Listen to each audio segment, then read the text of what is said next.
Thank you, sir. The judges, ladies and gentlemen, good morning. I am by the names of Thomas Echoro, a student of Mubende Community Polytechnic, pursuing a Community Polytechnic certificate in automotive mechanics, year 3. Today, our motion says the role of technical and vocational education training in transformation of the economy. With me here, I see this motion has keywords, and one of them is the role. What does the role mean?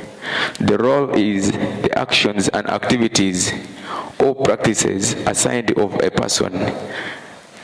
Then there is technical. Technical is a place where people are taught specialized skills in arts and sciences. Then there is vocational. Vocation relates from vocation or occupation in specialized skills and learning.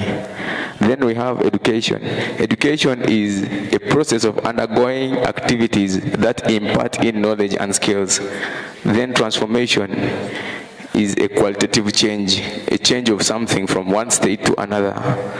Then we have economy. Economy is a system of production, distribution, and consumption. How do we produce our things? How do we distribute it to the users? And how do they consume it? That is what it means. With me here, I have my views. TVET has done a role in the transformation of our economy through education for employment. This is what I mean by education for employment. We, like me as a student, TVET is educating me and nurturing me up to get employed in the future. How will I get employed? I will either get employed by an organization after pursuing my course, or by the government, or I create a job for myself. And when I start earning, I will generate income. And when I get income, I am entitled to pay a tax to the government. And when I pay tax to the government collects this money and it uses for its purposes for developing the country. And this helps in the transformation of our country. The next one is sustainable development. This is what I mean by sustainable development. We have seen in various ways our country hiring contractors from China to come and work on our bridges, our roads. But with TVET, as we exhibited yesterday, we had their vocational schools with their tags offering courses in road construction and bridge maintenance. So with TVET has skilled people to work in these activities, hence reducing dependency of the government with other countries to come and take our money. When they come and work, the government pays them money, and the money goes outside the country, leaving us poor. But when we employ our TVET skilled people, the money, they are paid and the money circulates within our country, hence developing the economy of our country. Thirdly, it's about industrial revolution. We have gone to a step ahead. We didn't start from today. Where I come from, there in Karamoja, things were not the way they are right now. At least these days, even my mom can say, like, go and grind flour for posho. But those days, we used to work on stones. You grind like a sack of maize. You grind it on a stone while kneeling down. It was so tiresome. But these days, you just put it on a bicycle or a motorcycle, you take it and it is grinded in within 2 minutes. And this is all the product of TVET. So it has helped in the transformation of our economy. Thirdly, TVET has promoted tourism. TVET has promoted tourism in this way. There are items which are produced by TVET, and one of them is the Stone Age sites in Teso region in Ngora district. There is Nyero rock painting, and this painting attracts very many tourists who come in daily, weekly, monthly, and when those tourists come in, they pay tax to our government, and when our government gets this money, they use it for developing our infrastructure, the hospitals, building schools, and also maintenance. And this has helped in the transformation of our economy. Thank you, sir. Another one is complex technology. TVET has trained people in complex technology. Recently, we had Uganda launching a satellite to the space, and this was manufactured by 2 Ugandan men, one from Western and one from Northern. So this was a very great achievement to TVET, and it has helped in transforming our economy, because if they were to hire people from outside to construct for us a satellite, it would cost much, but those people who constructed it were from our very country.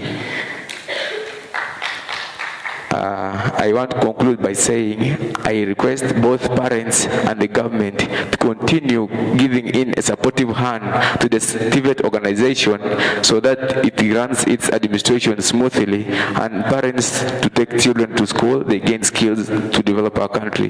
Thank you for God and my country. Yeah, thank you very much, Mubende Community Polytechnic. So the next we have Barinyanga Technical School. Yeah. So Barinyanga, you come for your 7 minutes. Thank you.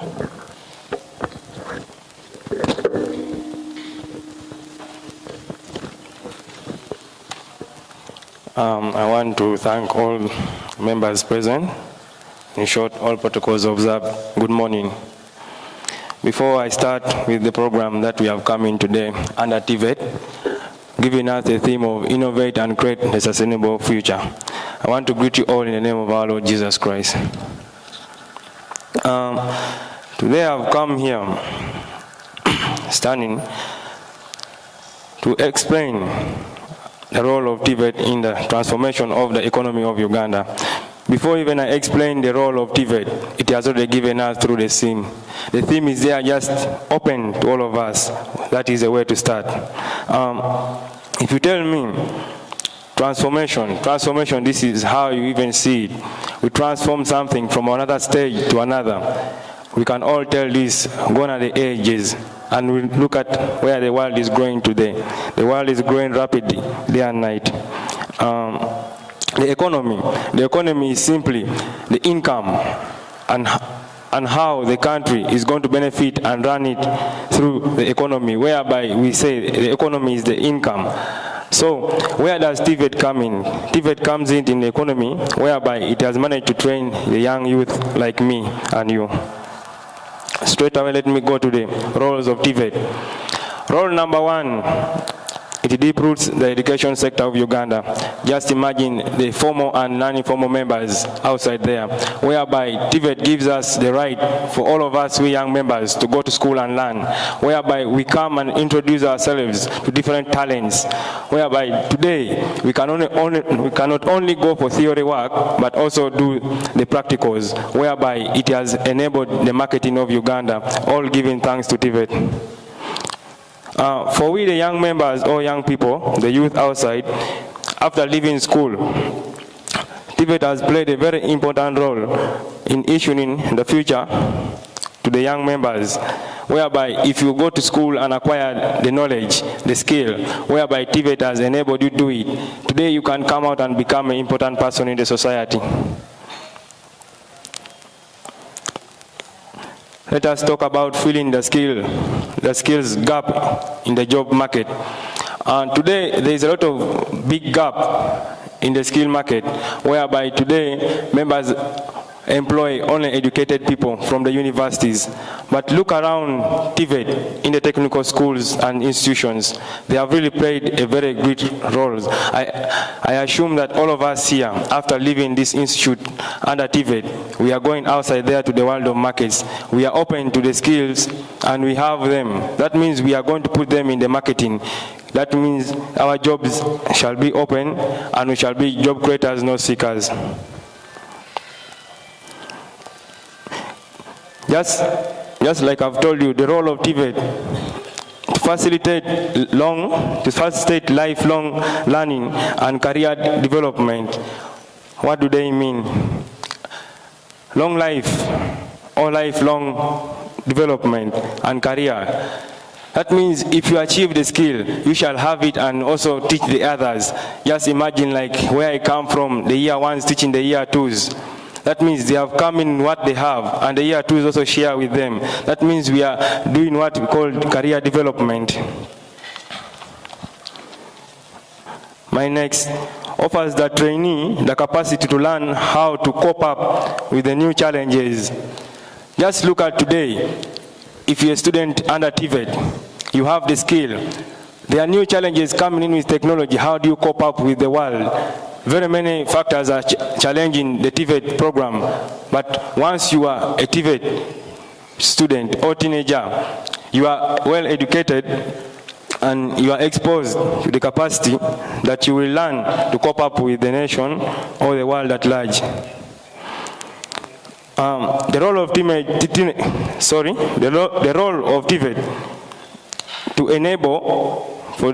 to enable the nation and trainees with the capacity to train from one job to another. Simply, I'm a bricklaying student, but today, after my brickwork, I go for carpentry and joinery. I have my samples up there that I'm exhibiting. That means that TVET has enabled me to transform from one skill to another, and I'm doing the products. Provide some basic entrepreneurship skills for people and self-employment. Just like I've told you, after achieving the skills, you promote yourself and be self-employed than being employed and working under pressure. That means if you are self-employed, you can also employ others and teach them what you have, making them also self-employed. With all that, I want to give thanks back to TVET for motivating us, the youth, and shall not end by me. I'm Mokanya Joseph from Bagnan Technical School. Thank you.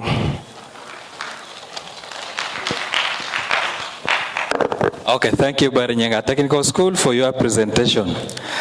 So at this juncture, I will now allow all of you to get back to your seat. Thank you very much for your presentation. So clap for them as they go and take their seats.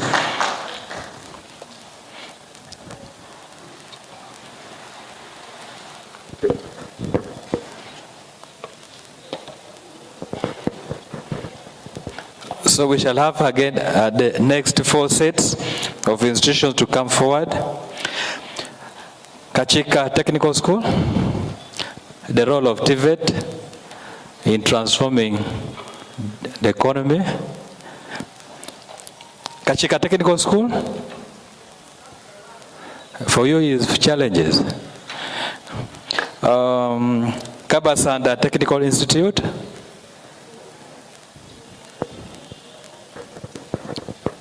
as Kabasanda is coming,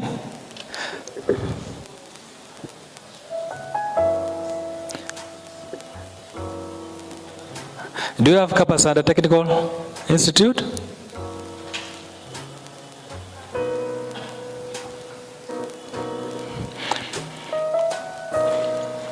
Tinda VTI, the role of TVET, please come and take the second seat.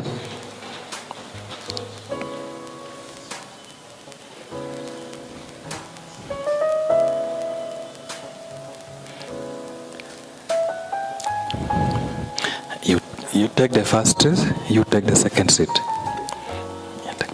Okay. St. Kizito Chitovu. St. Kizito Chitovu. Challenges?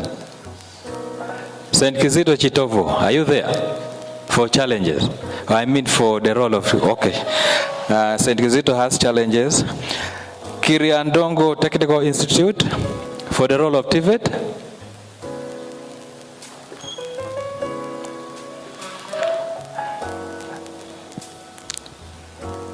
Kiriandongo Technical Institute.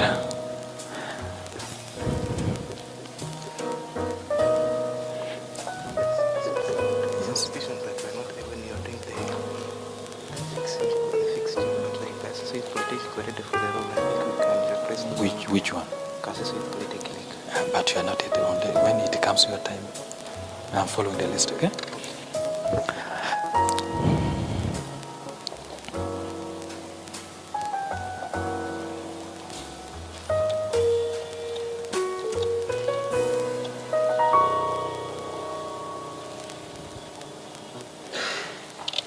UTC Kichwamba.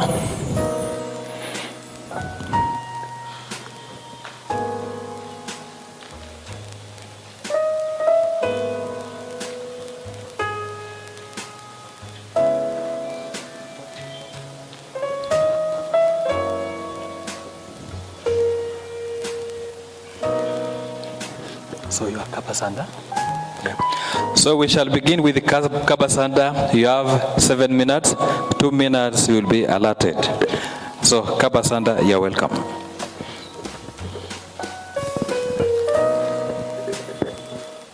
Thank you so much, sir.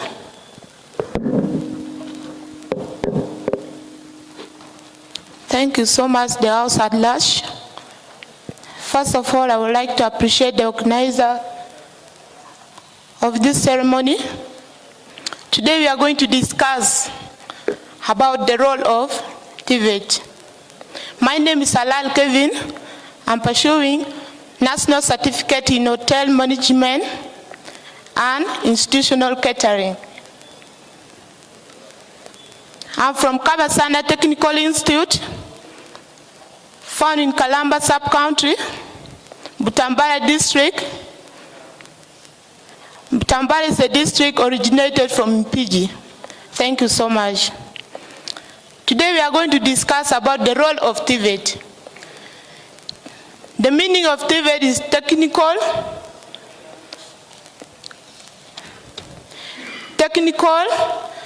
and vocational education and training. T.V.E.J has done a lot in the country. If we say the role of T.V.E.J, by this we are meaning that the action or activities T.V.E.J is promoting in this country, how good are they doing to us? How is it important for those roles to be operating in the country? First of all, as the theme of today say that, innovation and create sustainable future. The first role of T.V.E.J, to innovate means to introduce something new. T.V.E.J has introduced for us new skill. By this I mean, we have many skills in the field, like entrepreneurship skill, that is helping us how to utilize our resources. Like as we see those students who are doing leather turning, which means they have learned how to utilize the resources we are having in the environment. By this I mean, T.V.E.J has done a lot. Because you find we used to see our animals, but we don't know that those skin can help us to come out with shoes. We see entrepreneurship skill. People are using soaps at home. You don't know what kind of material are they using to make that soaps. So introduction of new skill, it is helping people to know how to utilize the resources we have in the environment. Promoting of women empowerment. By this I mean, T.V.E.J is promoting equality. Because long time ago, always they believed that civil engineering is for only men. But this day you find a lady is doing electrical. You find a woman is pursuing BC, building and construction, which means T.V.E.J has done a lot to show that also what a man do, also a woman can also do the same. That is helping people now. Women also, they have power to stand in the public and you speak, you also pursue the cause, you find you are having energy in it.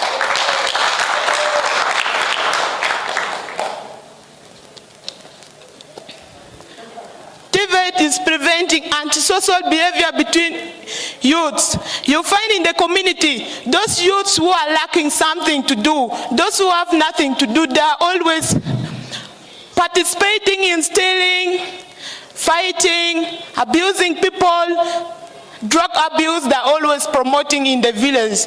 But as you see, T.V.E.J has now done for us a lot. The skill we have, that skill you have been trained on, you will have that courage because you will be busy in the field doing your work. No time to practice drug abuse, no time to go and steal. So TVET has done a lot. Development of infrastructure. By this I mean, you see by law,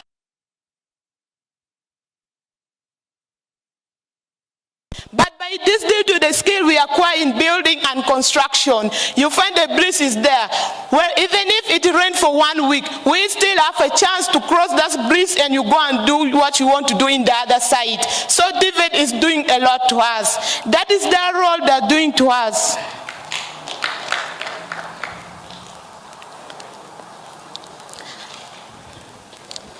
TVET is helping us to fill the skill gap in the market. By this I mean, if this one has done plumbing, this one is doing catering, you will not find a plumber cooking in a hotel. So that filling gap in the market, filling skill gap in the market. I mean this, TVET is controlling unemployment because you find this one has done catering, will go to the hotel. You find this one has done plumbing, you go to the field, you do your course. You go to the field, you participate in the skill you have trained through in the field. You go to that field, you do what you have learned. So as I mean that, filling skill gap in the market, this filling skill gap TVET promote has controlled unemployment because people are participating in different courses. When you do fashion and design, this one does catering. In the market, you bring your clothes for selling. This one who does catering is bringing pie, chops for selling, which means the one selling clothes is a must have to eat. So it's a must have to take that money to what? To that one who does catering. The one who does catering is a must have to put on clothes in order to look nice. As a waiter, it's a must you have to be smart and have good appearance. As I'm going to wind, facilitation of lifelong learning and development. By this I mean, lifelong learning and development. Even though someone dropped out of school, but still that person have a long life running and development. By this I mean, you find people like from poor family, due to lack of money, you find someone drop out of the school, have nowhere to do, because always people say after joining A-level you have to go to university. But it's always expensive for those children who come from poor family. So TVET has promoted a lot. You still have that future expectation. You go and do that skill you want to do. After learning that skill, acquiring that skill, you come back to the field, you start doing your job. After getting money, you can again go back to school and continue with your study. You pay yourself. So I would like to call upon all parents, minister, honorable, whoever is here and whoever is hearing me, please let us join TVET so we promote and we help TVET in order to make Uganda a powerful country. Science is our weapon. Kabasanda Technical Institute for God and my country. Thank you so much. Thank you, Kabasanda. Thank you, Kabasanda Technical Institute, for your presentation. The next is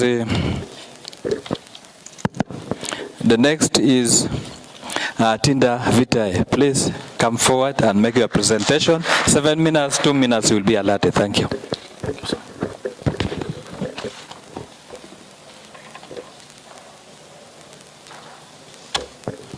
I hope it's a great and good morning to all of us. We thank the Almighty Lord for this chance of being here today. First of all, I'm presenting to you the roles of TVET in the transformation of our country, Uganda. To start with, what does TVET mean? This is technical vocational education and training.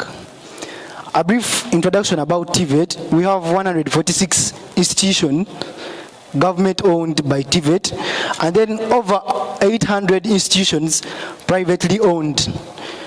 To understand better what TVET means, this is comprising of education, training, and skilling development relating to a wide range of occupation fields, production, and livelihood in our country, Uganda.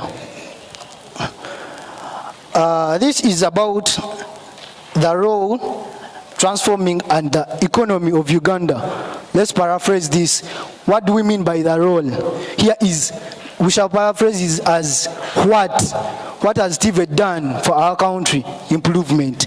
And then for transformation, this is a marked transformation, it's a marked change towards our country. And then if we are talking about the economy, this is the state in which the country operates here in terms of services, production, and competition to other countries. Then, to start with, TVET has helped us majorly to say the youth improve our mindsets. Back then, they used to say TVET is for those people who haven't performed. But now TVET has helped us improve our mindsets, whereby they provide opportunities for each and everyone, whether poor, whether rich, whether disabled, whether abled. So this brings me to a point of, it has reduced inequalities hereby. Now in Uganda, the disabled weren't all that considered. The women weren't all that considered. But at this moment, TVET has provided us with that chance. The disabled are catered for. You will find now a disabled can work in an engineering construction company. How? We have blueprints. Although they can't go for construction on a building, but the disabled can sit down and design that plan. All that is by the help of TVET. So, they used to consider the rich back then. Like, if you aren't rich, you won't go for such a campus. If you aren't rich, you won't go for such a school. But now with TVET programs, even the poor can afford to school. And we are thankful for that. Back to us, the youth, it has reduced unemployment. And I hope you also testify this is true. Because we've been skilled, whether at, actually now TVET, it's whether you've dropped out from primary 3, whether you've never attended school, as long as you have passion and the mindset and love for something, here TVET has provided us with that. If you have the passion and love, you go in for that and you work. It has reduced dependency on foreign countries. To give a background, let's go and make a research about the Ginger Bridge. Though they say it's by the Chinese, but according to my background research, it's a Ugandan who developed that plan of the bridge. So it is through TVET that we've been able to do that. But back then we were over-dependent.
Yeah, thank you, T.V.E.J, for your presentation. May I now call the next is UTC Kichwamba. You're welcome.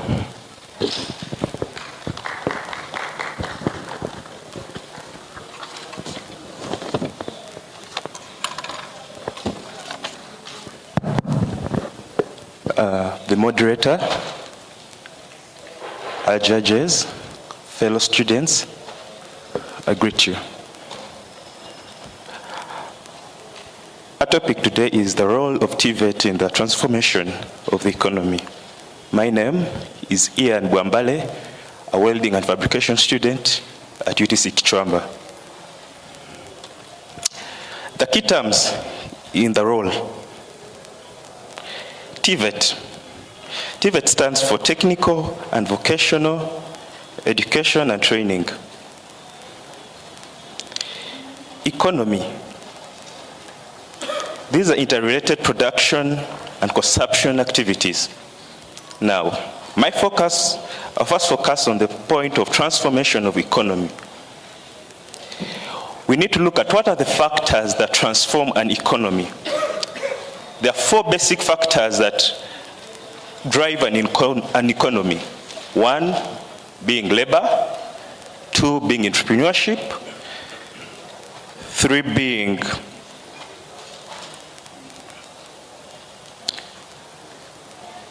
capital and land. My focus today will be majorly on labor and entrepreneurship. Labor are correlated to population. Now, according to entrepreneurship, the higher your population in a country, as the population of a country increases, the higher the chances of economic growth. Why? As more people come into production, the cost of production drops, which gives a chance, an opportunity for an economy to grow. Uganda is estimated, according to the World Bank, Uganda's population starts at 45 millions and is estimated to be about 150 millions by year 2025. To year 2050, sorry. 78% of this population is youth, meaning it's under the age of 35.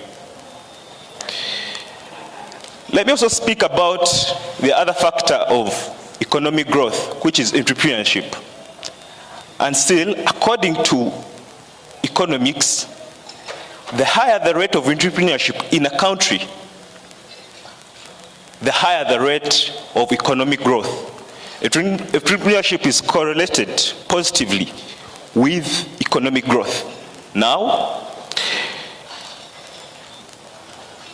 Uganda is the most entrepreneurial country in the world. This is according to Global Entrepreneurship Monitoring Body.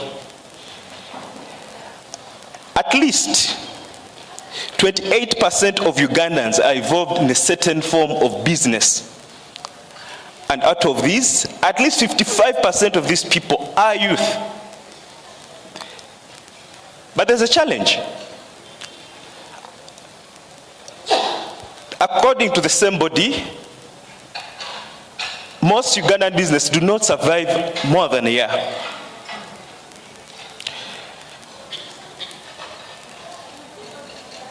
And still, let me hit back on the point of population growth.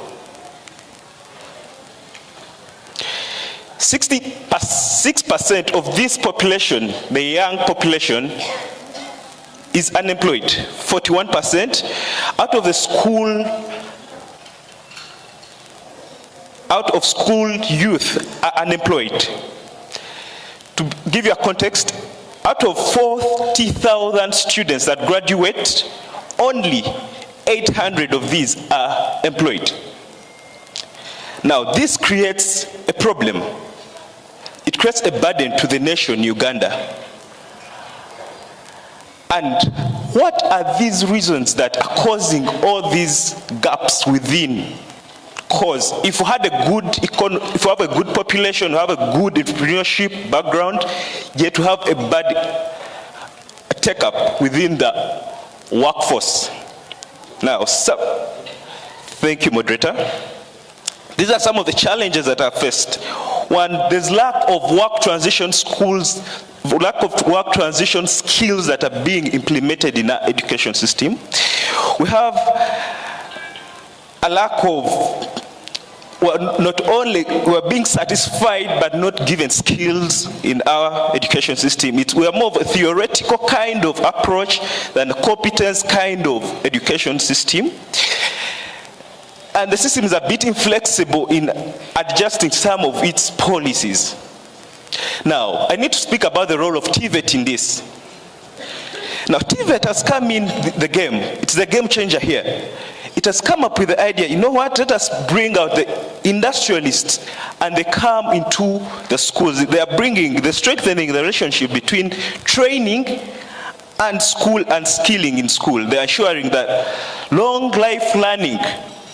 TVET is linking labor market and schooling, innovation,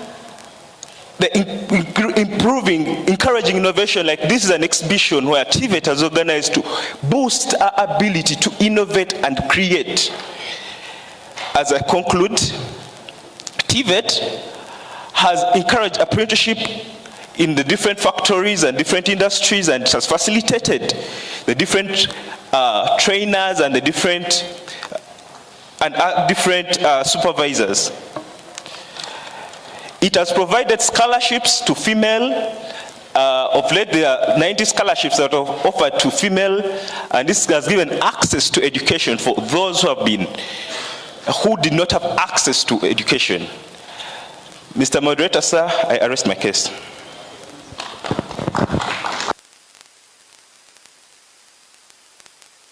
Okay, thank you very much, UTC Kichwamba, for your presentation. So at this juncture, let me now allow those who have presented to go and take up your seat the other side. Thank you very much. Please give them a clap as they go to take their seat. Thank you very much.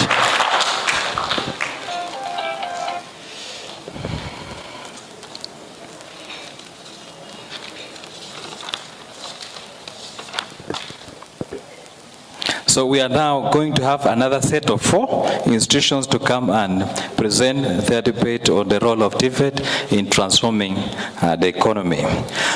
Do we have Nakawa Vocational Training College? Nakawa VTC? Challenges, okay. Nile Vocational Institute?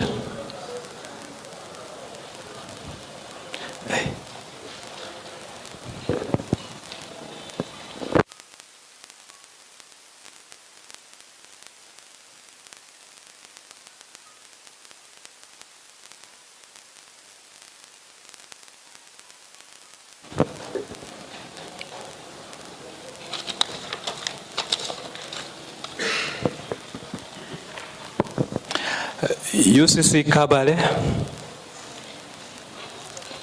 UCC Kabale,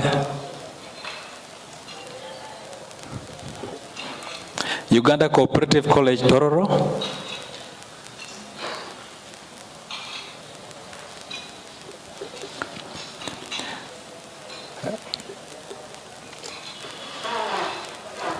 Busia Vocational, River Flow Vocational Training Center, River Flow VTC,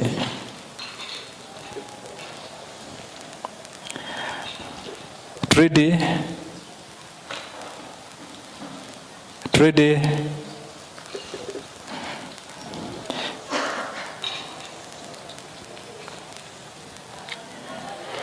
Uganda Cooperative College Chigumba,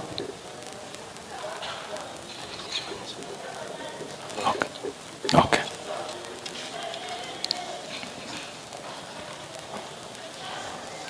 Uganda Cooperative College, Chigumba.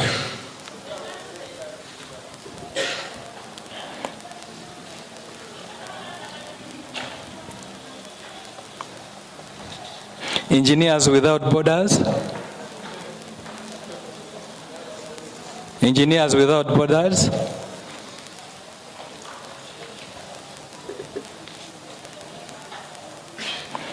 Minakulu is for poem. Nalirwe Technical Institute. Nalirwe.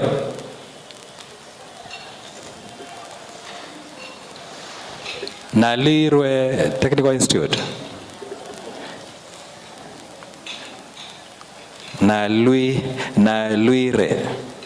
Naluire Technical Institute. So if they are not there, Uganda Matters, Nyarushanje. Uganda Matters, Nyarushanje. Then we have UMA debate. We have it UMA here, UMA.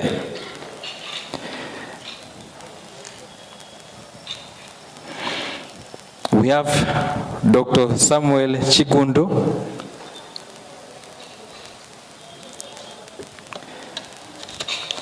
If we don't have, we have Samizi Training Institute of Social Development. Samizi, please come forward.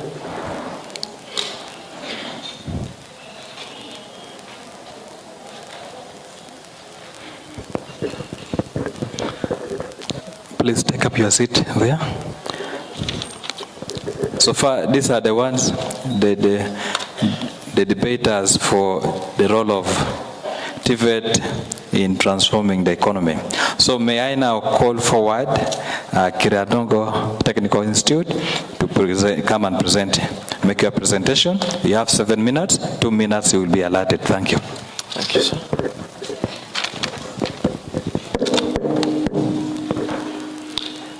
Ladies and gentlemen, good morning. By the name I'm called Okumurigan Philip from Kiriandongo, electrical student in my final year. I'm here to discuss, to debate on the debate having a motion of the role of TVET in the transformation of the economy. Let me first begin by throwing more light on the motion. They're talking about the role of the TVET in the transformation of the economy. The role is simply a part someone plays in an activity. Someone or anybody that plays in an activity.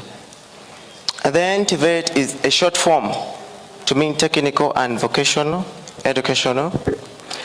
Sorry, to mean technical and vocational, education and training.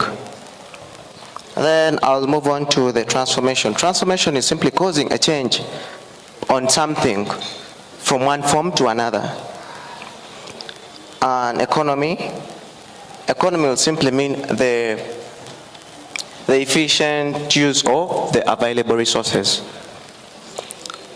Allow me to move on to my views. My first view is promote skills for productivity for formal and non-formal. Here, what do I mean? Ladies and gentlemen, when I talk of formal and non-formal, these are various trainees who are pursuing their certificates at various levels. That is within the TVET system. How does it promote skills for productivity? With the TVET system of learning, we do more of practical, though the theory is there. So you learn about something and then you have it practically. You see, you touch of what you have learned about. Not like the other systems where things will end on the board. By doing such, they are promoting the skills. And if they promote the skills, then it will make the trainees to become productive. Which will mean that the trainees, after them finishing up with the trainings of the TVET, they'll move out there, come up with various products due to the skills they got during the TVET training, which will help us to produce more as a country, Uganda, helping to transform the economy of this country. It helps in the provision of well-trained instructors. Each time government is putting up some workshops for the instructors who teach the trainees in the TVET programs. Here, when those instructors go there, they will acquire knowledge on how to operate the various machines and how to go on to work on various problems in various departments. When they get that knowledge, they'll come and equally share it with us, make us understand more and more. They will help us in understanding and analyzing some problems. So thereby, it will help to have the well-trained instructors through the government workshops. it helps to strengthen the role of employers in the business community.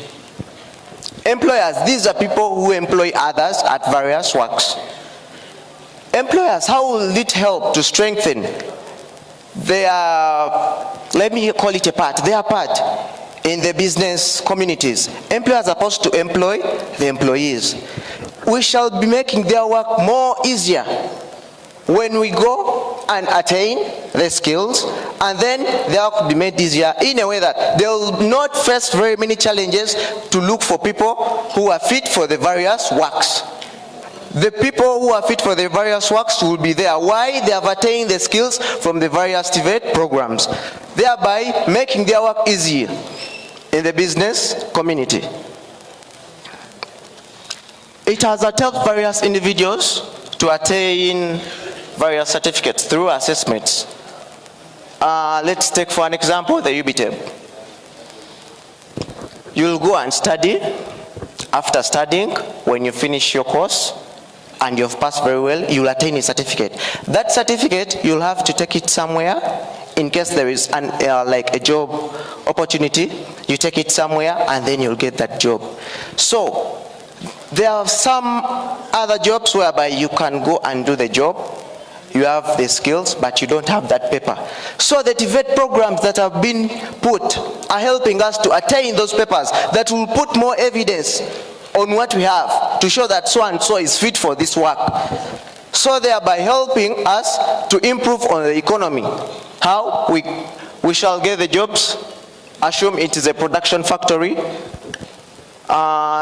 TVET will help in skilling, give you the document, go and get the job, help in a production, increasing on the production of the economy, which will help our economy to transform to a better one. Self-employment after the programs.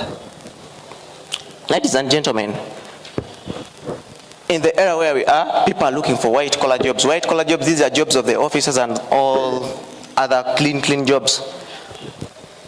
Self-employment, each time you, thank you. Okay, thank you very much, Kirandongo Technical Institute.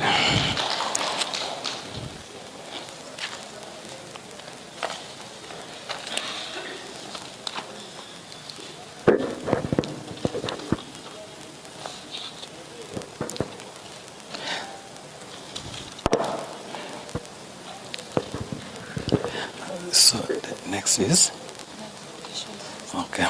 So may I now invite T.V.E.T Vocational Institute to come and make your presentation. Thank you. 7 minutes. You will be allotted when you are left with 2 minutes. Thank you.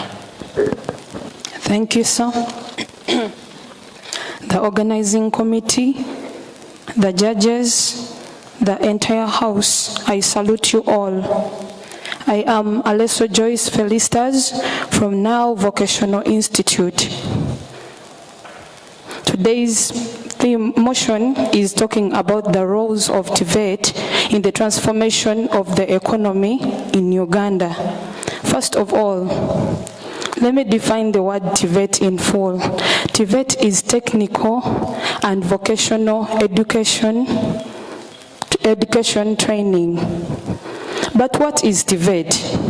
TVET is a policy that ensures that the Ugandan education system is more of the practical part than the theory. The word technical is involved in applied and industrial science, vocational, education and training directed of a particular occupation and skills.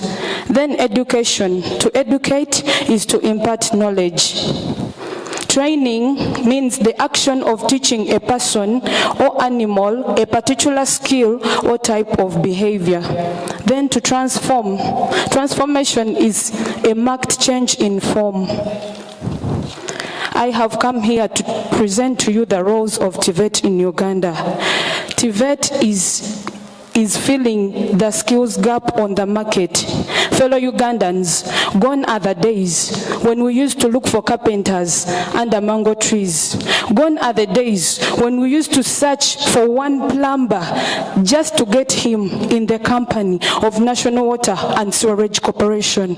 Because of the great work that TVET is doing in Uganda, there is an abundance of skills in the nation. I am a carpenter and I am pursuing a national certificate in carpentry and joinery. So because of the abundance of skills, we no longer lack, simply because TVET has filled the gap of skills that was lacking on the market. TVET is improving on the entrepreneurship skills. Through this, we are taught how to innovate and to create. We sit down, think, and innovate businesses. We start up businesses. So this is a good way of leading to the road of making Uganda a prison-free country by 2040. TVET is also improving on the flexibility of skills. I am a carpenter, but you find out that in carpentry, we have like two sorts of courses. There is the one of building construction and the other of welding. Because of the multiple skills that are provided in one course, I can be able to do various kinds of jobs just in one course. So TVET has greatly done that. TVET is also providing a wide range of career opportunities in the country.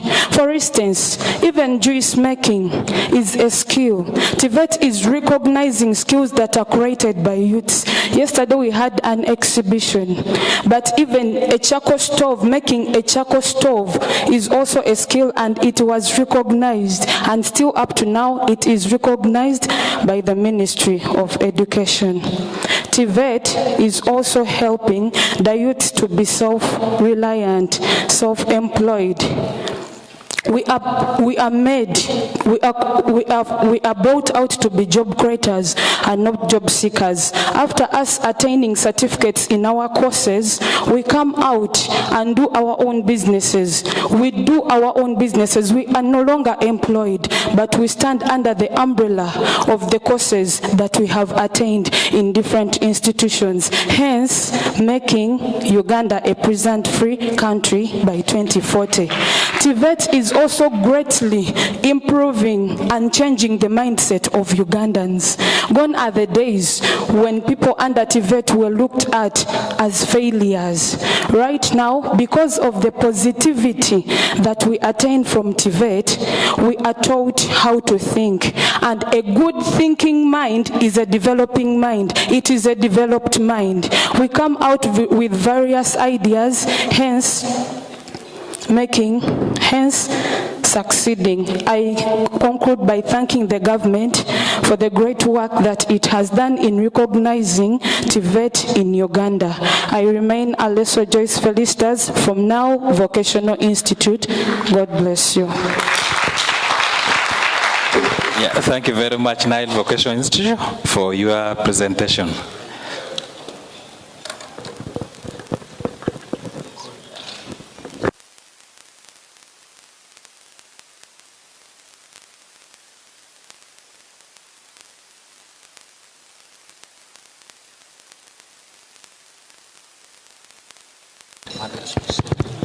UTC Kichwamba and St. Kizito Technical Institute, Madera, you send your representative to the exhibition venue. You are needed there urgently.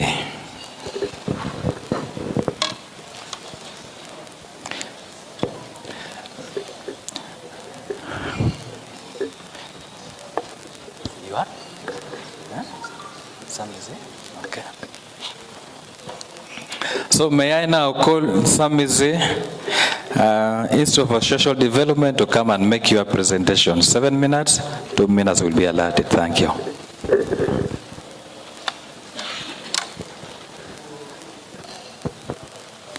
Before the judges, everyone in your respect, I would like to thank you this morning for being here. Indeed, a good morning. My name is Timothy Mwesigwa, a student of Samizi Training Institute of Social Development. I'm here to talk about the roles of TVET in economic transformation.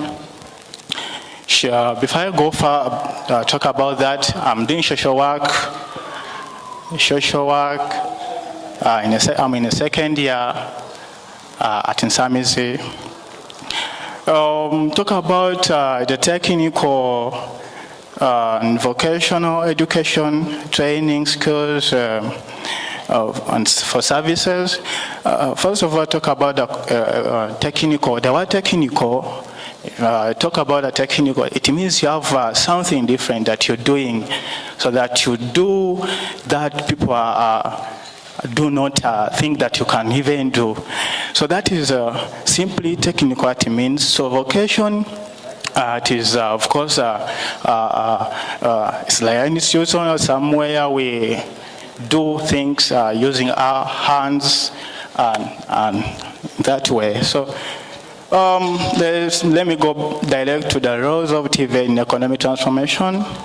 First of all, I'm going to talk about enhancement. It enhance development in different on different levels. When we talk about enhancement, it means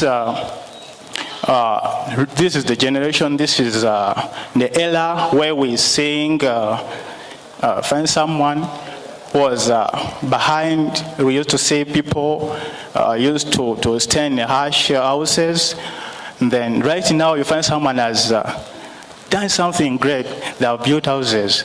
Find someone has started something great, a business like that. So that is development. So in case of starting to beg, you go to do other things, you start stealing on youth, you have the youth of ours, they learn so much to build groups, they play ludo, they are betting such things. But in development, when I talk about development, find someone is having skills in that area, find someone has started something great. And that is development, of course, that is very good when it comes to TVET. Secondly, I'm going to talk about job creation. Yes, job creation. When someone has started a good job in doing skills, in the skills like me, I'm doing, there's a skill that I'm having. I draw portraits using my hands. And when someone come and say, you have done a good thing, at the end of it, you're going to earn some money, some good money as a person.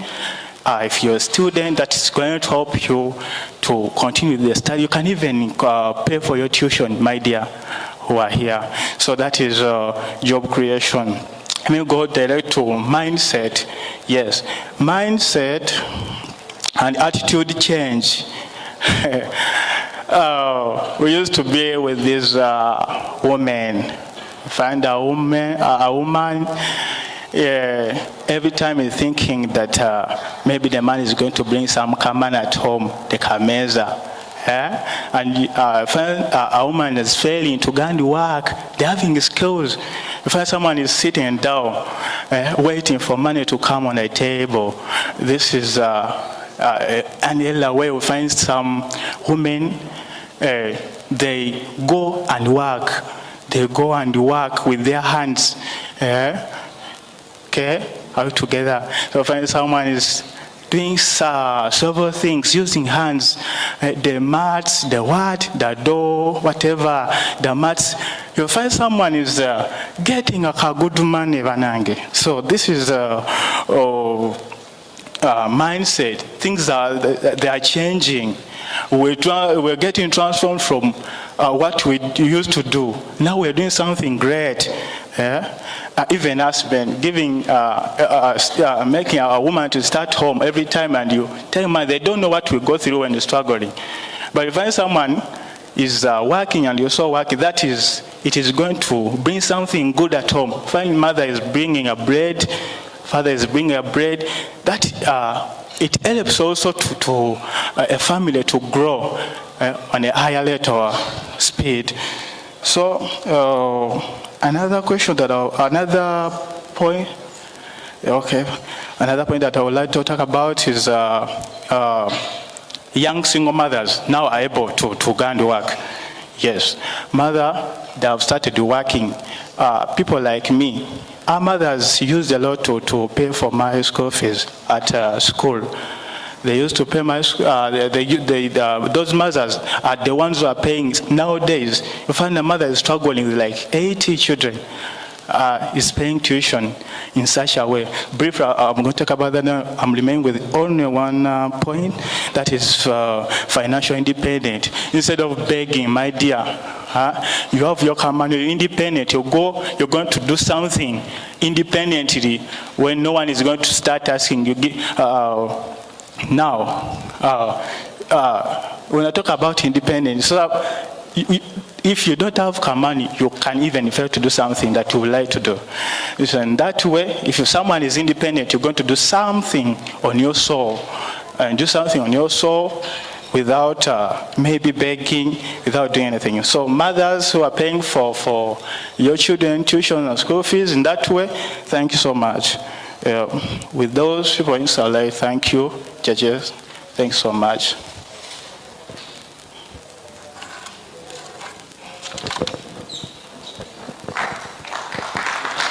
Yeah, thank you very much for your presentation. We still have sets of debaters on the role of TVET. Before I continue, let us recognize the presence of Dr. Anthony Egero. Dr. Anthony Egero is the Program Manager, Training and Community Development at the Regional University Forum for Capacity Building in Agriculture. So they have their secretariat at Makerere University, and this is a forum of more than 100 universities in Africa. And we also have their stalls here at the exhibition venue. So, Dr. Anthony can come and say one or two words before we continue with our program. Thank you.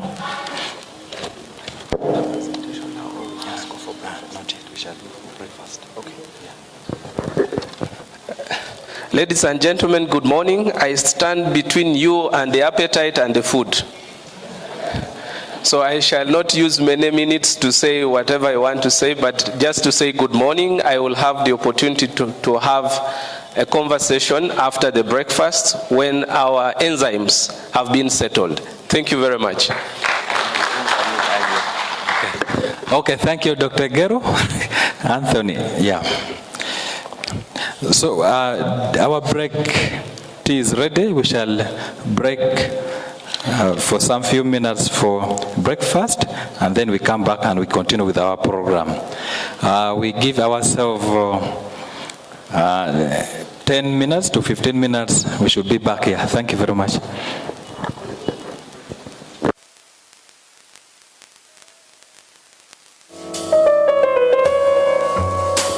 So with the students, you hurry, go up and come back, don't delay. Those who are on the line of the debate, make sure you come back very fast. So students, your tea is up there. Make sure you take it very fast and come back. So as you go for your tea, we have UCC Kabale, Uganda Cooperative College Tororo, 3D, we shall begin with you. And we have also T.V.E.J, Nyarushanje,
Those who are still outside, please come back. We are resuming.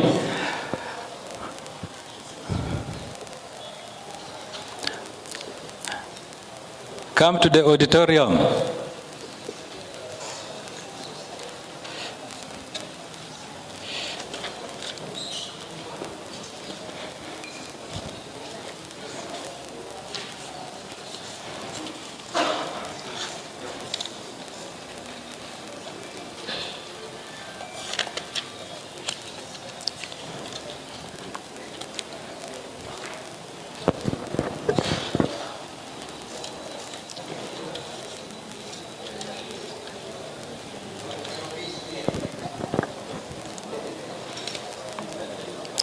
So we are going to have a keynote presentation on the, sorry.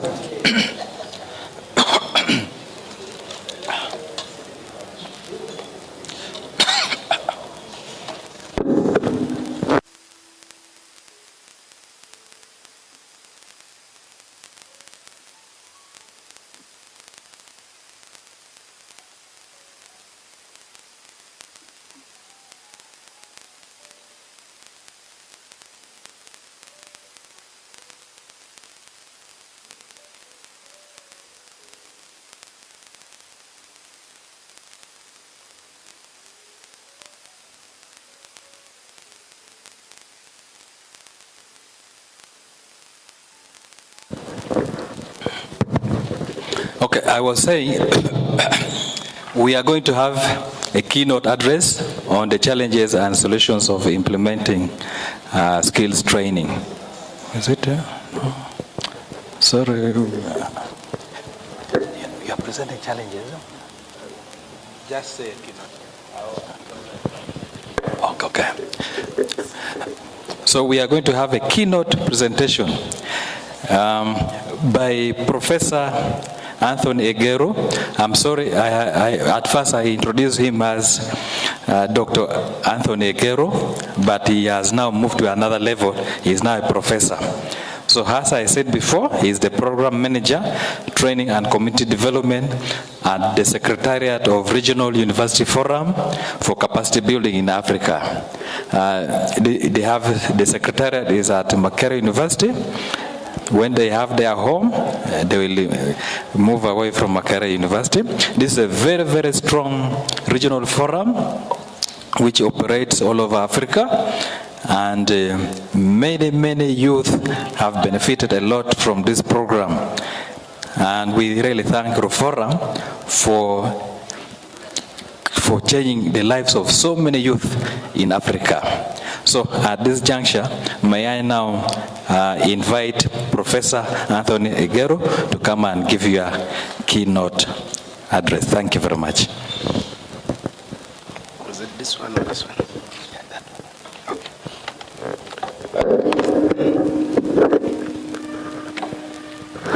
Okay, thank you very much, Mr. Cheka. Ladies and gentlemen, I've already been introduced. I'm Anthony Egero. Don't worry, when you meet me around the corner, don't worry about the titles. I am not very addicted to titles, but because I operate in an academic cycle, circles where professors love their titles, I also had to strive to get it. I coined the conversation of the presentation around trying to move away from the lamentations of challenges. But I will try to address the challenges in a different way. So I focused that TVETs are the game, the hidden game for Uganda's accelerated competitive development, and basically because that's what the TVETs are, because they have been unexploited. If you move to the next, I'd just like to make a brief introduction about RUFORUM in 1 minute. RUFORUM is in full Regional Universities Forum for Capacity Building in Agriculture. It's a network of 163 universities from across 40 African countries. I don't know who is running the slides on that side. So that is the coverage of RUFORUM. in terms of its expanse. I will not go in detail on what Reform does, but I shall try to focus on what is in here today so that I should be able to make time within the next 15 minutes to wind up. If you go to the next, we will try to go into the context. There is an African saying that your neighbor will not fill your granary. And this picture for me is an indigenous knowledge of Africans and of Ugandans. But it underlies innovation of our indigenous systems. It underlies technical skills. Because people needed to solve problems, and problems around post-harvest management, and problems about food security and food sovereignty. We are now moving a conversation away from food security to food sovereignty, because if you can be food sovereign, then you can ultimately be sure that you're food secure. If you're not food sovereign, you're not food secure.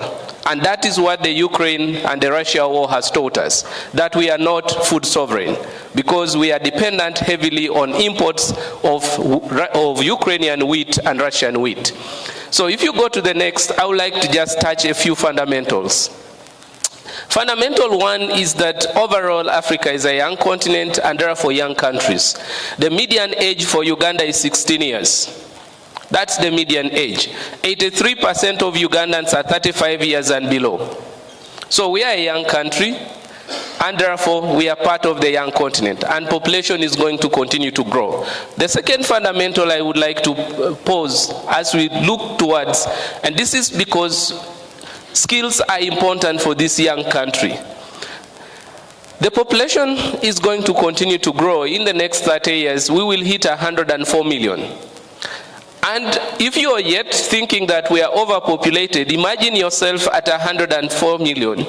And for most of us who are here, we will still be young. I would not yet have retired. I will still be in active service because I'm only 40 years now. So I still have 30 years to serve in Makerere University as a professor. So in 30 years' time, we will be less than 30 years' time, we will be 104 million, and that is not a mischief, it will happen. And for us to do that, we need to recognize that we will need to survive, and what will keep us to survive successfully and competitively will be how we deal with that population and how we skill that population. We will need to recognize that the urban population is therefore growing faster and will be overtaking the rural population sometime after around 2035. And by 2035, that is not very long time. That is actually 12 years from today. So that's not a long time. For some of you who are in the TVETs, as you are aspiring to go further with your studies to get your degree, to get your master's, or move to PhD level eventually, that time will catch you before you finish that trajectory. And therefore, we need to be thinking, what will we be doing, and how do we make our TVET sector to deliver us on the promises that are within that context. The third fundamental issue I would like to arise, just go back to the other slide, is this, that the prospects for benefiting from this demographic dividend, there was a young man who talked about the demographic dividend, that yes, growth and economic growth is inclined together with the population, but that can only happen if that human capital or that population is of quality human capital resources. Otherwise, the demographic dividend cannot be harvested or cannot be harnessed if that population is of low skill. Then that population will breed trouble. So in this slide, what you will see is basically things around the economy. What I just want you to appreciate is that there is a difference between the rural-based economy, most of them are dependent in agriculture, okay? And in the urban sector, those who are in urban areas, most of them are in the service sector. So as we are moving our population growth and trajectory, and as we are urbanizing, most of us are going to get into the service sector. So what skills are the TVET institutions in this country preparing the young people to not only have the technical skills, but also be able to be competitive and transition to the service-oriented sector, so that we are going to run a competitive economy vis-a-vis our neighbors. Remember, we are not the only ones who want to export. So if we want to export, we need to export quality. And that means we need competitive skills that can help us to be competitive. And it is the role of the TVET sector to deliver that. It's not the role of the universities. The universities, their role is to think and deliver thought processes. Once the universities have thought, it is the role of the TVET sector to translate those thoughts into products and services. That's where we need to begin to be defining. Otherwise, we have been sending our young people to the university and expecting them to begin to manufacture. Wrong. Let's go to the next. In terms of Uganda's economy, this has already been shaping up. The TVET, the service sector is growing, the agriculture sector is going down in terms of relative GDP. That therefore means that right now, if there are more people employed in agriculture sector in the country in terms of the volumetric, in terms of number, but their relative output and contribution to GDP is very low. So if it is very low, that means the revenue and the salaries for some of us who are earning salaries from government, most of that money is not coming from agriculture, but it's coming from the service sector. So if that is the case, then the question is, how are we contributing and shaping to drive that service sector in a competitive way, so that whoever wants to invest in this country is not coming back and beginning to think they need to reskill us a lot, so they shy away from investing in the country. That's basically what this slide is all about. Let's go to the next fundamental. The problems for young people across Africa are the same. This is a survey, an analysis done over 54 countries in Africa. These are the common problems the young people are putting across. Most of us, the young people, the worry is unemployment. 40% responded across the geographic divide of the continent. But when you go by age, you can see still unemployment remains an issue across for most of the young people. So we therefore need to begin that as TVET sector, we need to be thinking, how are we contributing to jobs creation? And that's why this conversation and this symposium is very important, because it's focusing on jobs. It's focusing on innovation to deliver jobs. It is jobs and jobs. Even if you have a product, an innovation, if it can only be an innovation and successful if it delivers money into your pocket and you walk to the bank smiling. If it has not done that, not yet an innovation. It's still a concept. So let us be thinking around that dimension. As TVET sector, this is part of our conversation that we need to be pushing. Let's go to the next fundamental. The next fundamental is that it is possible for us to achieve wealth distribution in a skilled population. We cannot achieve equitable wealth if the population is not skilled and if we don't invest in this population. That is very critical for us. On the left-hand side is a map of Uganda that shows our poverty indices. This is as of 2021, produced by Uganda Bureau of Statistics. The more you can see the regions where poverty is endemic.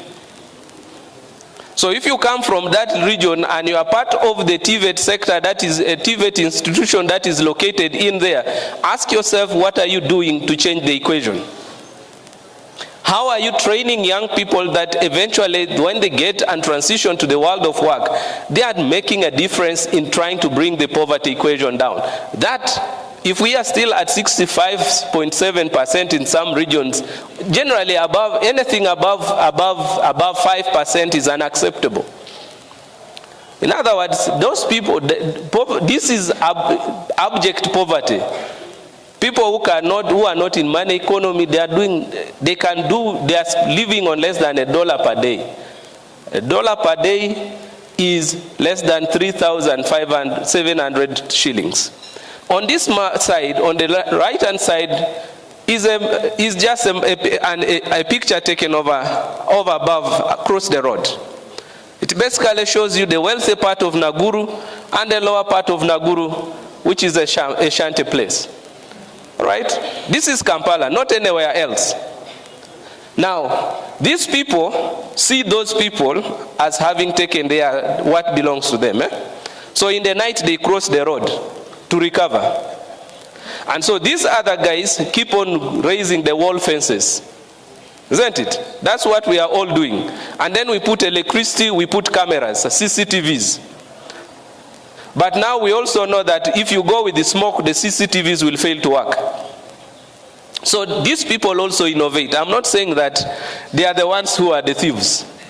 But in other words, we need to deal with equitable wealth distribution. We don't need to see where they are in a distance of 200 meters. The complex is so huge.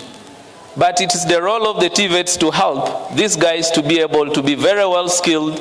They can contribute to the economy. They should not be looked at as a problem. Let's go to the next. So, the TVETs are at a strong fundamental point for national innovation. If we don't have a strong TVET, even if we have strong universities, we will not deliver. Unless we get a strong and focused and delivering and well-funded, well-resourced TVET sector, the national innovation agenda will not take off. This is how we have been performing with our Global Innovation Index analysis for Uganda. We are declining. We are now at 15.7. We have declined from in 2011 when we were at 32. That shows something fundamentally wrong at national level. So this is Kira EV. All of us as Ugandans are very proud that we are now we have entered the League of Car Manufacturing countries. But to get this, it's not only university graduates. It's not university graduates who are building the body. It's not the university graduates are only dealing with design engineering at high level. But there are young people from the TVET whose hands have gone to put this thing together. So we need a strong TVET to drive national innovation processes. Let's go to transition now to the next part of this presentation. So education and transitions are a key issue. We always report to school when we are loaded like this. And we are reporting to school with the hope that we leave school with the skills that can help us to become competitive, transition, and have a very good life. That is what most of us as parents always tell our young people. Go to school so that you get a good job. All right? We don't tell young people that go to school so that you can create a job. So we need to move to the next so that we try to wind up very fast. This is our completion rates. We have quite a very high dropout rate. 32 out of every 100 young people drop out of school. Those people get to the economy. Whose responsibility is it to make them productive? Because what has been happening is you drop out of school, you go to agriculture. Yeah, you go to the farm. That's everybody who drops out, they look to go and dig. But how are you digging? You are spending and creating losses. This is our enrollment in primary school. This is for 2016-2017. So if on average we have over 800 young people entering into primary one, and by the time they are sitting P7, they are 600,000. By the time they are sitting senior 6, they are only around 90,000. Where are all the rest? By the way, only those 89,000, 90,000 that sit university, the universities are only able to take 25,000 in any single intake. That means that there is another 75,000 that will not be crossing to join the university. But those young people must live and have a life. They need to find where they can be skilled and skilled well. They need to find where they can get the skills to make a meaningful transition to the world of work. And it's the responsibility of the TVET sector to find space for these young people. Regardless of whether they have passed By the way, passing is one thing, but having a skill is the other. You might have passed very well with those days it used to be 25 points, now it is 20. But at the end of it all, you are nowhere. So we need to address these issues. That's why TVET sector is very important. And I'm not saying that we are only going to be saying TVETs only take those who drop out of school. We need first-class brains and first-class minds to be in the TVET sector for it to function. Let's move to the next. So, growth requires quality skills for competitiveness. That's what I would like to say. As a country called Uganda, if we are to grow and we are to position ourselves, we need quality skills. Those skills are going to come from the TVET sector, they are going to come from the universities. We need to ensure that those skills are delivered to our young people. If our median age population is 16 years and 83% of our Ugandans are below 35 years old, we need to address this thing of quality skills. Let's move to the next. So I would like to just use this because this underlies our growth trajectory as a country. Colleagues, the issue here is that our agro-industrialization as a country is taking off. And it is taking off because we are seeing an increase in exports. This is just from the dairy sector. We are beginning to see exports of dairy products going up. Now, in order to sustain that export volume with quality, we need quality skills. Such that the Kenyans will not begin to tell us that our milk is low quality.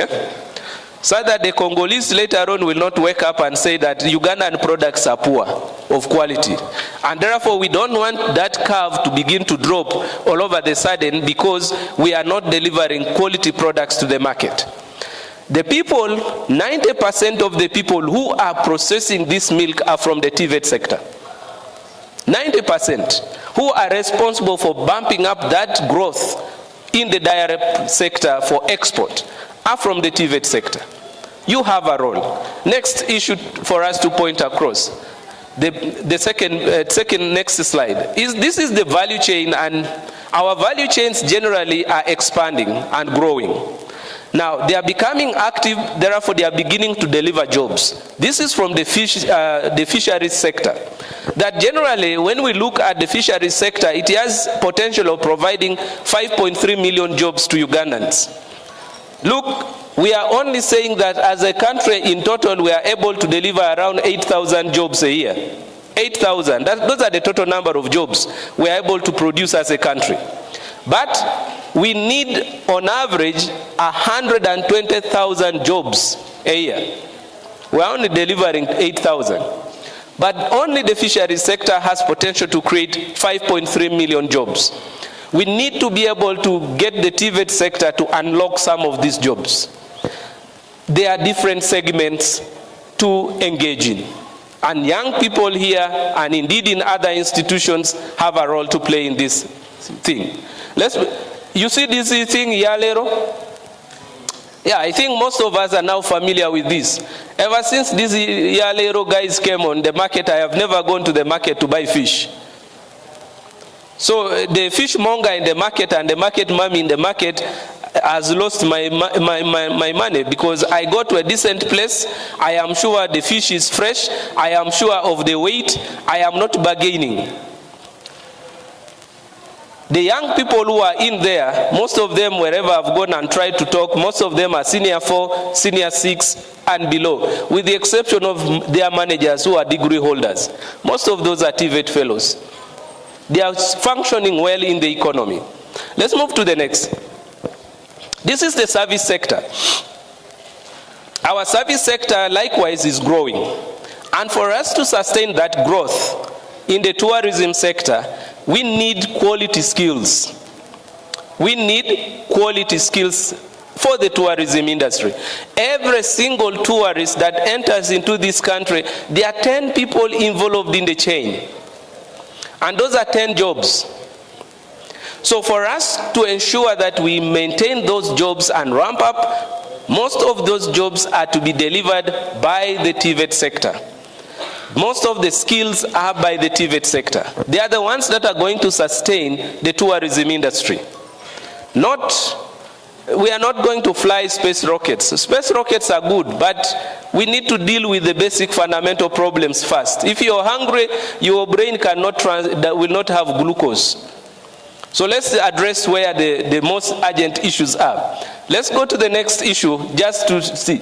This is the value chain for the tourism industry, just to show you that there are different segments where the TVET sector can concentrate, can deliver quality products, who can be more meaningfully engaged and employed in the tourism space. So there are different segments of the tourism value chain. Let's go to the next just to evidence to show you that when I talk about the TVET sector, I'm not just trying to praise. But I'm talking about the reality that when you look at the jobs search over the tourism sector over the previous year 2020 analysis that was done, you will find that a two-star hotel, for example, look at the people with no education. They just have some primary education. They are the ones who are running these hotels. Those people need skills to make that two-star hotel good. Okay? And they are the majority. Look, just some secondary education, the majority. Secondary education, the majority. Post-secondary education, just very few. You begin to see those that are in the big hotels, that's where some post-secondary education becomes important. So if we don't address the other two-star, three-star, most of us when we are going and we are in the tourism process, we are sleeping in two-star and three-star hotels. That's where we are sleeping, and lodges, which are unclassified, those ones, the unclassified group. That's where most of us are sleeping, all right? Now, if we don't address the quality of skills of the persons who are in there, then our sector begins to underperform. We then don't attract as many tourists as possible because these 4-star and 5-star hotels are very expensive. You are talking about $120 to $250 per night. But we can, if we increase the quality of 2-star and 3-star hotels with a lot of skill and quality, we can then be able to get people who are paying $50 a night. And then therefore tourism destination Uganda becomes very lucrative for foreign tourists, and indeed even us. I know most of us have never even visited a game park, but we are Ugandans. We think that they are for foreigners only. Please make that money, go to the national park and spend it and live well and be happy. Let's try to wind up now. Now, I'm now moving to the Lamentations. I have been trying to look around Genesis, Acts, and Leviticus, for those who are familiar with the Bible. But this is what everybody aspires. We want a very nice, beautiful son-in-law and beautiful daughter-in-law who are officially married, looking very good. So we know that the TVET sector can actually deliver us that kind of happiness. However, the reality that is on the ground is different. This is where we are. We are having some milk. We have some animal we call our TVET sector. We require to feed it in order to make it be able to pay dowry of that beautiful lady. So we need to feed our sector. We need to recognize that our animal requires attention. So that we can be able to deliver the happiness that we desire. So in order for us to look at this, let's move to the last two slides, is that there are three sets of challenges in the TVET sector. There are challenges at macro level. These are national level or regional level challenges. One is you look at a fragmented ownership of TVET and also different stakeholders working differently and in parallel. The convergence is very minimal. People are not talking to one another, and that's why I'm very happy that this kind of national conversation is happening today, this week. It is very important for us to begin to push together and define a common agenda for the country. It's also unregulated apprenticeship processes in the country, and this is where Commission and the team, they need to play a role. We have so many foreign companies that are coming in here, but young people go begging for apprenticeship placement. It is part and parcel of the national regulations to ensure that it is enforced. If you don't enforce, then it will be extractive to the country. Remember, we need to deal with import substitution. After 15 years of having a foreign company here, there shouldn't be a reason why nationals are not doing that job. It is part of our national strategy to ensure that we become self-sufficient and self-reliant, and then we should only attract high-level companies that can be here, not these who are coming with $100,000, 370 million, and they call them investors. That is money that Ugandans can mobilize actually in 2 days. You guys, even just here right now, if you do mobile money fundraising, you will leave here when you have mobilized 15 million with these people who are here. So we need to reconfigure ourselves. Then the issue of limited recognition, I'm glad there has been a transition a bit at national level to begin to try to recognize prior learning. Issues of mismatch between supply and demand, we have these issues happening because part of the issue we don't have adequate data of the needed jobs at the country level, which sector needs what skills and is growing at what level. We also have issues of limited financing, the TVET principles that are here. I know this is a common story that you will be told at the ministry there is no money. And it's a headache. But money, qualities of good money, it has to be scarce. So let's go to the next. The mesoscale level challenges are really challenges within the institutions. The issues of low quality and ineffective training are largely poorly equipped vocational institutions. Right now, I don't know how many of you as TVET institutions that are already running with augmented reality. That's where the world is now. But we are still trying to draw a cockroach on the chalkboard to try to understand its parts. When the rest of the world is dealing with the augmented reality, we now are still drawing the structure using chalk to draw how the engine looks like.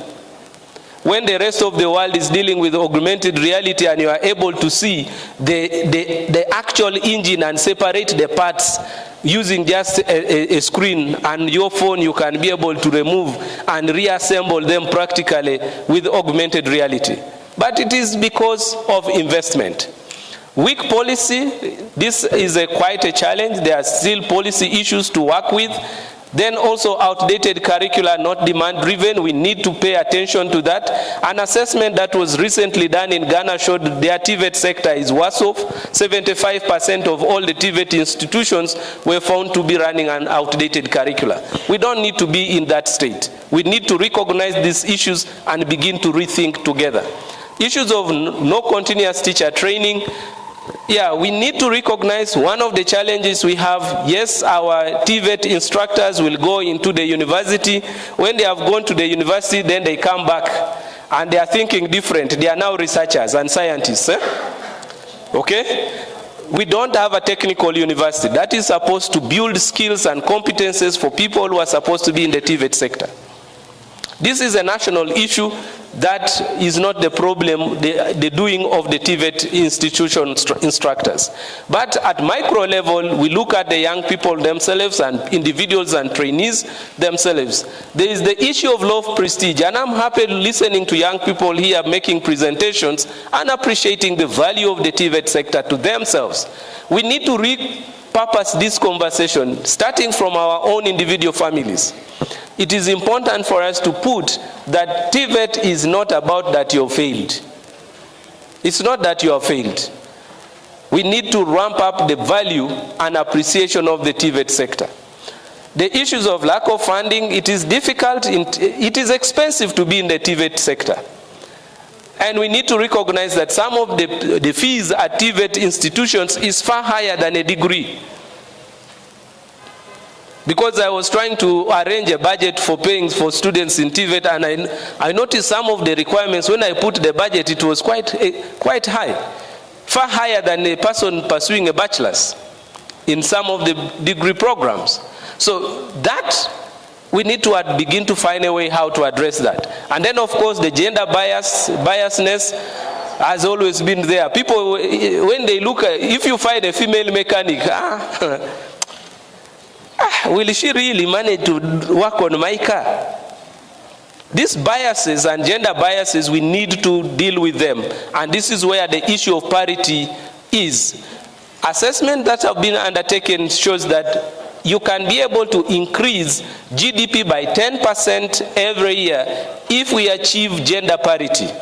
If we don't achieve gender parity as we are right now, we need almost 142 years to equalize. So we need to address these issues and be more engaged and more deliberate in addressing them. Some of these issues are not issues to be addressed by young people, but young people will play a role in raising the voice and changing the conversation. It is your time as young people to change the conversation. And if we can do this collectively, I am very convinced that as a country we can be able to do so much, and we can be able to leapfrog. But we cannot leapfrog if we don't have skills and appreciation, if you don't have confidence that you are in the right place. With these so many words, I think I would like to sincerely thank you for listening.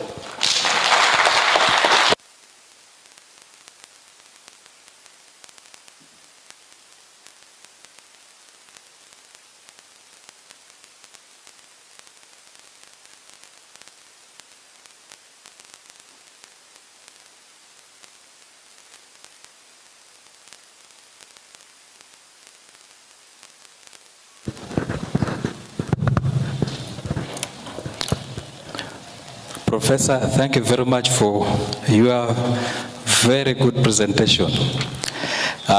What I've taken from the professor is that we need to have a well-focused TVET to drive innovation process. I hope the policymakers in Uganda are listening. And also, the TVET institutions have a role to play for those who have not joined higher institutions of learning, because these Ugandans also need to be productive. They are part of Ugandans who can transform this country if they are skilled very well. Agro-industrialization. Reform has really emphasized a lot on value chain, and many youth who went for value chain have benefited a lot from reform. And as you add value to your agricultural product, the more money you get. Yesterday, Eddie, the Assistant Commissioner, was saying that we export coffee, but this coffee is processed and become Nescafe in our supermarkets, and we buy them at a very high price. Yet we sell our kilogram of coffee very cheaply, and when it gets back, we buy them very expensively. So value addition to our agricultural product is very key if we are to transform our economy to the next level. So Professor was saying right now we need to address urgent issues first before we embark on taking our Ugandans to the moon. Because if right now we are struggling to take Ugandans to the moon, and we have so many Ugandans who cannot even afford a plate in a day, what are we doing? So that's the question for all of us. Need to address urgent issue first before we move to the next. So we did thank you very much, Professor, for your presentation. We have taken note, key issues, and we need to address these issues so that we really transform economically our country. So at this juncture, we have been directed that we shall now move to the challenges affecting TVET. So we shall begin with as we have been going through the order for the roles. So I will call 4 institutions forward. One is St. Joseph Technical School. Please come and take up your seat. We are on challenges and solutions. The next is Kadogo Community Polytechnic.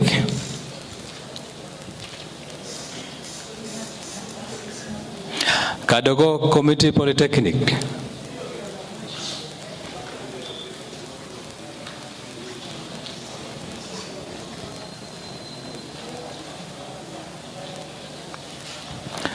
Tororo Technical Institute.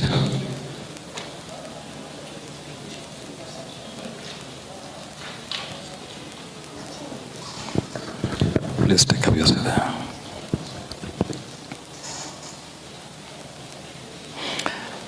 St. Kizito Technical Institute, Madeira. Okay. They will have, no, the judges are saying, they are marking all those ones. Yes. That it is the marking guy. That if they are to remain seated, they will not be able to do their work.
Okay.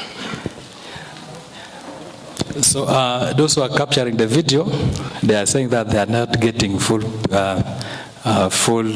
picture of those who are presenting. So, you carry it away, yeah. Put it here. Okay. It's okay.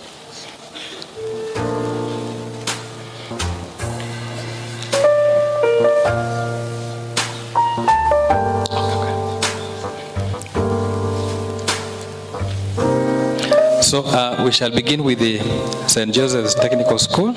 You will have 7 minutes. 2 minutes will be reminded. You're welcome. Thank you.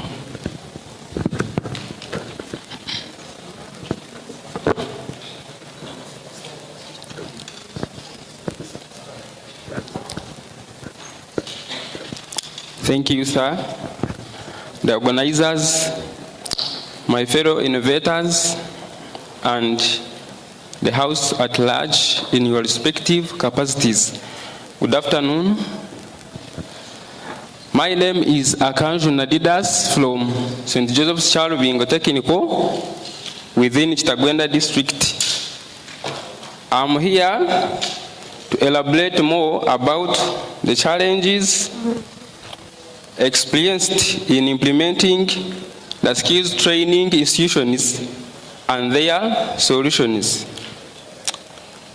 Among the challenges, before I go for the challenges, let me explain some keywords. One, it is about the challenges. Challenges, those are the problems encountered within the skills training institutions. Then, if I talk of skills training institutions, there we have technical institutes, farm institutes, and others. My first challenge, we have got the challenge of high dropouts, whereby students no longer now upgrade after achieving their certificates. Since they have got the skills, they no longer upgrade for either for universities. You find someone who have, like me, I'm pursuing a national certificate in building and construction. After having that certificate, there I have got the capacity of making some money. Then I end up failing to go and upgrade for these higher jobs, to become an engineer and more others. Then we have got poor attitudes among the learners or trainees. Like my fellow innovators who are here, we have got poor attitudes. Most especially, we are always facing a challenge from these students from universities, okay, those who have gone for higher institutions, whereby most of us, they take students who join these technical institutions to be the ones who have performed poorly in their levels, but of which it is not. So that one is also a challenge that is affecting our training institutions. Then we have also got a problem of inadequate land for practical lessons. Take a look, like institutions that are within towns, they do not have enough land to allow to those projects. Like in the building and construction, we have got that project of bricklaying project. There you have to practice it with your hands. But if you do not have enough land, you cannot afford to go and do that project. And you end up coming out when you know some few skills. Then you have got also another challenge of poor motivation of teachers, especially these English teachers. You know, English teachers, they are always considered as also these those teachers who teaches arts. And at the end of the day, you find they are earning low income, and you find now they are giving little to the trainees. Instead of, if they are paid a lot, meaning we could at least get each and everything we are supposed to get. But due to the fact that they are paid less money, we end up coming out when they are half-baked students. And after coming out when they are half-baked students, this will be a challenge to people or to other students to find that you know very few things compared to other students from maybe those people who have gone for these institutions within outside our country. Then as I sum up on the challenges, we are having the problem of gender bias. This is most especially within girls, and especially girls, whereby most of the girls, they take some courses to be for men, but while in actual sense, all courses can be pursued by each and every person according to someone's capacity. Like People of long ago, they used to say people who join building and construction, who join carpentry, they are those only for men. But I want to assure you that also, due to the fact that girls now have started showing up that they can also afford, I think that challenge is also becoming minimized. So I go for the solutions of the mentioned above challenges. I shall talk about the government extending skill trainings, at least in each and every district. Like for me, where I come from, it is a very deep village. If you talk of these institutions, most of them, they don't think that. Also, there are people, yes, thank you, sir. There are those people who no longer know that also institutions can help you and upgrade, and you get something what you need in your future. Then lastly, but not on the list, there is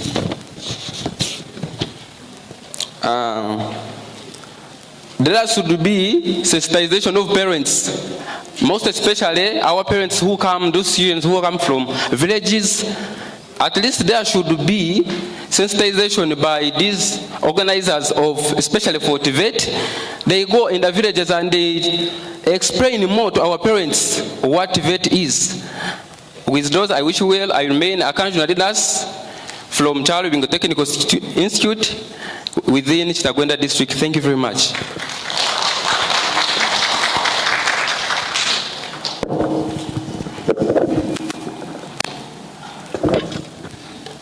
Yeah, thank you, St. Joseph Technical School, for your presentation.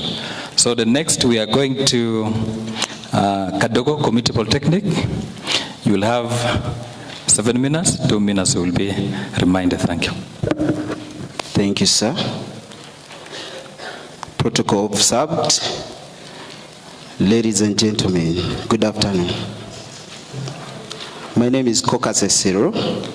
I'm going to take you through the challenges and solutions implementing skills training. But before I proceed, I will take part in the challenges. Then my colleague will take us through the solutions. That is none other than Ashab Owamuzima Shakira.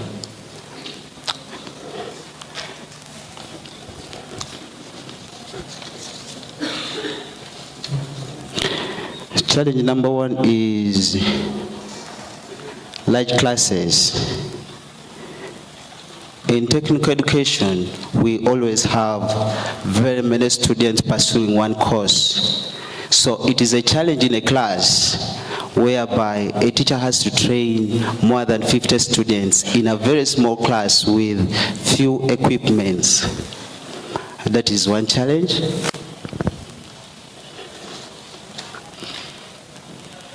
Challenge number 2 is curricular and industrial expectation variance. This is what I mean. What technical teachers teach at school, it is what we don't get at the field. For example, you are taught on how to repair. Like me on my course, I can be taught on how to repair a diesel engine vehicle, yet in that field, that same field, there are no vehicles, there are no engines like the diesel engines at the workshop. So me going to the field and meet these vehicles, how will I get to repair them? Thirdly, there is poor research and innovation oriented, and this one is so serious on teachers teaching technical education. These are teachers that come to class without smartphones. They don't change on research. A teacher comes with a button phone, a capability, and he expects you, a student, to get new ideas at class at that time. So there is this kind of poor research at school and innovation orientation. Another point is reference materials like textbooks, and this one is also a big challenge, like pertaining this new curriculum. It is so alarming that even these teachers and the TVET body doesn't have these books for this new curriculum. Teachers are running up and down to quote these things all together, to compile them with that pressure of a little time given to students over a module. Teachers are so stressed, and even students are so stressed. Another point is short period of industrial training, whereby students at technical education levels, after exams, they are given time to go and practice outside. They are given only 3 weeks. Yet you need to be working that, at least practice in that place, so that you will be what?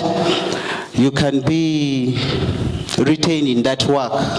They can retain you, maybe have a job. At least that could be like me pursuing national certificate in automotive mechanics. And I have a period of 2 years at school. I should complete my 2 years, then go and do that industrial training at once. Maybe a gross period of 4 months, and I'll be retained in that job. As I wind up with the challenges,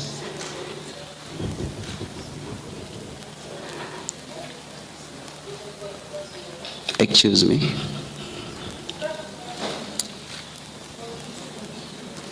Low esteem. Another point is low esteem and parity of status with its academic counterparts. This is the policy inconsistency.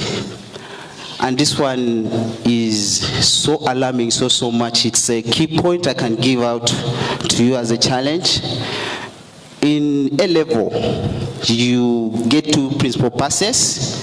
You are given chance to take a degree at a university, but national certificate has equivalence to an A-level certificate. You cannot rush to what? To pursue that degree. Instead, you have to take a shortcut again to what? A diploma. So those are the challenges I can give. There should be. Thank you. As my colleague will come and sum up, will come and take us with the solutions, please. Yes, yeah. Thank you. Thank you very much, Caucus. All protocol observed. I'm here to give you the solutions to the challenges that he mentioned. One of the solutions is to promote public-private partnerships where the government and public sector collaborate to fund TVET programs. The government can also allocate a higher percentage of their budget to TVET, and donors can provide a financial support to TVET institutions to keep it going higher. Another solution, the government can provide these TVET institutions with the skilled trainers who will implement the training skills with the students.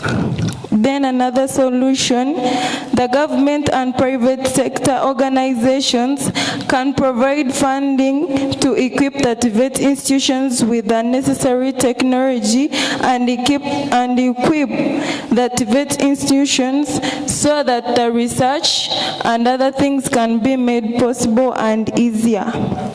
The government can also raise awesome about the benefits of the TVET and its role in economic development. Parents can educate, and this can lead to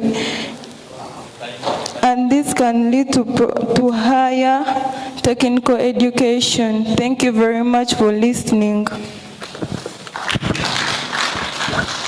Yeah, thank you. Kadogo Community Polytechnic. So the next we are going to Toro Technical Institute. You have 7 minutes, 2 minutes will be reminded. Thank you. Thank you very much, moderator, executives, the judges, and all principals around, my fellow students, good afternoon. My name is T.V.E.J Gerald, all the way from Toro Technical Institute, from Eastern Uganda. The reason why I'm standing here is to debate on the motion that says challenges and solutions when implementing skills training. It is indeed a very good motion. I've really appreciated.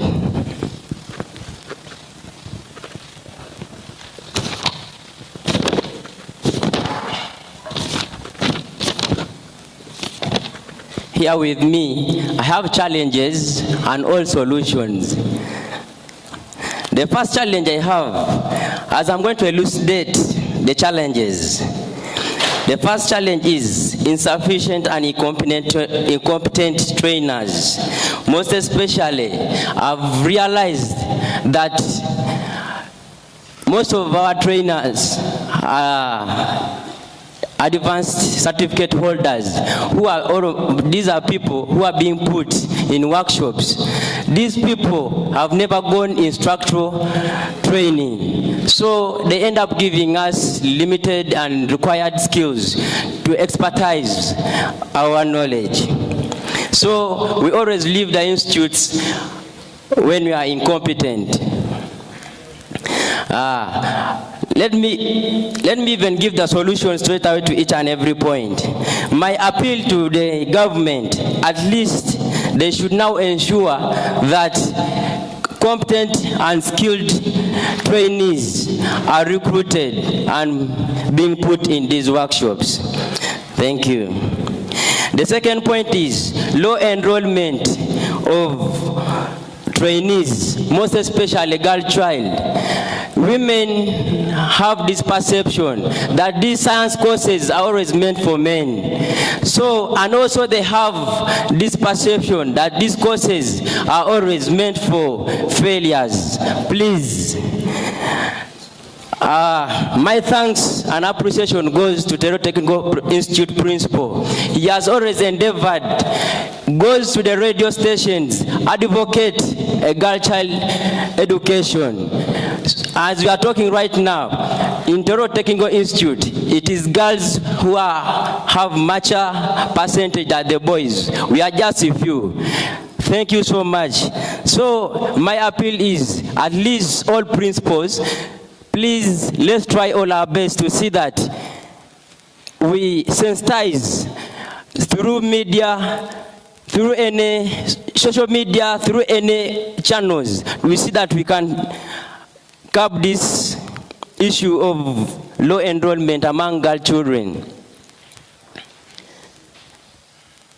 The negative attitude. The next point is negative attitude among us students. Even as students, this thing perturbs me at times, it perturbs me, and I become perplexed.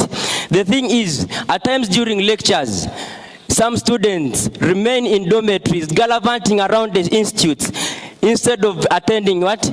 Lectures. And this, yesterday as Mr. Samuel said here, some students learn by the hearsay. After maybe others have come out, that's when they say, what have they taught? It is true, you will not get whatever they was taught and explained very well. Please, as also students, my appeal is, let's attend lectures in person. We are facing a challenge of infrastructure and then furniture. We are lacking equipment, materials for practicals. In Toro Technical Institute, right now as you are talking, the number is too high. Classes are few. Even admissions were just stopped from giving to students. But the truth is, Easterners, you bear me witness, we have now adopted into Technical Institute this skills education. Please, my appeal to the government is, please look at that and then see how you endeavor give us some classes and accommodation. Thank you so much.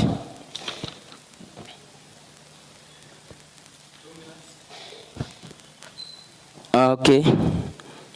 The rate at which trainees are dropping out is alarming. Since parents cannot sustain most of the students at the institutes, and you remember, most of these institutes are also being run by the money that our students pay. Power, electricity needs to be paid, also the children's welfare. So at times, this makes us also hard to do what? To remain at school. Please, my appeal to the government is at least they would also expand on the government slots from 50 students at least to some reasonable number, so that we curb this issue of dropouts. Thank you. I would also refer you back to Six Sigma. Six Sigma is a method. Six Sigma is a method which is used to help business improve or process products. Let me emphasize on the principles of Six Sigma. This one will help you focus on identify your problem and focus on your problem. Thank you.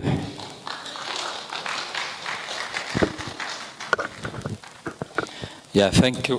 Thank you very much, Tororo Technical Institute, for your presentation. I now call upon St. Kizito Technical Institute, Madeira, to make your presentation. 7 minutes, 2 minutes will be allotted. Thank you.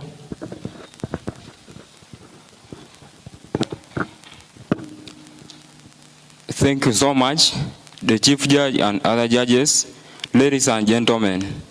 I'm called Otim Daniel from St. Kizito's Technical Institute, Madeira, Soroti, found in Eastern Uganda. I'm pursuing a certificate in electrical installation systems and maintenance here too. I'm here to express my views basing on the topic of the debate, challenges and the solutions in implementing skills training in our country, Uganda. But before I go any further, allow me explain the meaning of the key terms. One of them is the challenge. A challenge simply means a calling for someone to participate in a competitive situation in order to decide who is superior in skills, ability, and strengths. A solution simply means a way of dealing with a difficult situation without causing a negative change to the community. To implement means to start a program that has been approved officially. At this time, for us to continue, the challenges can be expressed politically, socially, and economically. One of the challenges which fall under social challenge is there is inadequate number of trainers in the institution. You find out that in an institution like St. Kizito's Technical Institute, especially electrical department, there are only around 3 teachers that are running the whole department. There are year 1 students, there are year 2 students. The same teacher who is carrying out practicals for the students is the same teacher who is teaching the students theory. How do you expect such a teacher to give the students all the relevant information so as you expertise in the department? So there is a need for the government in partnership with T.V.E.T. to recruit more teachers in order to overcome this problem. The other challenge is there is poor geographical distribution of the T.V.E.T. institutions, as can be evidenced by Kampala, the main capital city of Uganda. There are so many technical institutions in the city as compared to upcountry, the districts outside the main city. This is a very big challenge. You find out that someone who is from northern Uganda wants to come and pursue a course in a T.V.E.T. institution, but the big challenge is the transport and the cost. For you to move from where you stay, the district, to get the admission, it is not easy. So for us to overcome this challenge, there is need for the government to equally distribute these institutions so as to enhance the activities and the development of T.V.E.T. education. The other challenge which falls under social challenge is there is low perception of the TVET education, and there is high negative attitude of people concerning TVET education. With this one, you'll find out that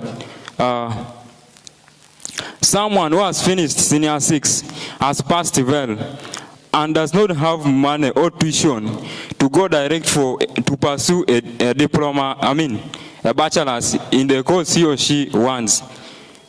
And when you try to advise such a person that please, still, when you go through a TVET institution for a diploma or a certificate, you will still reach for the bachelor that you want. That person will not receive that one as a positive idea to him or her, because he has not been nurtured. He has been nurtured theoretically, classwork throughout, but practically that person has been offset. So for us to overcome this challenge, we need to sensitize the community about the benefit of TVET education, especially conducting exhibitions like these ones. Most of us, we shall go away from here, and we shall be a medium of communication to the rest that did not make it up to this far. So let us consider this as one of the major challenges that is affecting TVET education.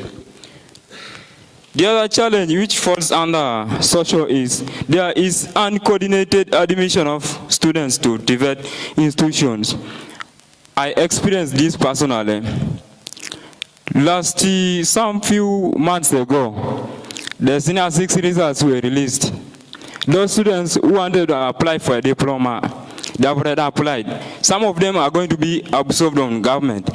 How about these ones who sat for their national certificates in the technical institutes?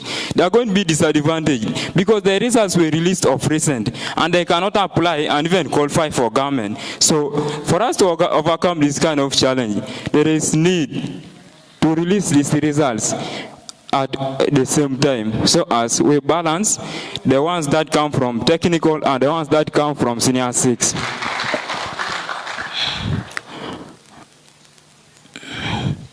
The other thing is, many communities today are facing financial strains as a result of being hit by the COVID-19 pandemic. Most of the communities are unable to raise tuition for their students or their children to be at school. Therefore, there is need for the government to come in at least to assist these communities with relief funds or bursaries such that we kick off at the same time.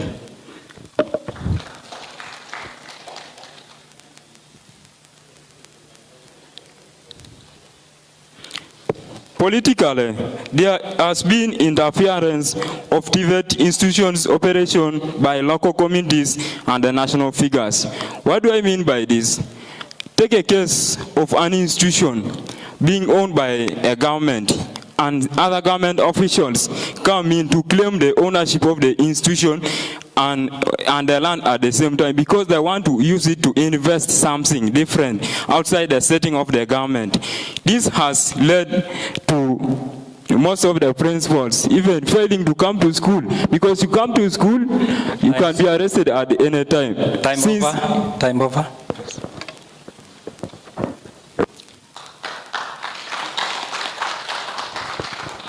Okay, thank you very much, St. Kizito Technical Institute, Madeira, for your presentation. So thank you, presenters from the 4 institutions.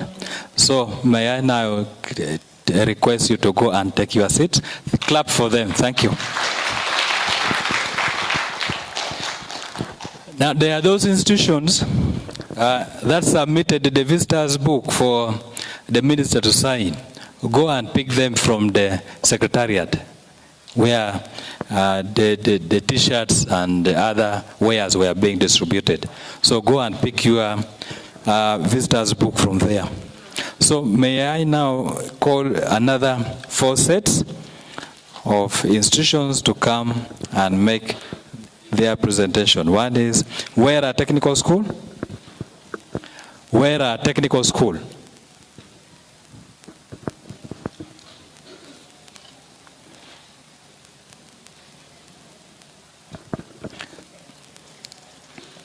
Kachika Technical School. Please come and sit. Kachika Technical School.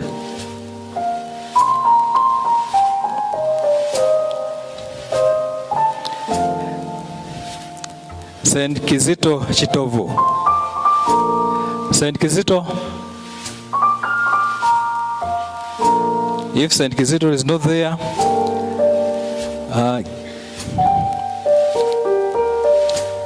Nakawa VTC.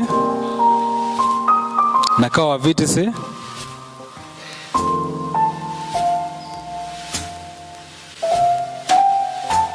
You are?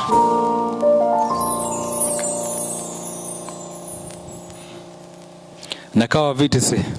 Take up your seat, the other side.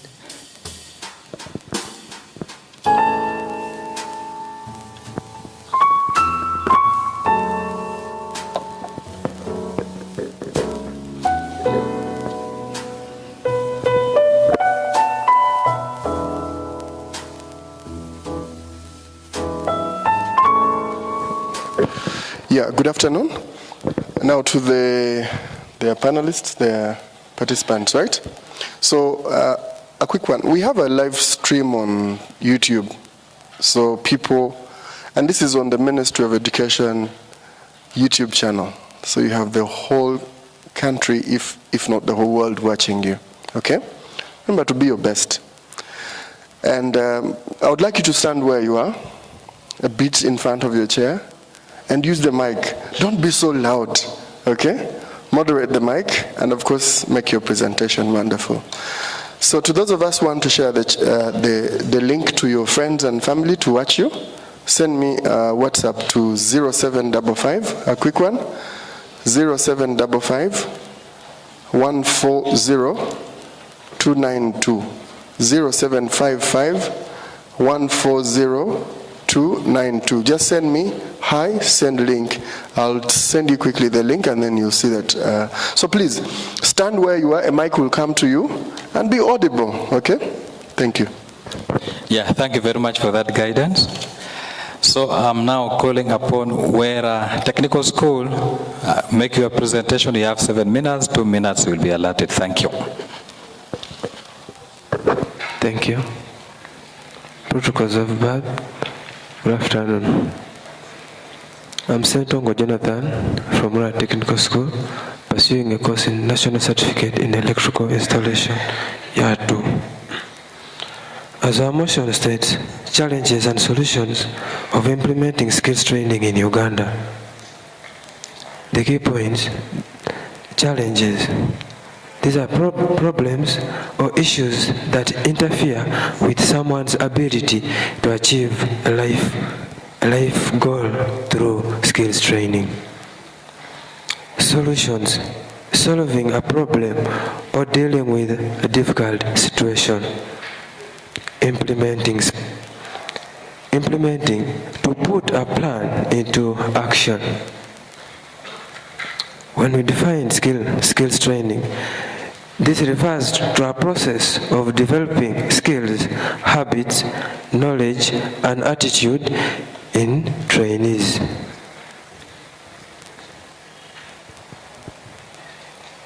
Our challenges: trainees' willingness to undertake skills training and their mindset.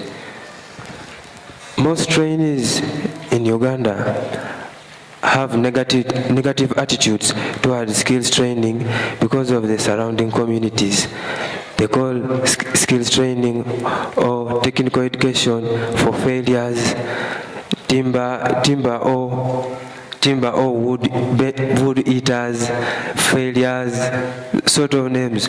So it makes the trainees have a negative attitude towards that. So with that, it makes their understandings to go to the other part of education other than T.V.E.T. Then we have limited instructors or trainees. We have challenges of limited instructors in most institutions. For example, in my own institution, we don't have enough teachers For example, in a course like BCP, we can find two teachers. One will be at the national certificate, one will be down at the UCPC. So it's hard for the trainees to get enough time with their trainee or teachers, or call them instructors. Then we have limited financing and provision of inadequate materials to schools, institutions, and colleges. This also has affected the trainees to learn hands-on skills, because most schools are not provided with enough materials. For instance, with this new modular assessment, we need more materials in departments, of which if you come in the institutions, we don't have enough materials, and even the finances are too low, as in institutions we depend on finances from maybe the government and students paying their tuitions, which is too hectic for the schools to buy materials. Then we have challenges in curriculum changes and assessment. With this new way of assessment, modular assessment, it has affected teachers or instructors highly, because of students and getting notes to give to the students. For instance, last year we are the pioneers of the modular assessment. Last year most schools didn't know which subjects shall we sit for, which subjects shall we go for. For example, electrical student, November, December examination, we're told we shall not do engineering drawing, we're told we shall not do science. So that only brought confusion to students. That as a result of changes in curriculum and assessments. Then we have infrastructure, inadequate infrastructure and space. Most of these schools, because of the high turn-up of students to undertake a skill, the space is too limited. And even the infrastructure itself, the buildings, we don't have buildings. Even for instance, in my school, we don't have a computer lab. We have only 3 computers, and of which we are assessed. We have computer as a lesson. So thank you. Then if I come to the solution, provision of materials and financing of these technical schools. So we ask the government to finance these technical schools and institutes for the betterment of our trainees. Then we had a challenge on embezzlement of funds and corruption in the ministry, as we are seeing what's going on, the embezzlement of the iron sheets. How sure are we that those iron sheets that were taken were not meant for some technical institutes there? So how to solve this? We need to terminate or arrest these people who embezzle the funds or grants that are given to communities or technical schools.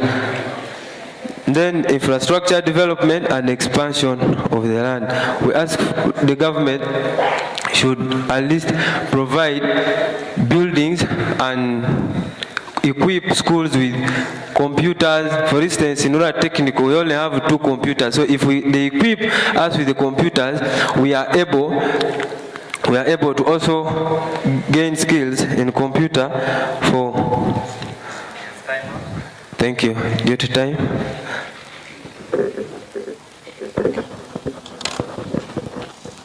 Yeah, thank you, Wera Technical School, for your presentation. So the next is Kachika Technical School. You will have 7 minutes, 2 minutes will be allotted. Thank you. Thank you, moderator. The judges, my fellow academic strugglers, and the House at large. I am in front of you here to discuss about the challenges and solutions of implementing skills training. But before I talk about the challenges and the solutions, I'll first explain some keywords in this motion. And challenges, you can take it as objections, protest, or threat. Then solutions, it's like fixing, remedy, or formula. Implementing, it's like applying or fulfilling. Skills, it's ability to do something in a right way. Training is like teaching someone to do something. Then starting with challenges, I'm going to start. My first challenge is negative attitude by society toward skills training. This is where you find like people think that technical schools are for failures, for people who are failures in life. They don't have any choice but to go there, for poor people, for bad performers, for people who have failed to continue with studies, but yet that's not the case, which is resulting to low number of students reporting in these skills training schools. My second challenge is bias on some courses. Now this is when you find like people think that carpentry is backbreaking, BCP is dirty work, bricklaying and concrete practice, it's dirty work. Some people think that tailoring is for women, it's not for men. Plumbing, people think that it's also dirty work, you need to clean sewages, you need to open sewage tanks, clean people's toilets, like that. My third challenge is insufficient training materials in skills training schools and industries. This is when you find people don't have enough materials since they are expensive and maybe there is low funding by the government. People don't have what to use, resulting to producing students who are half-baked, who don't have skills, who don't have expertise, and this is also a bad challenge. Then the fourth one is lack of sufficient and relevant information about skills training and institutions. For me, I asked several people. They told me, like I asked my teacher, what did you know about technical schools? He told me that before he finished studies, she didn't know that technical schools were there. She didn't know that after P7 you can continue. She didn't know about anything about that before she got a job to go there. Then there's competition from other education sectors, like secondary schools. These secondary schools tend to attract more students to their sides, and due to maybe people want to think that it's more important, they think that technical is nothing and it's useless, maybe for failures. Then we have a problem of dropouts.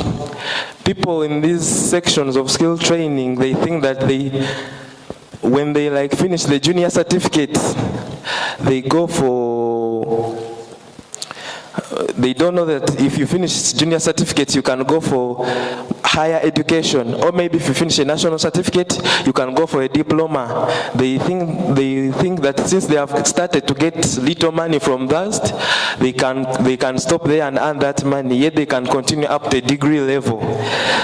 Then, okay, I'll talk of the solutions as I summarize. One of the solutions is massive sensitization on skills training to create awareness in the society. And another one is use of local available materials for skills training. That's like use of soil to make bricks, use of paper for sewing and other things in tailoring.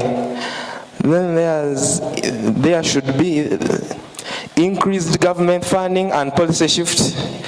This is to the government. By the way, I thank the organization committee for putting this TVET, because it has helped to put awareness. People now know that there's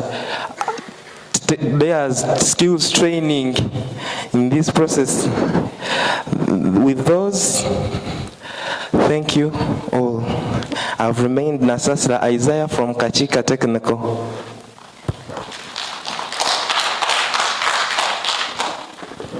Yeah, thank you, Kachika Technical School, for your presentation. So the next is St. Kizito Chitovu. You have 7 minutes. 2 minutes will be allotted. Thank you. Thank you, moderator, the judges, and the audience. By names of Katenda Abdulatif, a student of St. Kizito Technical Institute, Chitovu, Masaka City, pursuing a national certificate in building construction year 2. As per the motion, we have the challenges and solutions of implementing skills training. Challenges, furthermore, to highlight about the key points in this motion, challenges are the loopholes or the hindrances, and all about the solutions are the quick fixes. So we have the challenges of implementing skills training. I'm going to give a challenge and a solution for the interest of time. Firstly, inadequate human training resources. This is in form of modern tools and equipments like the electric swing machines for fashion and design, the modern engines for the automotive mechanics. So you find out that very many technical and vocational institutions lack enough training resources. This leads to production of half-baked trainees who go to the world and produce poor quality products. And the solution to that is the government should facilitate more the technical and vocational institutes through providing enough machines, all training equipments, so that the trainees can go through the training processes. That's the first point. As I continue, we have the negative attitude. Islamic education is for poor academic failures, which is totally wrong. So this demoralizes the attitude of the trainees. Thus, most of them ending up not joining technical institutions. And also, maybe the hard works, like for the building constructions, who are usually called the porters at sites, so that also demoralizes them. So the solution to that is that the government should sensitize low communities, especially in rural areas, about the value of technical education, because most of us, some of us, have already gained in it, and we're already up about it. The other point can be about the expensivity of skills training. For sure, this is because about the double registration that was recently brought about the UBT. Most of our parents are low-income earners who mostly depend on agriculture for our tuition. So if you bring about double registration, that will lead to even school dropout, because less parents can afford such amounts of money for double registrations of July and December to pay for their students. And this leads to production of low or less students at the end. who are well skilled.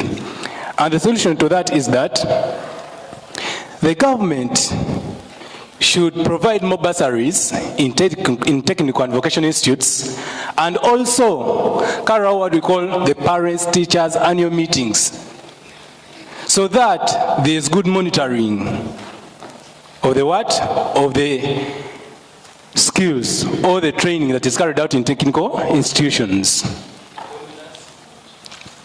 As I'm concluding, we have the poor response by the surrounding communities where opportunities are available. This is because of poor advertisement by the government.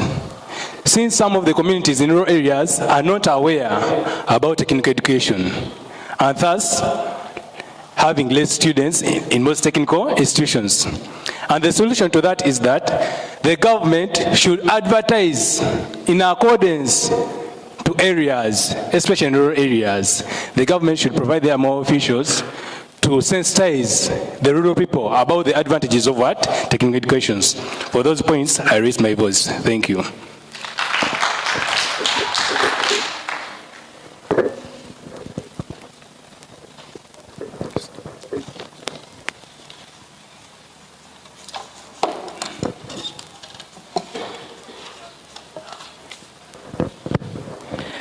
Thank you, St. Kizito Chitovu, for your presentation. So the next, we are going to Nakawa Vocational Training College. You have 7 minutes, and 2 minutes will be allotted. Thank you. I thank you so much. Our dear judges, all the principals, the audience, and my fellow panelists, I thank you for coming. Assalamu alaikum. Praise the Lord. My name is Dan Okopa. I'm a basic trainee year 2, Electricity Department, Nakawa Vocational Training College. I'm also the Right Honorable Guild Speaker of that same college. Once again, I want to let you know that I'm one local Ugandan from the northern part of the country, specifically Lira City. So I come here purposely to present to you the challenges and solutions. I want to put to the notice of the government of Uganda, including all the TVET officials and the officiations and the audience. One, I want you to know that today's theme is not just a theme, but it is an attitude that you have to put in place. My structure of presentation, you who have my hard copy, you have the heading. I'm going to give you the theme, the definitions, introduction, challenges, solutions. I'll conclude, and you have a point of reference from my presentation. I want to, in details, let you know about 1 or 2 things. One, in fact, before I even go to that point, I want to thank the organizers, because what I'm about to mention is one of the most important things that we have to embrace. First of all, allow me to remind you that TVET stands for Technical Vocational Education and Training. To innovate is to make changes in something established, especially by introducing new methods, ideas, and new products. To create is to bring something into existence. Sustainable is something that is able to be maintained at a certain rate or level, and sustainability, economic growth, and sustainable definitions of good education practice. Sustainability itself consists of fulfilling the needs of the current generation without compromising the needs of the future generation. Ensuring a balance between economic growth, environmental care, and social well-being. Ladies and gentlemen, allow me to introduce to you TVET in particular. TVET, in 2010, the government of Uganda adopted Vision 2020 of the National Planning Authority. Vision 2020 of the National Planning Authority is conceptualized around strengthening the fundamentals of the economy to harness the abundant opportunities around the country. Ladies and gentlemen, as the overcoming framework to support a socio-economic transformation, consequently, the second National Development Plan and the third one prioritizes human development and creation of skilled manpower for national development.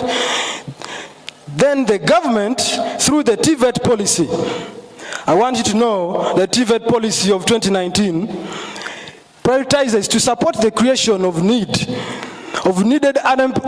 employable skills and competence relevant to national transformation, labor market, as opposed to just acquisition of educational certificate. The government, through the TVET policy 2019, introduces a TVET system which will historically address Uganda's skilling challenges in order to achieve the desired national goals of increased productivity, labor market efficiency, and technological readiness. Drawing from the early 20th century educational thought of the German educationist Katzensteiner, and more recently Vygotsky in 1978 and Engstrom in 2001.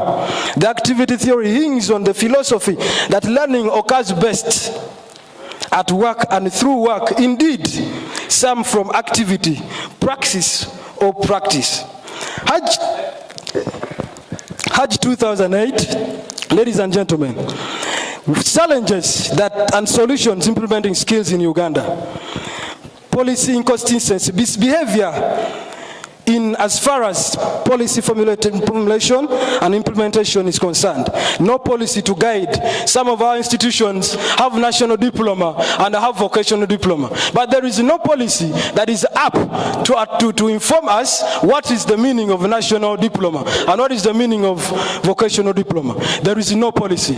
Ladies and gentlemen, policy inconsistency is one of the challenges we are having in this country.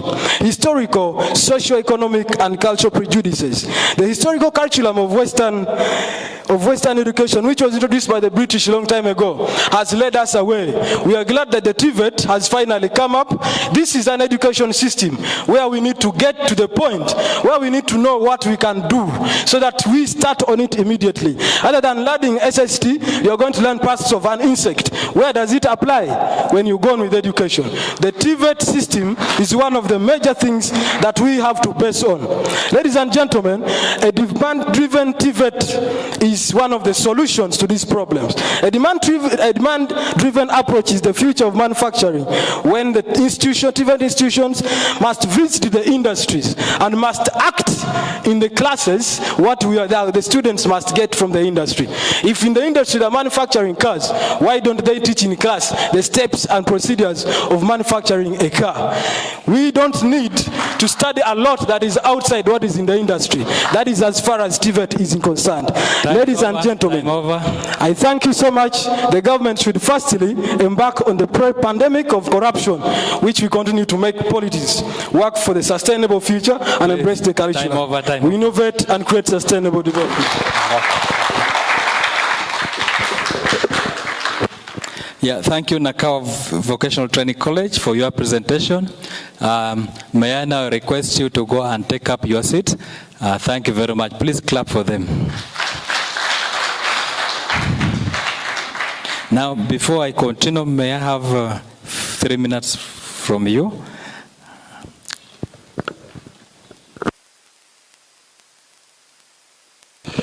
Thank you so much, the team and the judges. You're doing such a wonderful job, and the participants. My name is Patrick Mulindwa. I lead a creative team over there. If you see people putting on t-shirts of Media Factory, and I'm a great enthusiast of TVET. I appreciate everything I've seen here, and I want to ask you, whoever sent me a message, clap for yourself. That is what they call digital, because I mentioned it here. In just about 30 seconds, I had over 20 messages, and they had received links. Yes, and it continues to grow. So I would like to bring you to magic. So remember, do you guys remember what I said here, that we shall make this TVET activity trend more than the potholes and the Molago things? Did you remember that? So what we're going to do is we want to do a 14 days of digital influence of this event. So what happens is the first influence is going to happen during the time you're here. So send me a message to the number once again, is 0755 140. Every one of you have this number, please. It's going to be a very important number. 0755 140 292. Okay? So when you get the number, send me a hi, and at least every one of us should get a link. If you don't have a smartphone, you have a friend who should receive a link. So what you do is, because this seat capacity here is about 200 and something, if every one of you received a message, we'll have 200 people receiving a link. If every one of you sent the link to one person, we'll have 400 people receiving a link. Now the people you send to, tell them to send to one person. So in the next 1 hour, we'll have about 600 people receiving a link. And now remember, when you open the link and you view a video, mention your name and where you study or come from. That will be on the Ministry of Education's YouTube channel. This is the last one. So 14 days of the first national TVET skills exhibition. So the physical event ends today, right? Not so? So it's a 2 days event. So what we're going to do is we're going to plan a Twitter space. How many of you have heard of a Twitter space? You've heard of people.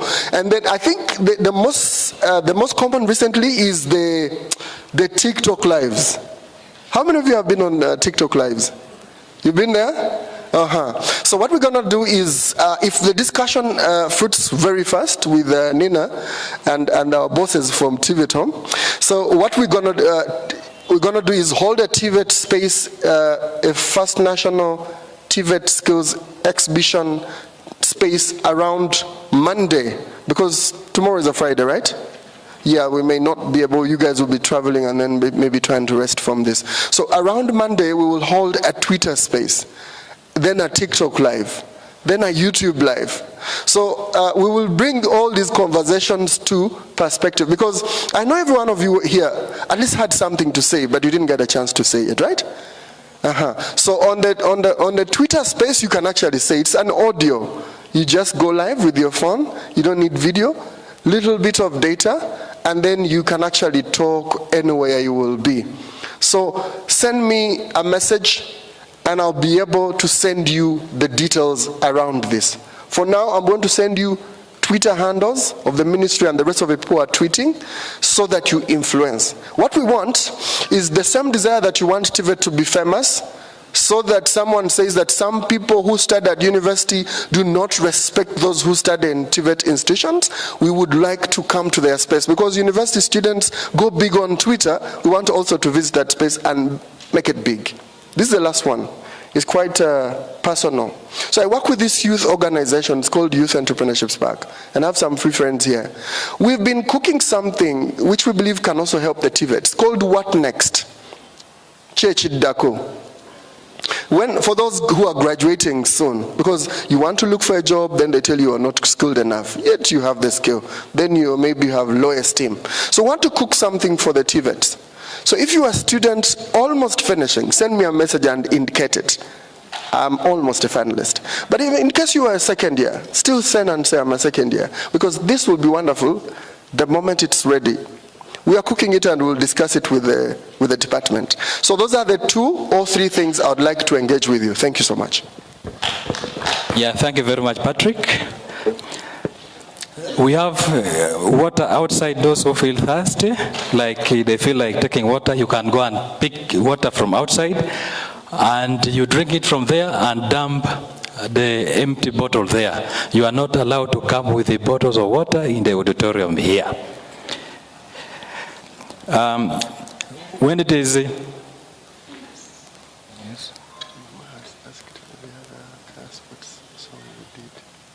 The what? Okay. Before they go, we first dance? Okay, it's okay.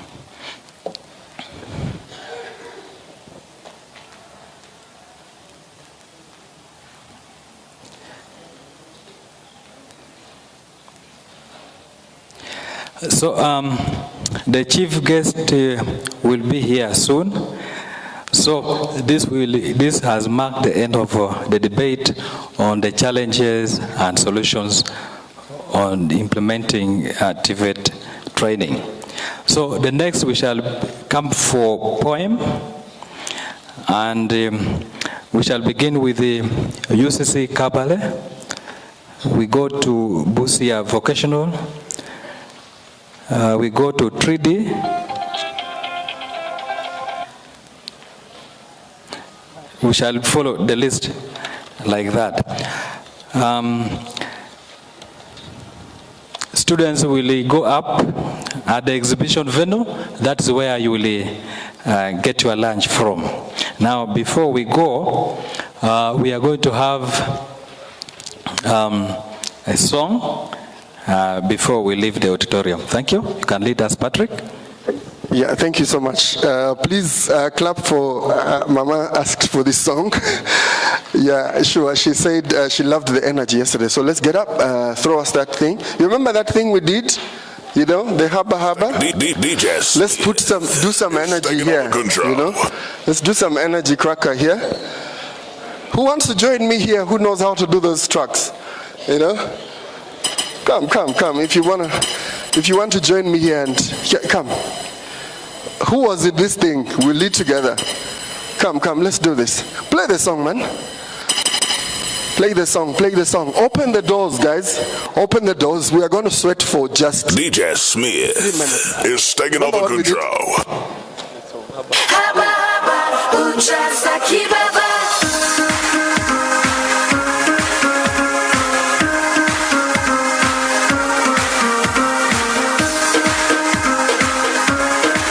Yeah, let's start with that.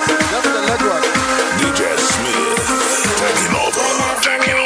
My grandma told me that I could be just anything that I wanted to. Especially those who have t-shirts. When I was a little girl, my grandma told me that I could be just anything that I wanted to. Let's make a good line. Everything I wish for, everything I look for is right. Make a straight line here. Everything I work for, everything I wish for, everything DJ Smith on the ones and twos.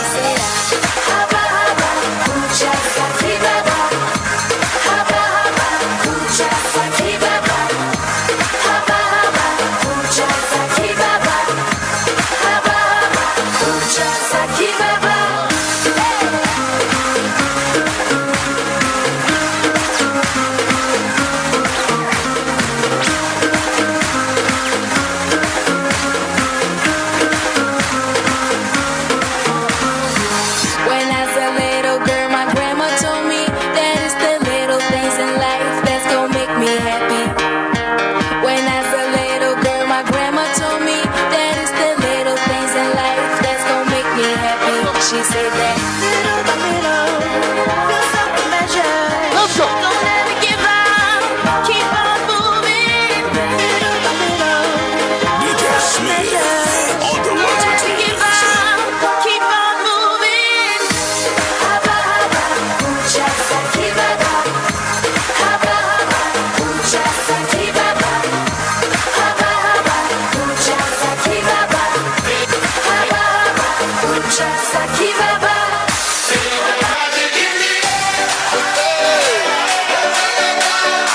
Magic System, Red One, Shawty.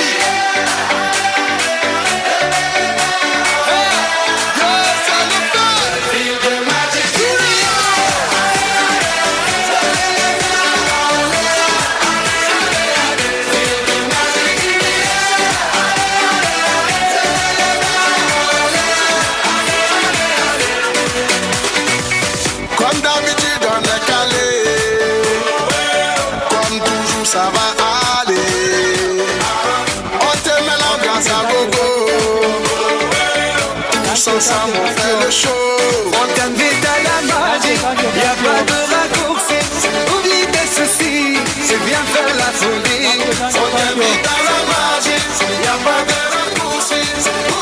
Thank you very much. All right, clap for yourselves, guys.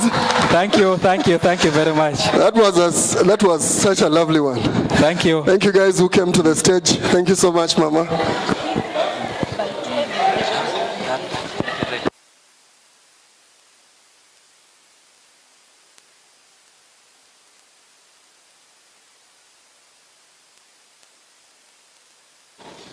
Yeah, thank you, Patrick, for that energizer. And thank you, Assistant Commissioner, for calling for that energizer. So I'm now going to call the following institutions to come and present their poem. If you feel thirsty, please go and pick water, drink from there, and then come back to the auditorium. So may I now call upon UCC Kabale to come forward. UCC Kabale for poem. I give you 5 minutes. 5 minutes? Okay. But you can come and sit. UCC Kabale. If you are not there, I will not go back again and call UCC Kabale if UCC Kabale is not there.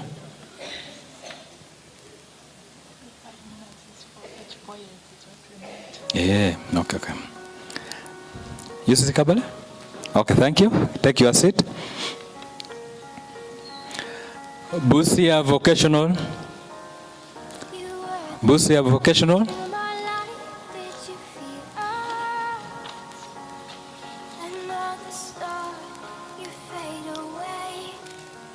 Busia Vocational.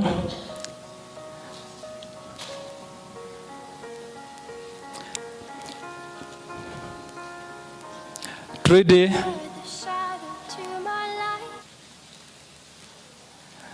Trudy, come forward.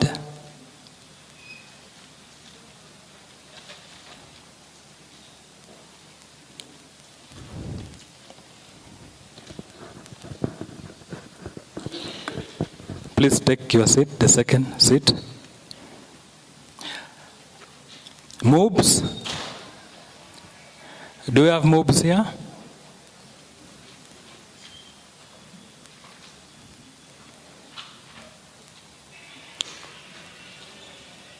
Moves.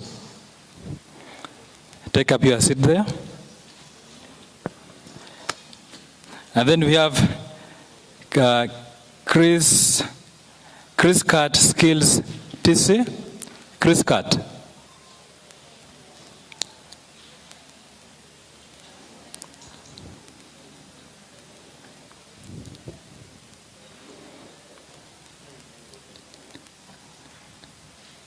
So those who are preparing lunch, they are saying that we should give them 20 minutes for the lunch to be ready. So we are utilizing these 20 minutes for this poem. Then we shall break off for lunch. Then we shall come and continue with the poem as we wait for the chief guest to arrive.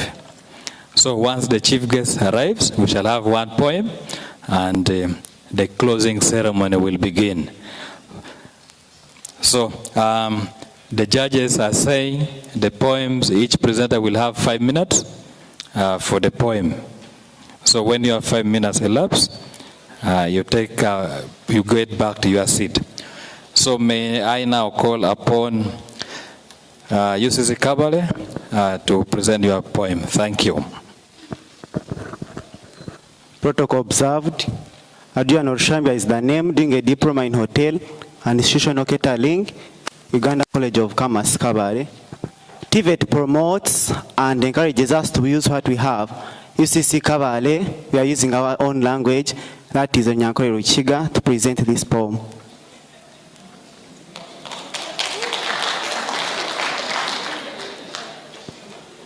And in this poem, we are promoting and telling people the good things TVET is doing for us. And I will say, Mwena Mjerengwe, you respond, eh. Mwena Mjerengwe, Mwena Mjerengwe, eshimwe n'arhanga katwiriza ihanga yitu Uganda yareza abantu barungi. Mwena Mjerengwe, abantu barungi batukugura batwereza okugobo gukora n'abantu bona. Mwena Mjerengwe, bato kubwo gukora tukatandika ibyitwe bitekorire byo namwe namugengwe ebintu byeko yetu abikora repa katunyo tufune sente tuyo tunguka tugendo misho mwe namugengwe tunjiro kugura bamwe n'abatecha abandi n'abamakanika abandi ba engineer bona bageno bakora hamwe batunguri hanga giti Uganda mwe namugengwe reba tukaza kabaye twashanga imishozi yari itine cyo kugikora mutagita mwe monde studio twara mu bintu byinshi mwe namugengwe reba monde zirye byinshi tuyamwe ibintu ni program zungu nabyo taun exportator reba byo tubikora abantu benje no babigenda basima mbaherezo wahigura mwe namugengwe reba bicira mana gutuyo tworo mu ihanga giti Uganda kuryombe karke yongera yo kabiryo mutindo mwe namugengwe Uganda kore job kama sinesima mwena nesima hanga nesima Museveni yatwiriye litendekera katabashomisa abarunja akabarebera mwe namugengwe reba yija yabasima ntushaba mukamaguma bahira mana mwe bari mno. Thank you, UCC Kabale.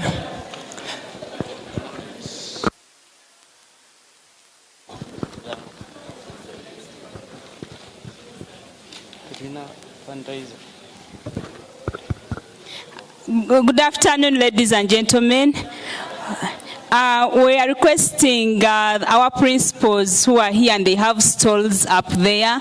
Maybe we can move there briefly to be able to be visited by the PS. It's brief, but then you come back. Thank you. Excluding the principal youth development center, Gulu. Thank you very much. I also wanted to announce that we have another important guest. That is the Permanent Secretary, Ministry of Education and Sports. She's around, she's with us already. She's now touring the stores. She's in the exhibition ground. So anytime she will come here, so when she comes, we shall have some, we shall hold the activity briefly. She will greet us, then we proceed. I will alert you when she comes. Thank you very much. Proceed. Okay. Thank you, Sam. I had already thanked UCC Kabale. Next is Busia Vocational. You will have 5 minutes to make your poem. Thank you. Trudy, there is no Kabale.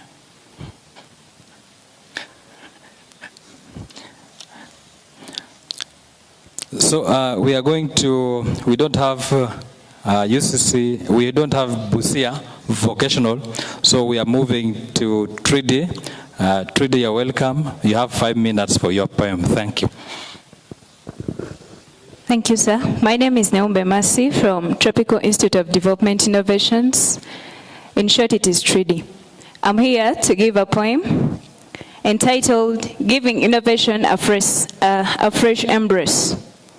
Silk, a fabric that still the taste of time, woven with beauty and grace so sublime.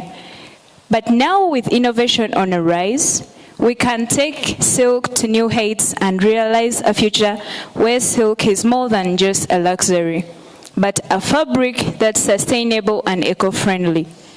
From biodegradable silk to digital printing, the possibilities for innovation are never ending. With technology and creativity combined, we can create a future that's truly one of a kind. Imagine a world where silk is just more than a fabric, but a solution to the problems that seem so drastic. A world where silk is grown sustainably and ethically, and the fabric we produce is both beautiful and healthy.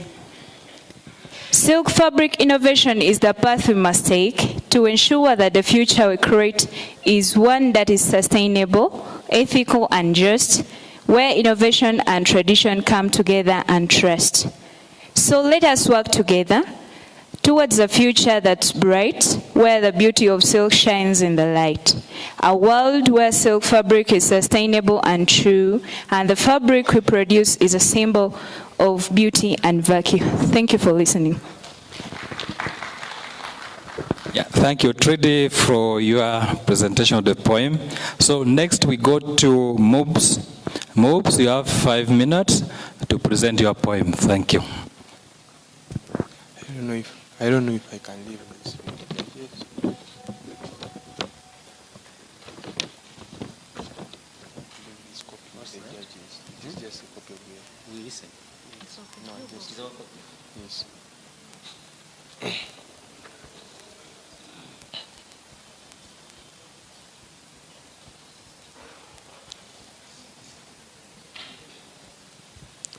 My name is T.V.E.J from Makerere University Business School, and basically I'm doing Office and Information Management, and I'm here to join you and present my poem.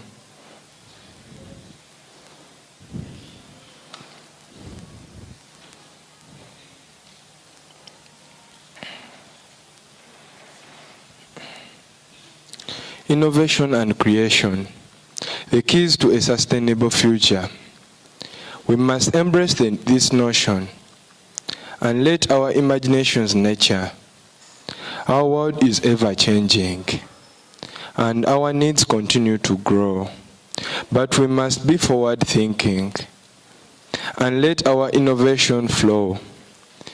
New technologies and new ideas can help us overcome our strife, and if we work together, we can create a better life. From the renewable energy resources to sustainable agriculture and more. There are countless ways to innovate and build a future we can adore. So let us come together and put our minds to the test to create a world that is sustainable and let our planet at its best. Innovation and creation will guide us on this path and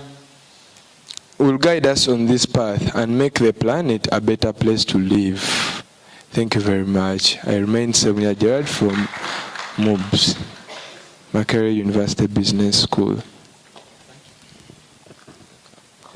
Thank you very much, Moobs, for presentation of your poem. So the next is Chris Cat, Skills, TC.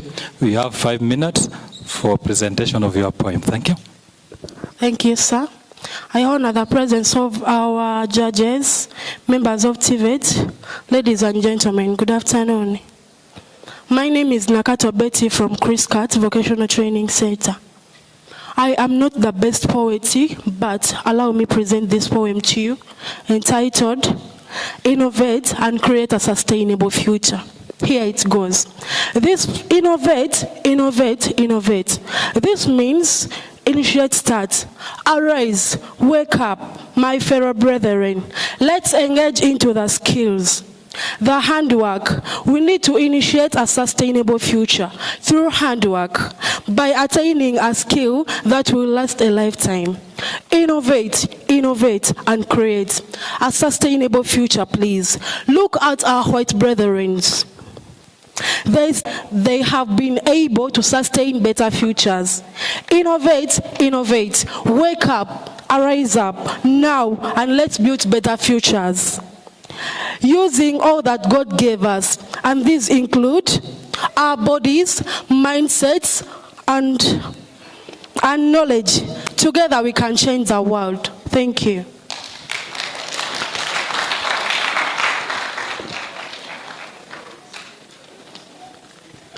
Yeah, thank you very much, Chris Cat, for your presentation of the poem.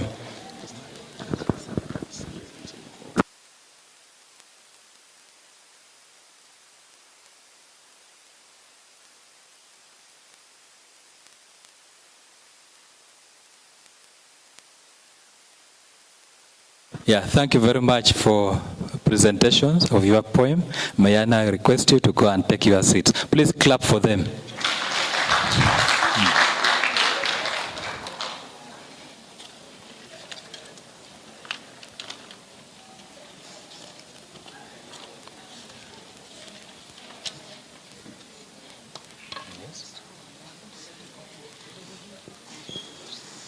And they are seated, yeah. They have sat.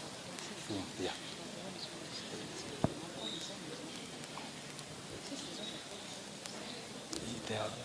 They are already set. Yes. But now, Fade away. the installs the inspection, will they be able to take lunch from the other side, the student? Or will they will crowd the inspection?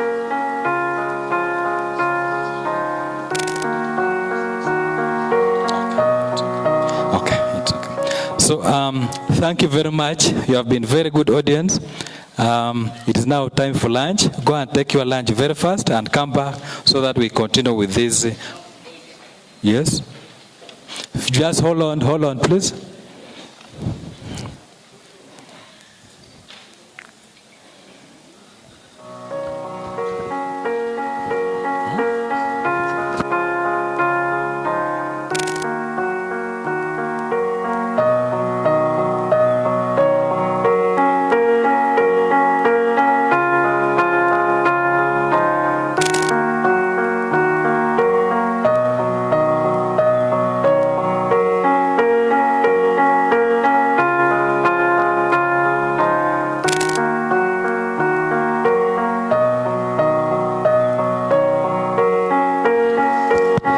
So I've received information that the PS is on her way this side, and the PS cannot come and find an empty auditorium.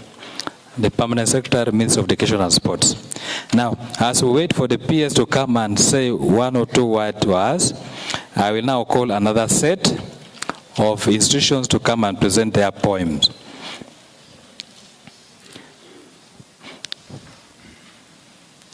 Moyo Technical Institute. Moyo Technical Institute, are you there? Next we move to Lugogo VTI. Lugogo VTI. If we don't have, we go to UICT. Please come and take your seat.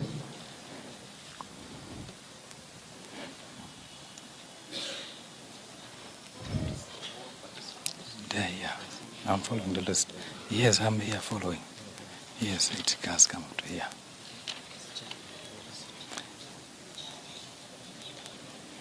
I'm following the list here.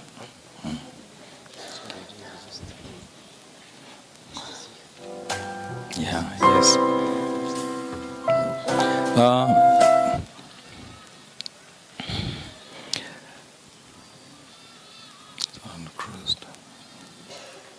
Minakulu Technical Institute. Minakulu Technical Institute.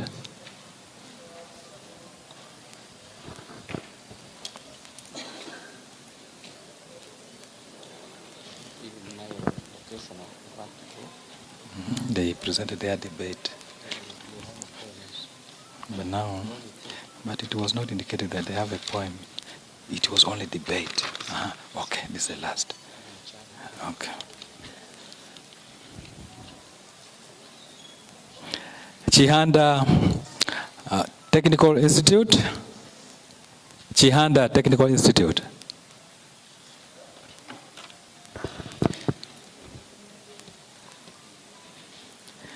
St. Joseph's Technical School, Charubingo.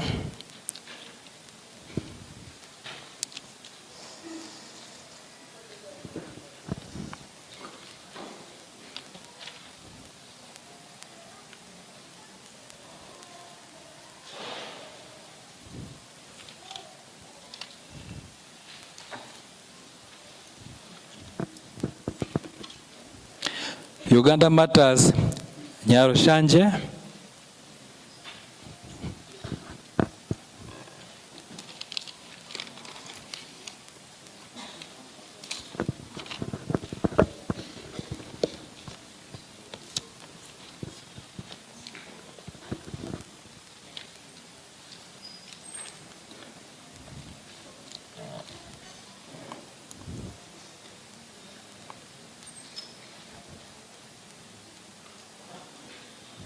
So I'm now inviting UICT.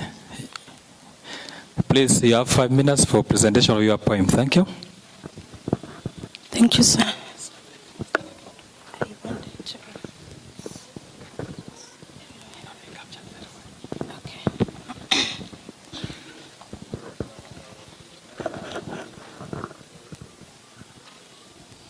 The guest of honor, the invited guests, all the principals from different institutions, the exhibitors, ladies and gentlemen, good afternoon to you all. I'm Achelangat Anet. I'm from Uganda Institute of Information and Communications Technology. That's the host. I'm for Information Technology for Business, here too, first semester. I'm here this afternoon to recite for you a poem entitled Innovate and Create a Sustainable Future. This piece speaks about the urgent need for you and me to build a better future for all of us and for the generations to come. With the powerful message in this poem, I have a belief that it will move us and motivate us to take action. So without further ado, let us dive into this beautiful piece of poetry and see where it takes us. Let us dream of a wall so green and bright, a wall where the earth is fresh and clean, where every step we take is a step towards light. Let us take a step ahead to create a sustainable world so grand, where innovation and creation lock hands. Let us imagine of a future with clean energy as our main theme. Imagine of a future where resources are used with utmost care, where a waste is minimized everywhere, where we build with care and recycle with pride.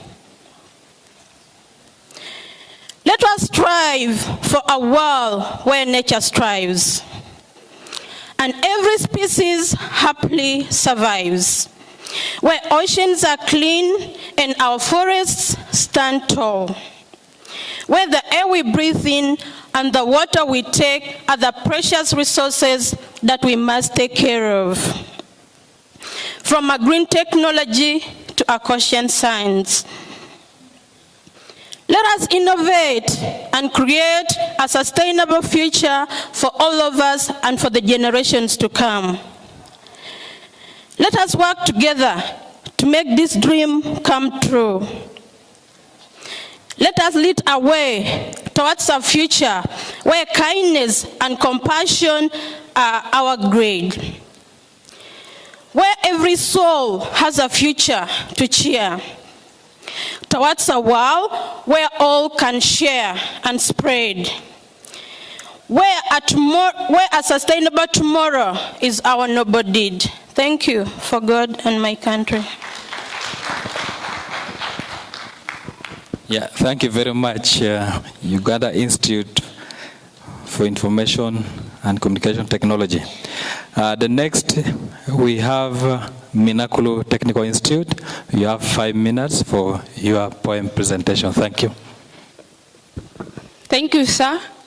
The organizer, the judges, those at large, good afternoon. My name is Lamaka Fiona from Minakulu Technical Institute, OYAM. I'm here to recite a poem on the theme, Innovate Can Create a Sustainable Future.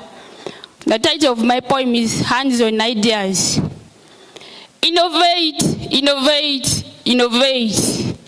A new language for a sustainable future. A future with ideas in hands, not theoretical melodies of ideas. Innovate, innovate, innovate. A future with practical skills. Mindset, rearing goats, physical and battery management, not theoretical melodies of ideas. Innovate, a universal language for development. a creative mindset for a practical, developmental, and sustainable future. No more melodies of ideas. A child is at school to learn skills, not to sing skills, to be skilled to feed the world, not to be laughed at by the world, to be skilled to make manures for farms, medicines for poultry. Not working on ideas, but practically working on ideas for a sustainable future. Thank you. Thank you very much, Minakulu Technical Institute, for your poem. So the next is St. Joseph's Technical School, Charubingo. You have 5 minutes to present your poem. Thank you. Thank you, sir. The organizing committee, plus the whole entire room. Good afternoon. My name is Asaba Anita from St. Joseph's Technical School, Charubingo, in Chitagwenda district. I'm here to recite a poem, but I will cooperate with my fellow student called T.V.E.J Sala.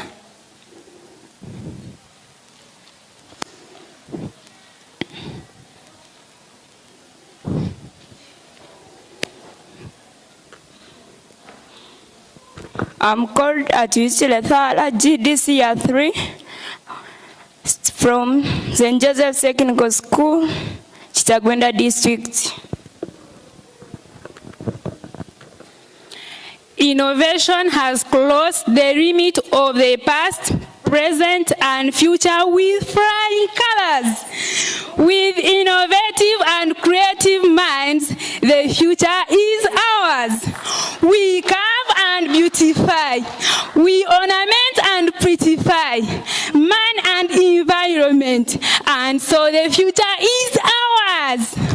Creativity comes from something persevered, something produced from nothing, and that is our aim to achieve. They say creativity comes from something. Creativity is just connecting things, but they forget that creative and imaginative minds have made us aware of the tangible, seen and unseen beauty of our environment. Yes, call us the descendants of innovation and creativity, and then we shall proudly throw it in your face that the future belongs to us. We say innovation is the greatest knowledge. More than you can learn in the greatest courage. It is a requirement for a sustainable future to improve if we all embrace it to move. Thank you. Complied by Asama Anita, St. Joseph's Charubingo. Thank you, sir. Yeah, thank you very much. St. Joseph's Technical School, Charubingo. Next, we have Uganda Matters, Nyarushanje. You have 5 minutes to present your poem. Thank you. Thank you. I am Nahwea Dorcas, Uganda Matters Technical Institute, Nyarushanje, offering fashion and design. Presenting a poem titled Innovation. Why do I suffer? 2 hands, 2 legs with my mind? God, what are you hiding away from me? Drive to become a mother of invention. Remember our self-worth and poetry. We can change the future, yet we don't know where to begin. We have to think and use our common sense.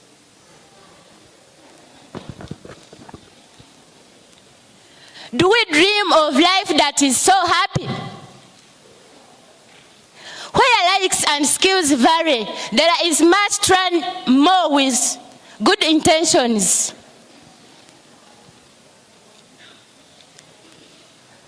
provide a vision and a mission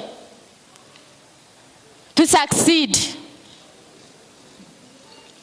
Because of you, because of you, Uganda is developing. Because of you, the world has developed. Be innovative and create a sustainable future. Thank you.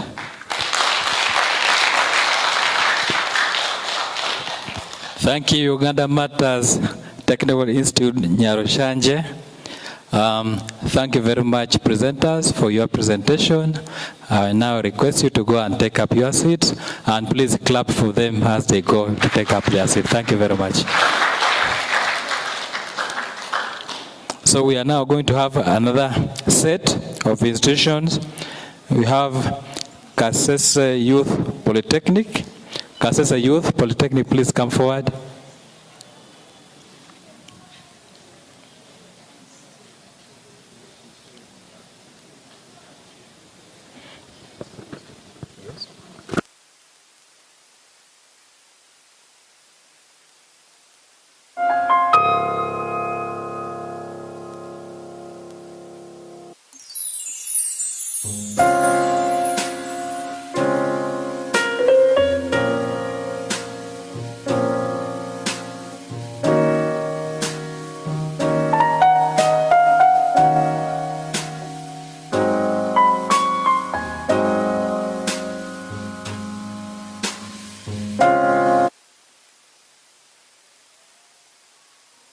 Next we have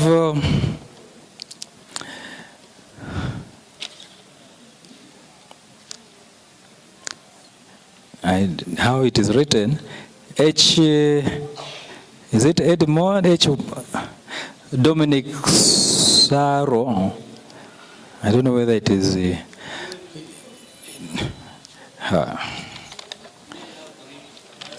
you come and because I cannot read this handwriting here. This is what? This one. This is Dominic Savo.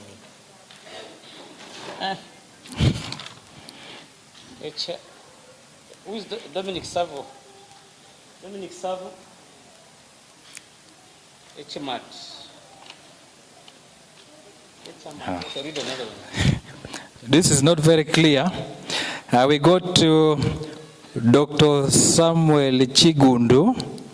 Do we have Dr. Samuel Chigundu here? If it is not there, then we go to Dokolo Technical School. Dokolo Technical School. Kitagata Farm Institute. And Nile Vocational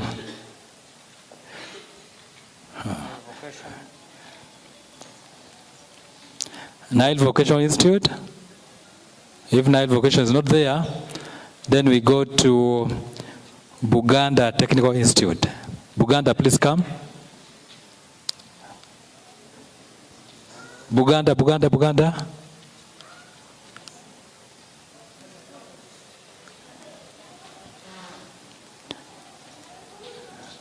Buganda. No, it is not there. Okay. No, that's the last one on the list. It is the last on the list. You are? Rugando Technical Institute. Yeah, it's the one, sorry. Okay, sorry, it is Rugando Technical Institute, not Buganda.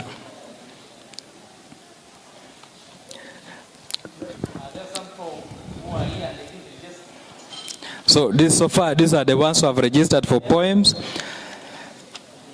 So let's begin. You will all have 5 minutes. So we shall begin with the... but now they have delayed, they are not there. Yeah. So let us first finish this set because they were not there. After them, then we shall have them. So may we have now Kasese Youth Polytechnic. You have 5 minutes to present your poem. Thank you. Thank you, sir.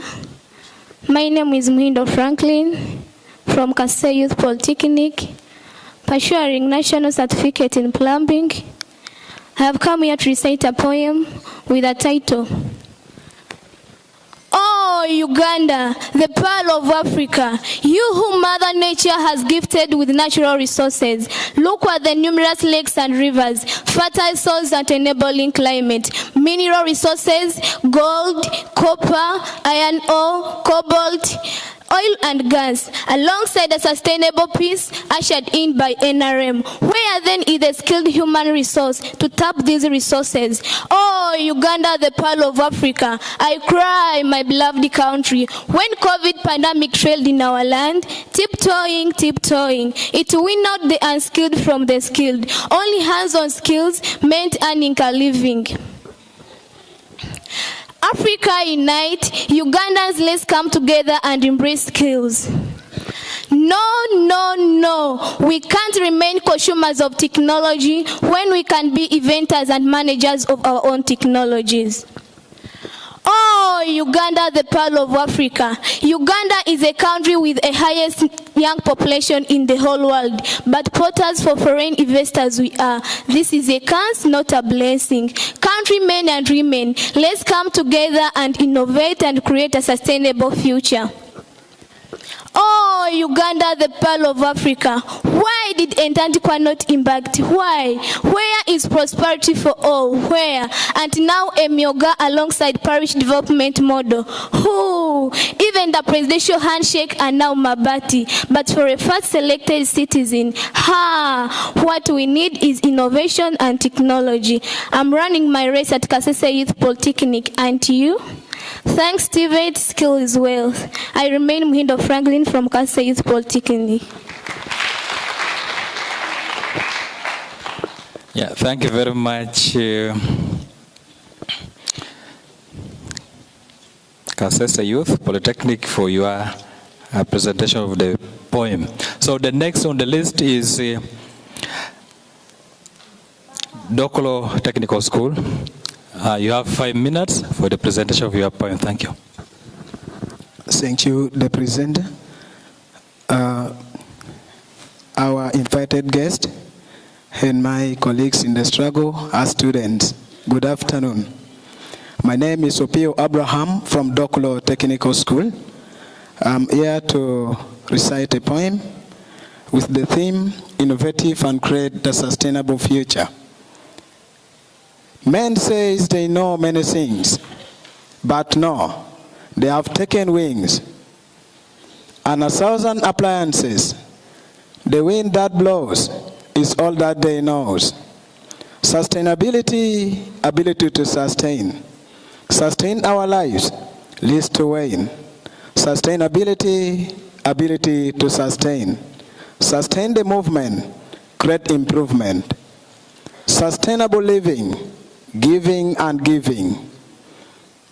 We sustain the minds that knows how it's done. Use the sun, use the run, use the fun. Did you know our laughter is energy? Did you know our sustainability can sustain a tree? Pop rice in a boil. Labor hate, labor love. We sustain to get what we need. And what our future derives is what we are deriving. Thank you for God and my country. Yeah, thank you very much, Dokolo Technical School. So next is Chitagata Farm Institute. You have 5 minutes to present your poem. Thank you. Thank you, the moderator, the judges, and the TVET house which organized this. I'm to recite the theme from the team of Chitagata Farm Institute, the poem entitled Innovation, Innovate and Create a Sustainable Future. Oh, innovate and create a sustainable future. Poverty is the cause of death, unemployment and everything else. The land is full of greens, fertile soils that support all meals. To resist it, it needs us and nobody else. Innovation, creativity, and strengths is the way to go. Food shouldn't be a problem, for we all have the ability to innovate and create to sustain the future. Economic growth is what we aim for. We should fight unemployment. People should innovate, create, and sustain the future. Illegal work should be kept at rest. Production must be accelerated to ensure maximum consumption. People should innovate, create, and be committed to sustain the future. The earth is warming, haven't you heard? We should take care of our environment. Measures to combat climate changes should be taken. Thus, innovation and creativity is the way to go. The youth should understand that this is their world. And together we can stand to fight all this without a sword. Innovate and create a sustainable future. I remain Mutangana Moses, a proud student of Chitagata Farm Institute. I rest my case. Yeah, thank you very much, Chitagata Farm Institute, for your poem presentation. So next we are going to Nile Vocational.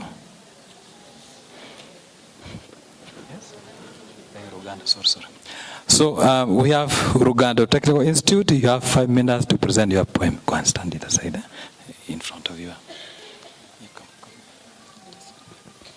Thank you. Thank you, Mr. Speaker.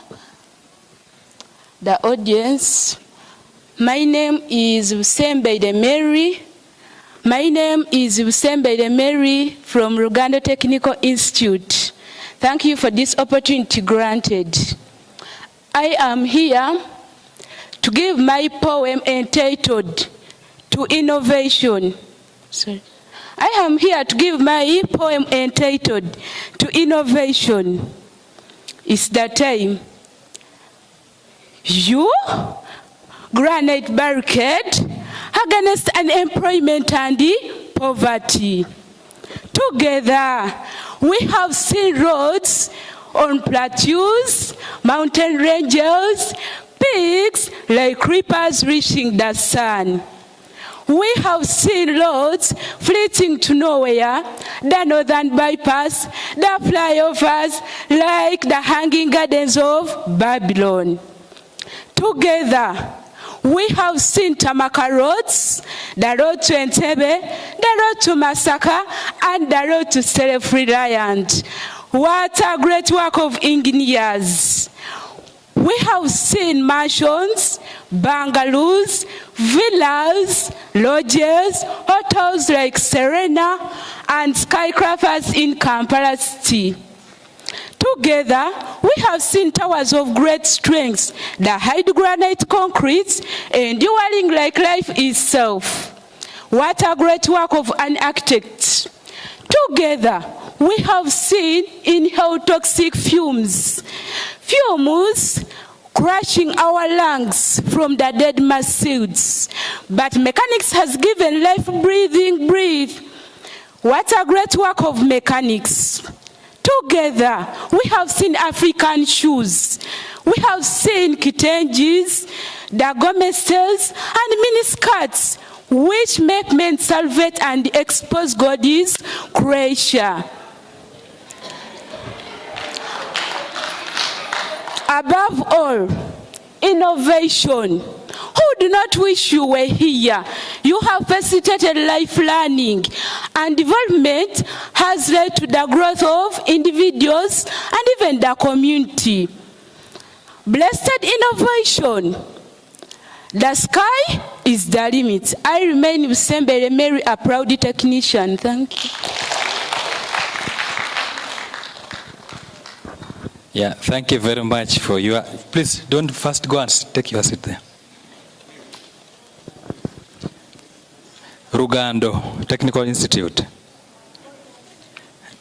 Your handwriting. What is this one? This one.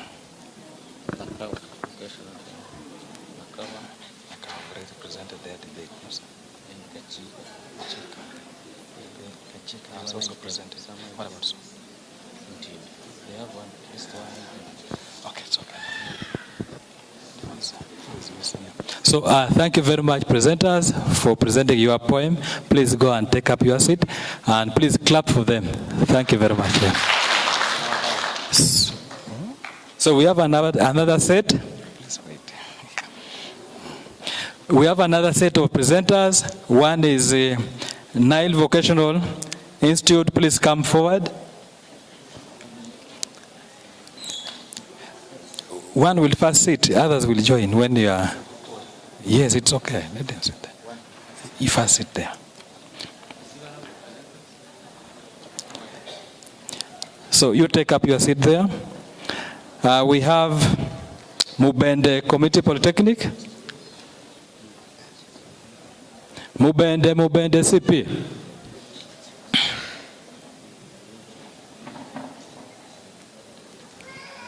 Hakiteja Community Polytechnic. St. Peter's Technical Institute Mubende. And Bukomero Technical Institute. Bukomero Technical Institute.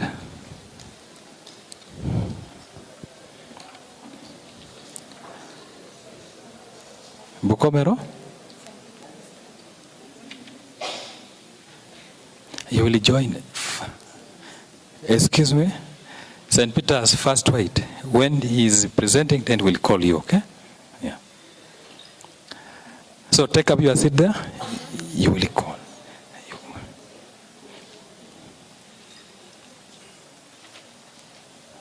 So may I now call upon, all of you will have 5 minutes for your poem presentation. May I have Nile Vocational Institute to come and present your poem. Thank you.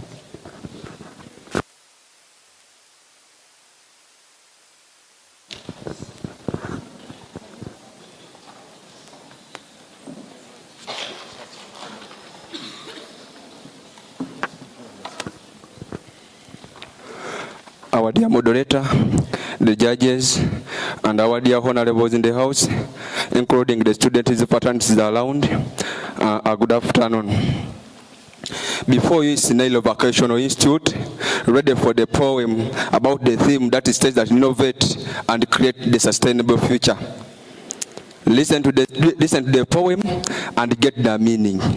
Mind of the saying that they are going to use. May the Almighty God bless you as you watch this.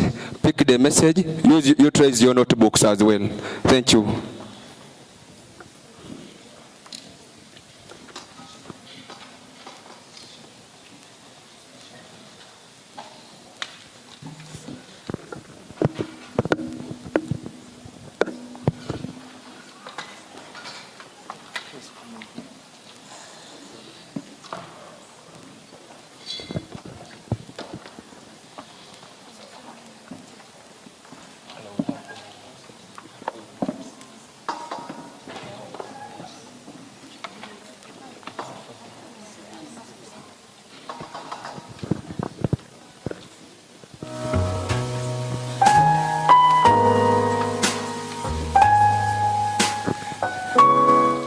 Nile Vocation, you ready? 1, 2.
Thank you for taking your 5 minutes. I thought it was going to be more than that. Thank you. So thank you, Live Professional. The team leader, please come and take up your seat. Come back, the team leader. Team leader, come back and take your seat.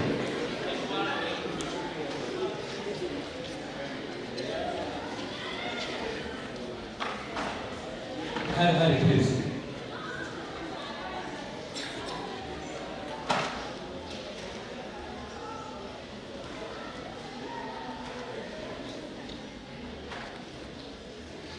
So we have next is the Committee Polytechnic. You have 5 minutes. Thank you. Sir, I greet everyone in his own capacity. My name is Zoga Isawok from Community Polytechnic offering Uganda Community Polytechnic certificate in plumbing year 2. I have come here for the poem to represent my poem, which I have the title says the way to go. The way to go means the road to follow to achieve a better future. Figure it out, my child. You have all that the greatest men have had. Two hands like those one you admire. Let us sing ahead and see out new way to make sure that life is secure. Let us turn our back to the sky above to see the suns and the stars beyond our view. Let us use the power of our career and hearts to discover the future that brings new things. We must work together to build a better future than it is now. Let's innovate and create a future where our dreams are no longer. Let us seek the solution to our problems, to discover the things that brings about the world more just and free. Let's imagine a world with no imitation. Our future is in our hands, a future that is bright and secure. To ensure that future is pure, all innovation. You are the solution to our motherland. We have discovered a way to go. TVET is a solution I so offer for God and my country. I have made a from Thank you, the Committee Polytechnic, for your presentation. Next, we have T.V.E.J. Committee Polytechnic. You have your 5 minutes for the presentation of your point. Thank you.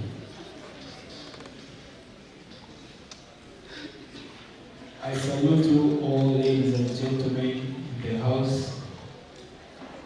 I'm Businga Ronald from Hakitenda Community Polytechnic, Bonyebujo District. I'm here to present a poem entitled T.V.E.J, which is Technical, Vocational, Education and Training. How good are you for your technicians?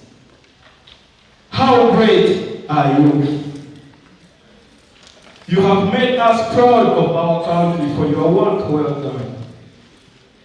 All technicians who knew that through your innovation and creativity, we would move from grass-thatched houses to storied buildings like skyscrapers, estates, to mention but a few, all made by technicians.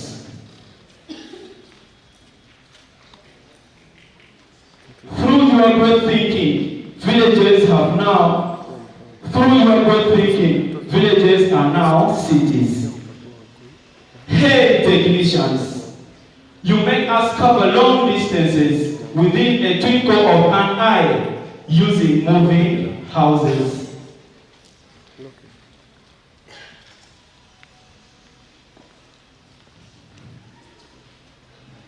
All is your work. It is out of your creativity that fashion and garment design creates desirable clothes. Unlike light-hearted ones we had. Hey technician, flying birds fly all over continents. Within a blink of an eye, you are already in Europe. Not only that, but also we have rockets on water other than our local ones. Water is now a smooth way. All technicians, you create roads, you create good roads, flyovers, and bridges. Hey technicians, we can now cook, iron our clothes, and move using your creativity and innovation. Time is over now. 5 minutes as well. Thank you very much.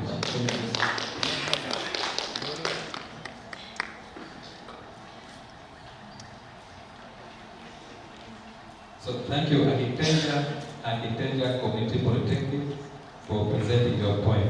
So the next is Peter's Technical Institute.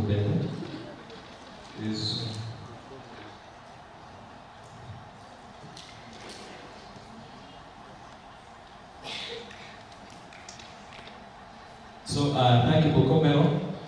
You have 5 minutes to present your point. Thank you. Thank you, the MC, for giving me this chance. I've been seated there all along to wait and hear the name of my lovely school, Bukomero. But finally, I've had it. My name is Desire Ronald from Bukomero Technical Institute, Chiboga, coming to recite for you a poem. The theme of the poem is Innovate and Create a Sustainable Future. Innovation and creativity. A sole product of imagination. And imagination springs up inspiration as it gives prophecy, like in Revelation, that fosters thinking to no limitation. As critical reasoning burns into artistic creation, that's art and its impressive work. Is it easier to become creative when one pleases ideas with depth?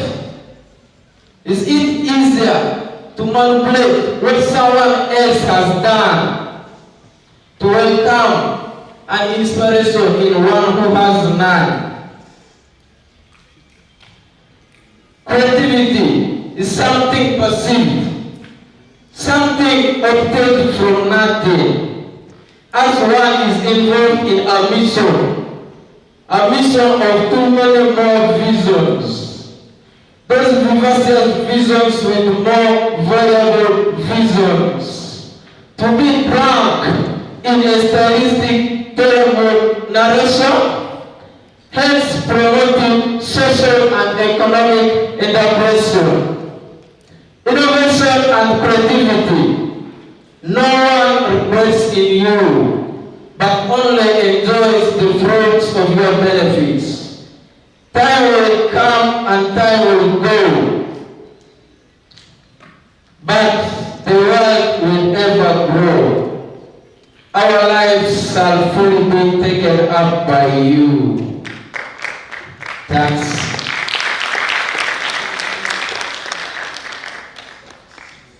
Thank you, Bukomero Technical Institute, for the presentation of your poem. May I now request you to go back and take up your seats. Thank you very much. Clap for them, please. So we shall again have another set of institutions to come and present their poem.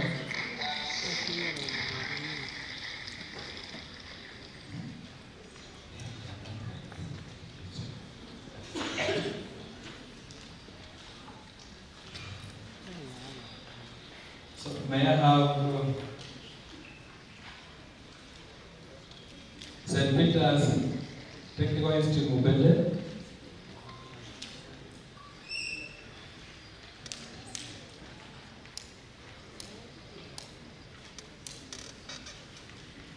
St. Kizito Chitofu? St. Kizito Chitofu.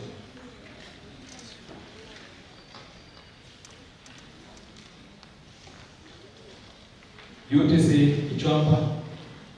UTC Kichwamba.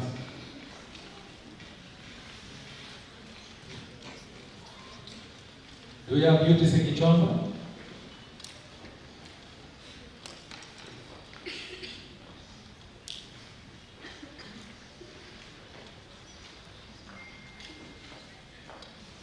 Barinyanga Technical School.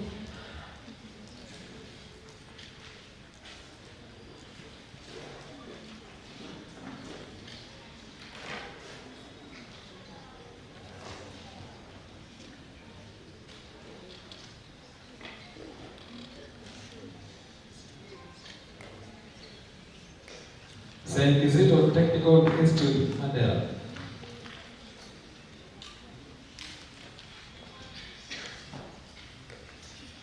St. Kizito Technical Institute, Mandela. Are you the one?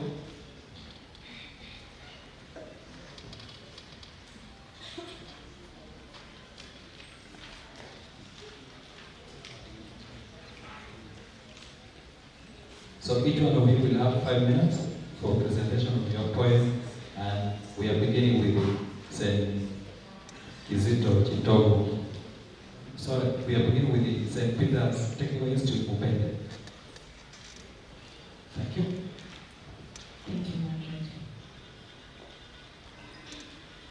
Come to think of it, a world without pollution, a world without unemployment, with great minds coming together to turn ideas into actions. Come to think of it. I saw the best minds of my generation coming together to innovate and create the future and the chances for the upcoming generation. Thinking their innovation was like a young boy having the ideas of wanting to become a new pilot, a new doctor, or a new engineer, thinking that the world will offer it on a silver plate. A great leader once said, creativity is something perceived, something created from nothing one has achieved. Think of it.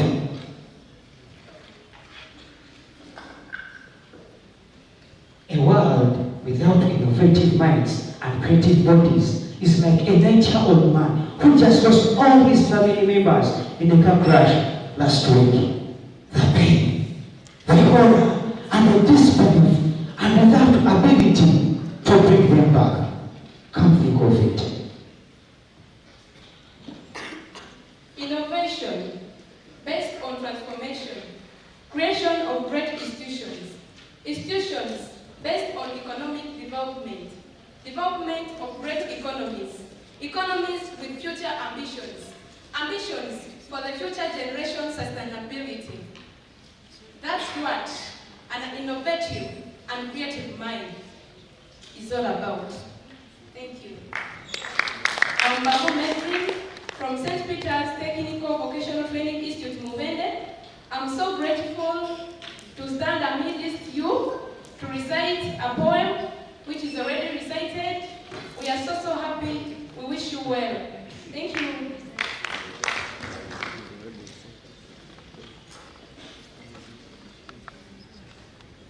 Okay, thank you very much, St. Peter's Technical Institute, Mupende.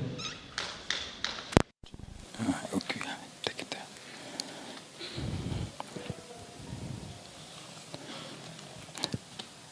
So next we have St. Kizito Chitovo.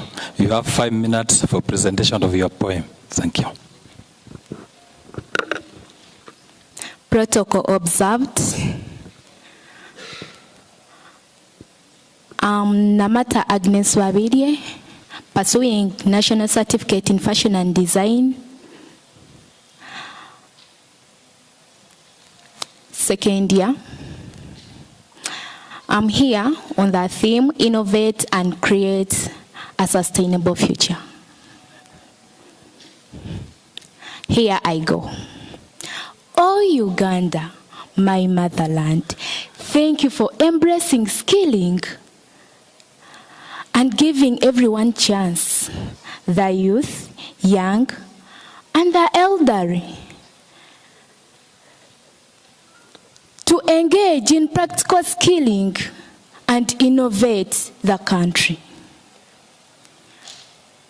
Here is a variety of opportunities such as plumbing, building, fashion and design,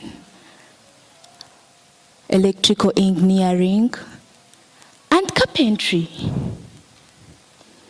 When all these courses are well acquired, they lead to quality production of engineers, builders, and plumbers. All these develop the country based in their sectors. Many become job creators other than job seekers. Don't deny anyone a chance to acquire these skills, be it your offspring, relative, neighbor, or even the special need persons. Without technology and skilling, the country is at a standstill. Let's all develop and maintain innovation in the country and in all sectors. Remember, technology is wealth. Thank you. I remain Namata Agnes Babide from St. Kizito, Chitovu, Masaka City. Thank you. Thank you, St. Kizito Chitovu, for your presentation. May I call Barinyanga Technical School? We have 5 minutes to present your poem. All protocols observed. Once again, thank you. I want to thank the Almighty God for enabling us to be here. This is my second day here, and I want to thank TVET and the organizing committee for allowing us to take this function as the youth. This program shall live, and I will live to tell my younger generations that will come, my children and my family. I shall call them to also take the program I'm taking. Today I have come here once again to give a poem that I will recite, thanking TVET and also crying to my fellow Ugandans out there. Here it goes.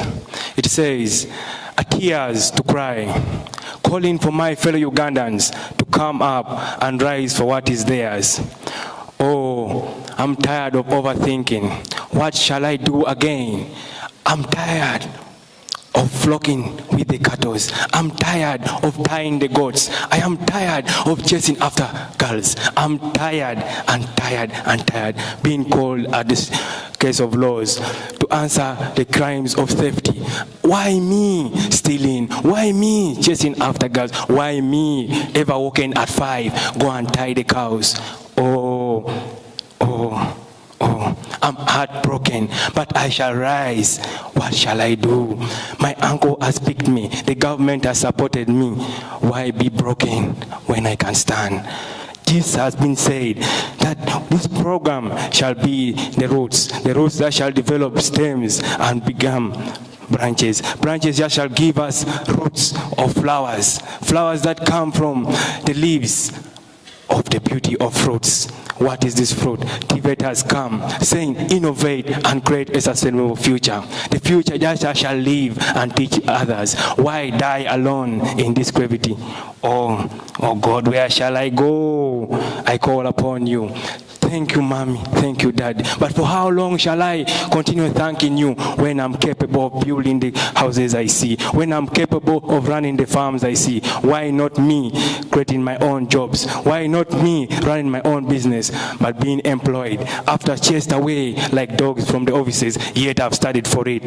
Oh, Ugandans, let us rise and shine. This program has come for us, a program to uplift the youth like you. Let this program be a daughter to mother factor. Let it be a father like son factor, whereby we shall hold our hands and live forever. May God bless the family of TVET forever and ever. Amen. Yeah, thank you, Barinyaga Technical School, for your presentation. Next on the list, we have Kabasanda Technical.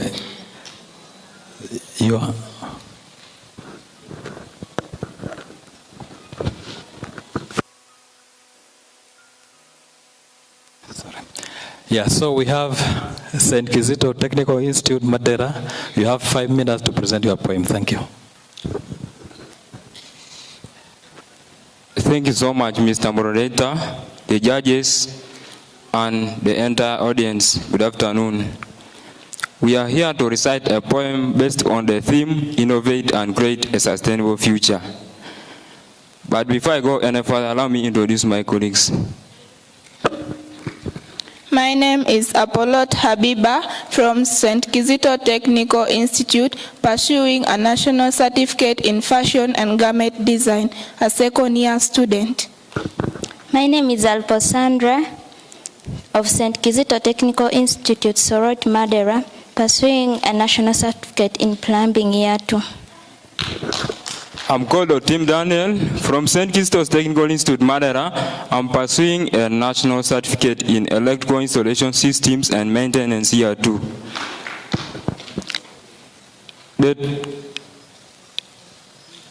The theme says innovate and create a sustainable future.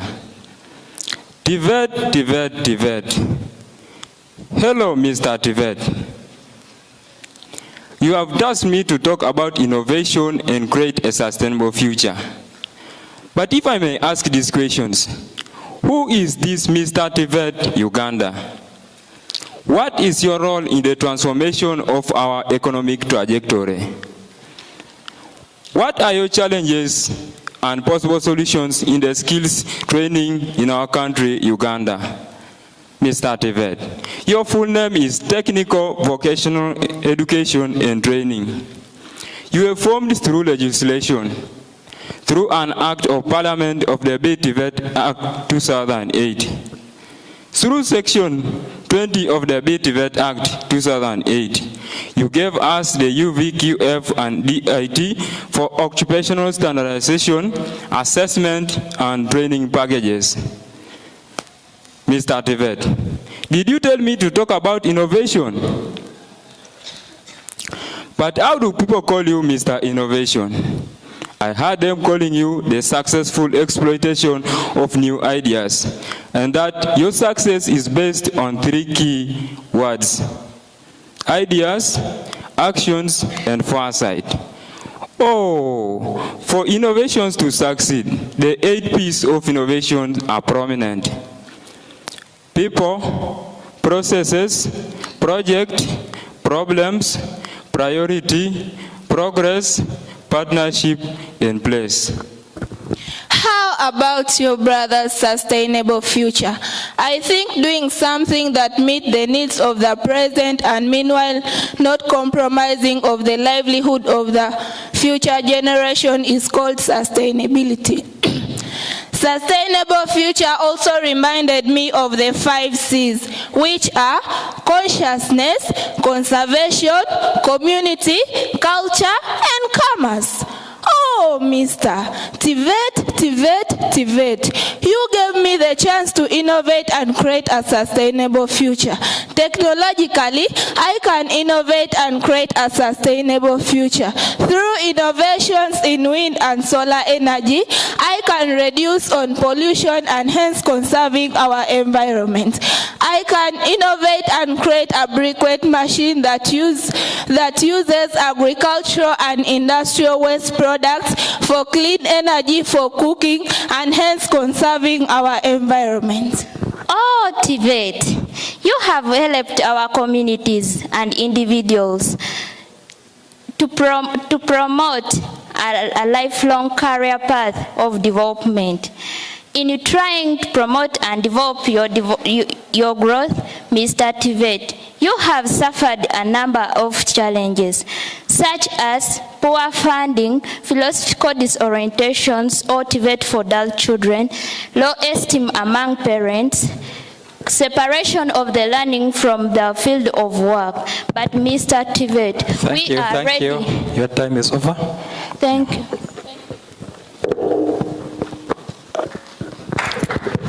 Thank you very much, St. Kizito Technical Institute, Madeira, for your presentation.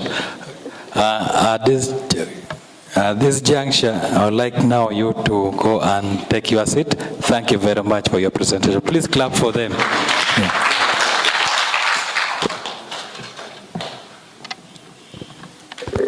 Samuel.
So we are now having the last set, and then we break off for our lunch. As we wait for those ones who have taken their lunch, they will also come and take up their seats. So may I have Kabasanda Technical Institute?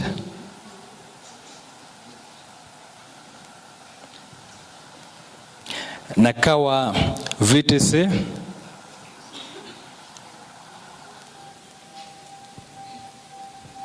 Kachika Technical School.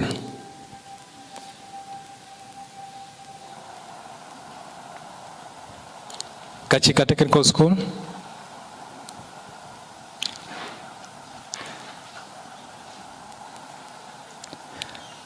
UTC Kichwamba. Do you have UTC Kichwamba?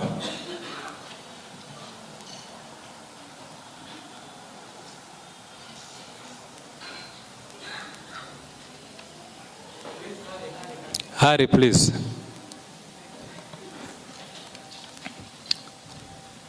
Nakawa VTC?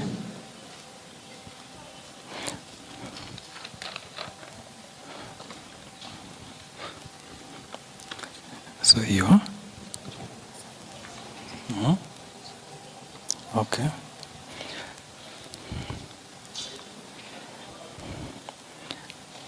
Do we have Kichwamba UTC? UTC Kichwamba.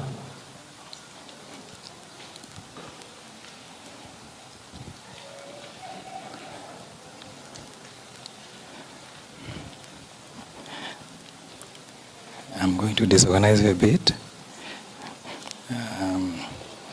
UTC Kichwamba is here, and then you will sit there in that order, okay? I don't want to confuse. I want you to sit in this order. UTC Kichwamba, take the first seat here. UTC, come here. Where is UTC Kichwamba? Kapasanda Technical Institute? Are you the one? Come. Nakawa VTC. Nakawa VTC? You come. You go and sit there. You go and sit. Sit here. Okay, so this and next, since we have Tinda VTI, so these are the last set of those who will present the poem. So each one of you will have 5 minutes, And let me now invite UTC Kichwamba. UTC, it's not there. So let's have Kapasanda Technical Institute. You have 5 minutes to present your poem. Thank you.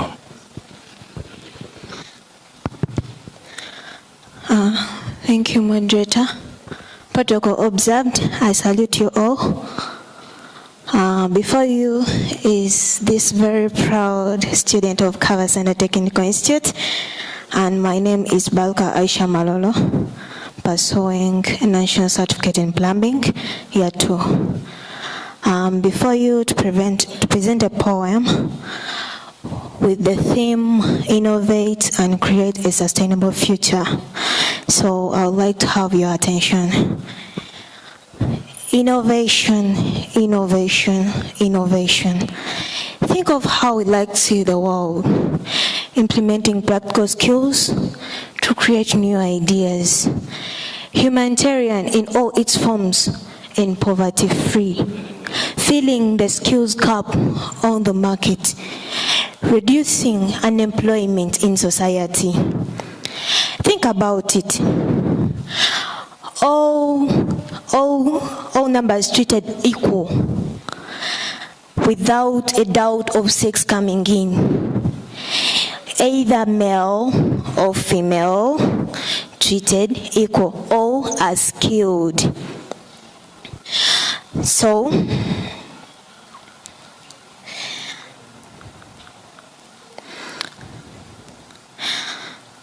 providing access to justice for all extends both theoretical and practical skills, facilitates continuity in education at any time or age, as others regard it for failures, build accessible and accountable inclusive institutions at all levels. To create a sustainable future, there will smile and smile and smile. I remain Balka Aisha Maro from Kavasanda Technical Institute. Thank you. Yeah, thank you very much, Kapasanda, for your presentation. Next is Nakawa VTC. Nakawa VTC, you have 5 minutes for your presentation. Thank you. Thank you so much. All the protocols observed. I'm Akelo Prosihope, a student from Nakawa Vocational Training College, pursuing a national certificate in electronics technology. At Nakawa Vocational Training College, we believe in skills, knowledge, and attitude. That's what we embrace. I'm here to recite a poem on the theme, Innovate and Create a Sustainable Future.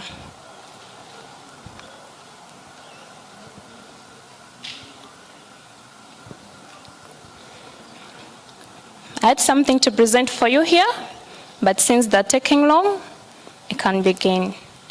Innovate and create. For a future that's great. Sustainability is key for a world that's free. Dear friends, let's use our minds to leave old ways behind and adopt new solutions to our planet's pollution. Yes, from renewable energy to environmental friendly technology, we can create a difference and create a sustainable existence. Wake up Uganda. Let's plant trees and conserve. Our resources we must preserve for a generation to come. A better world they can become. Government, stakeholders, let's join hands together to support creativity and innovation in T.V.E.J. Together, we can embrace a sustainable future, innovate and create a sustainable future. I remain Akelo Prosihope, Nakawa Vocational Training College. Thanks. Yeah, thank you, Nakawa Vocational Training College. May I now call Kachika Technical School to come up and make your presentation? You have 5 minutes. Thank you. Thank you, the speaker, the judge, the teachers here, the principals, plus the audience. My names are Number Zero Florence, offering Government Design and Construction Year 2. I would like to call my fellow students.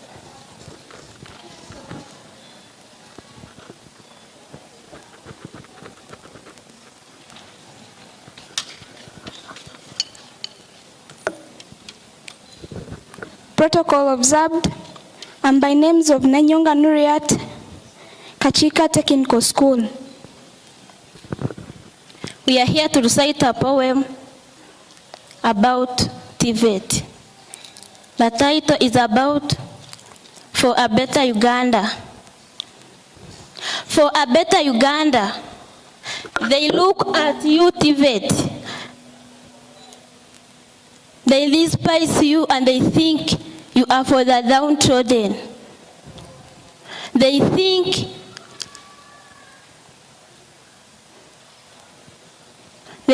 you are for the downtrodden without anything in their minds. They look at you for the escape route. The last load when everything has failed, the majority do. Woe unto them, the ignorant majority. They have eyes but do not see. They have ears but do not hear. They have read but not learned. What can be better than TVET?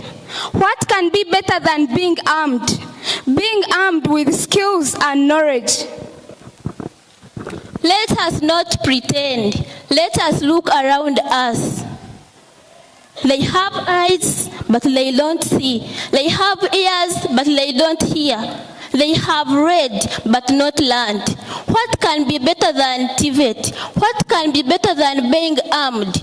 Being armed with skills and knowledge. Let us look around us now. Where can't we see or feel TVET? On the chairs you sit, the tables before us. What about the wonderful clothes we all wear? The water we use or the electricity? TVET is the spear Uganda wants to kill the monster called unemployment, to cause sustainable economic development that we so madly for a better Uganda. I remain Number Zero Florence from Kachika Technical School. Without these requirements, TVET can't be good. I remain Nanyonga Nuriat, Kachika Technical School. At skills we aim and serve for God and my country.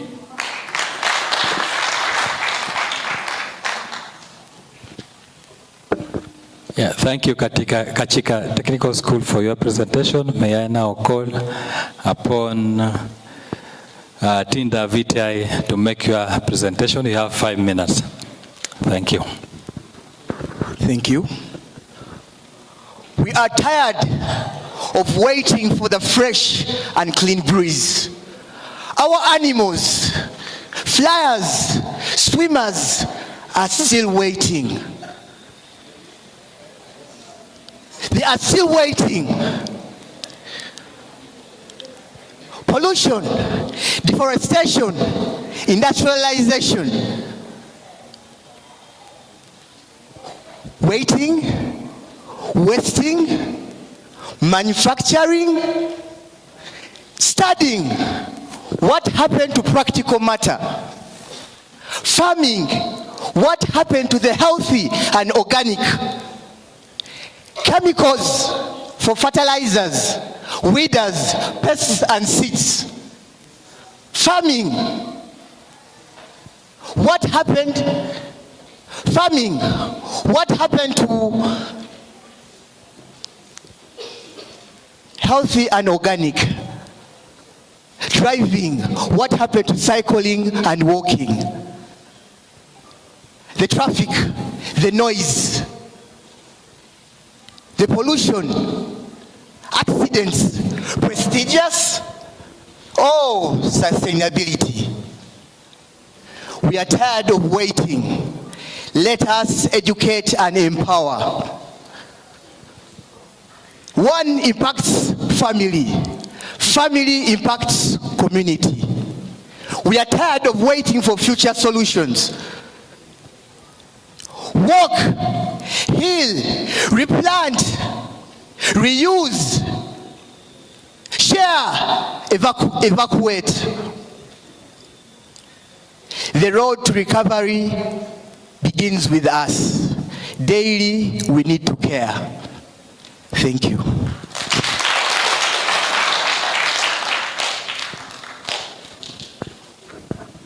Yeah, thank you very much, Tinda VTI, for your presentation. Thank you very much, presenters. May I now request you to go and take up your seats, and please, audience, clap for them. Thank you very much. So the last, we have Tororo Technical Institute. Tororo Technical Institute, come and make your presentation.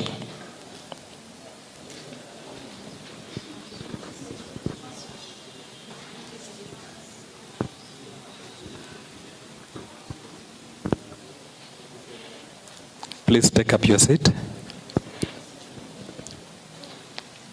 So you have 5 minutes for your presentation. Thank you very much.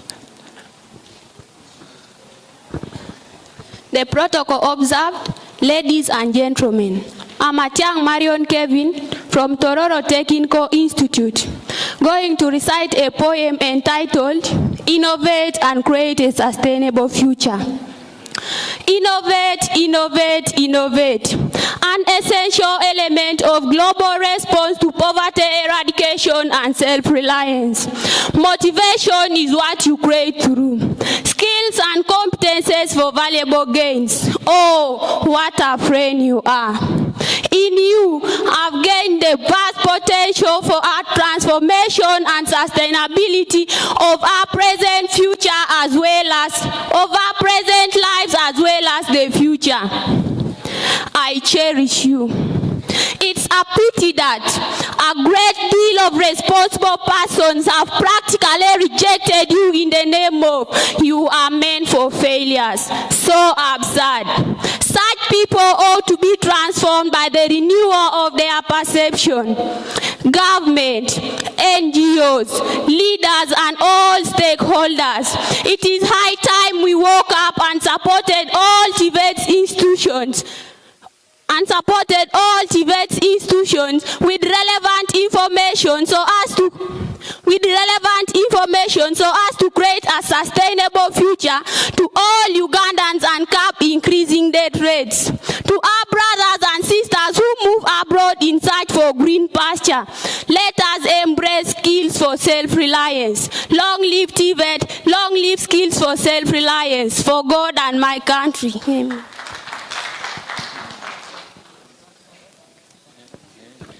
Okay, thank you. First, take back. So, thank you very much, Tororo Technical Institute, for your presentation. May I now call UTC Kichwamba to come and make your presentation. You have 5 minutes. Thank you. Good afternoon, ladies and gentlemen. My name is Ariakot Faith from UTC Kichwamba.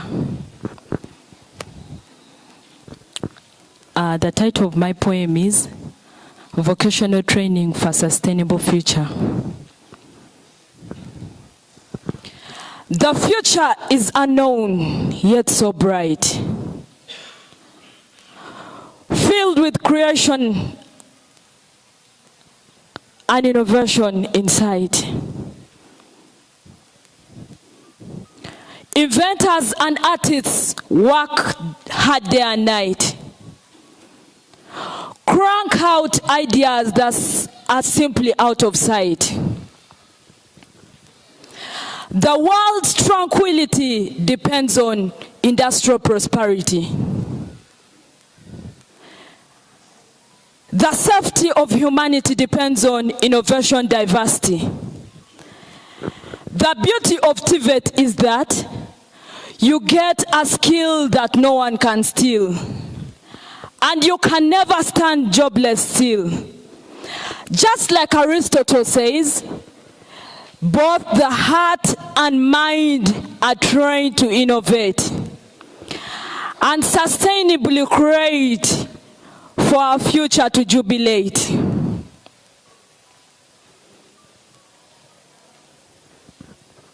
As I speak of TVET, you can relate. Of all innovations we've had of late, indeed, this is the way to educate. For the renewable and reusable we advocate. In every sector and field, even in agriculture, I'm told, they are not as of old. It's better and bold. We can grow food without fraud. Every menace and challenge is now meant to change. Even cars and more will no longer ask for fuel change, but rather ask for electric charge.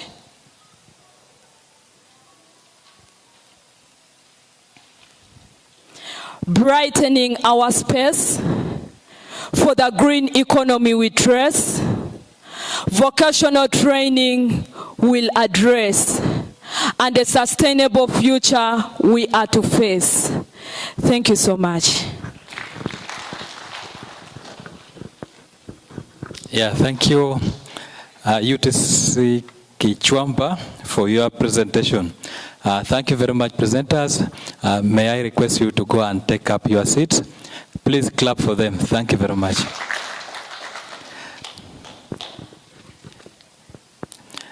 So we have been informed that the PS will not be coming here now. So let's go for lunch. Students, you go and take your lunch from the exhibition ground, while the rest will take their lunch from down here. We give you only 20 minutes so that you come back and assemble back in this hall for the closing ceremony. Thank you very much.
ladies and gentlemen,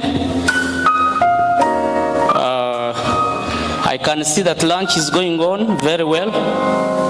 Some are still on the line, others have finished. I would like to inform you that our chief guest is already with us, but she has begun with inspecting the stores.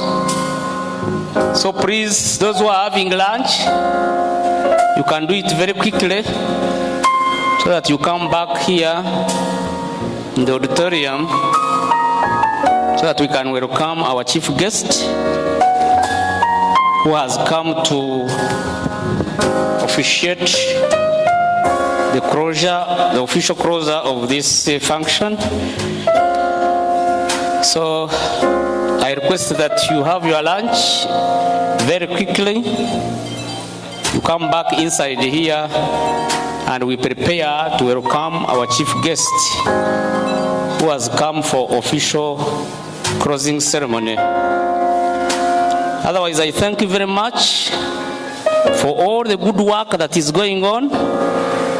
It has been so amazing. It is wonderful work. Everyone is happy.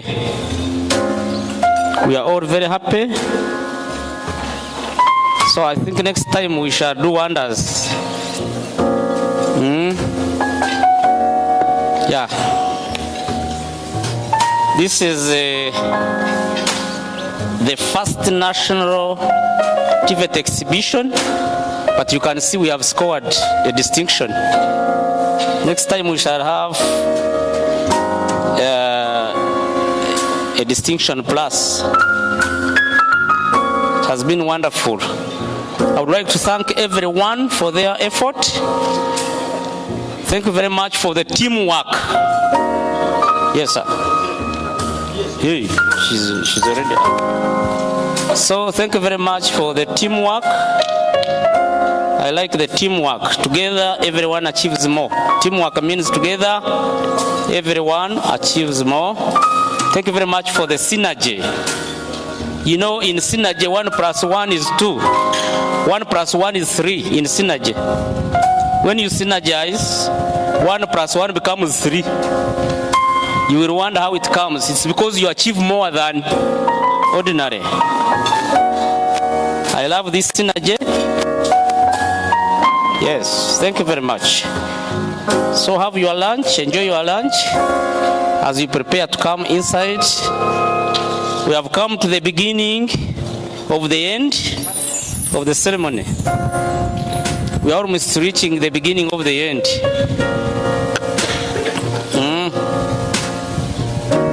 Thank you.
Take photos as profile. You make them profile pictures, and you make sure TVET is popularized. Also, yes, popularize TVET so that everyone can know what TVET means.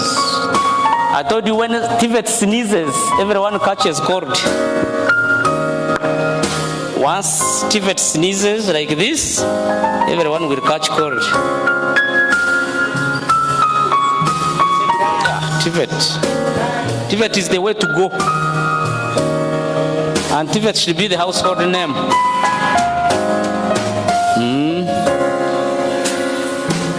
At the time I suggested that we write the word TVET everywhere in the streets. TVET, TVET, TVET, TVET, TVET, yes, TVET, yes, TVET, yes. In the streets. So that everyone knows that TVET, yes.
Ladies and gentlemen, please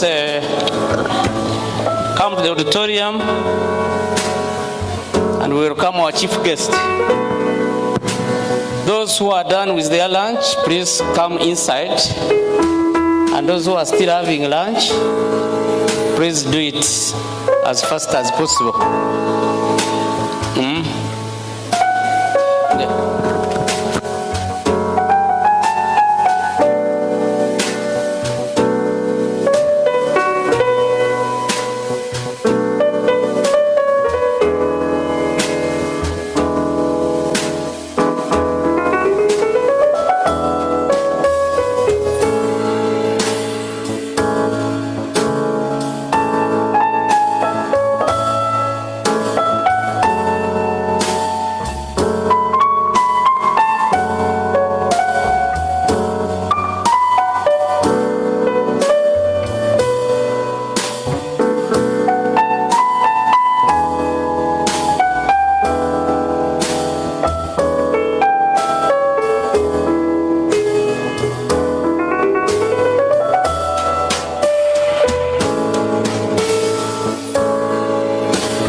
Colleagues, those who are still outside, I request you to enter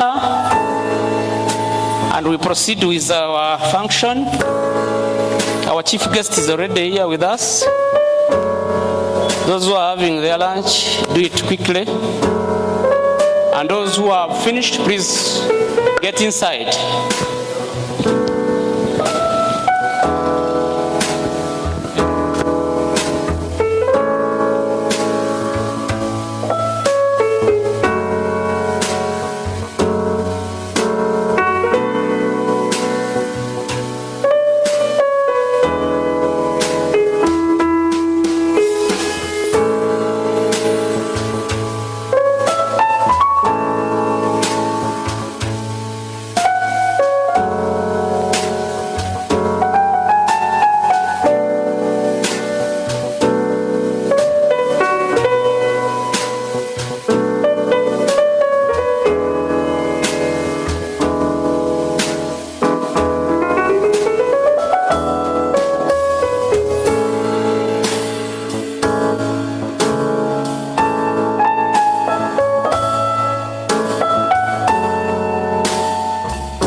someone who has misplaced her national ID.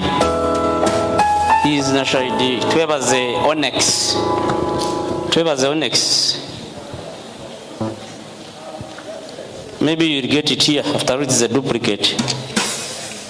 So please, those who are still outside and you are done with your lunch, please kindly get inside.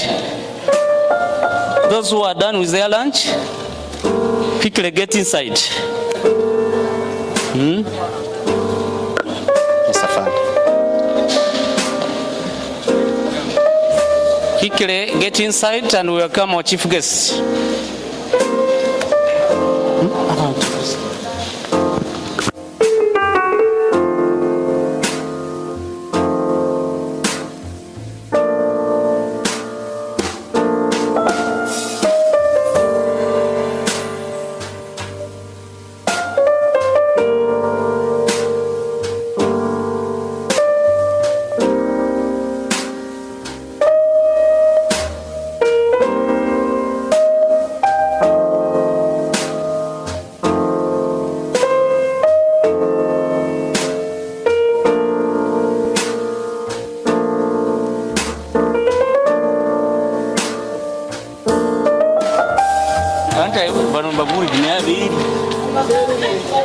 There should be someone driving there, you know, people. Please, those who are ladies, can you get inside? Those who are done with their lunch, kindly take your seats. Please get inside, get inside. Those who are done with their lunch and those who are having their lunch can do it very quickly. Then those who are at the exhibition ground, please kindly come down. Can you slope down to the auditorium?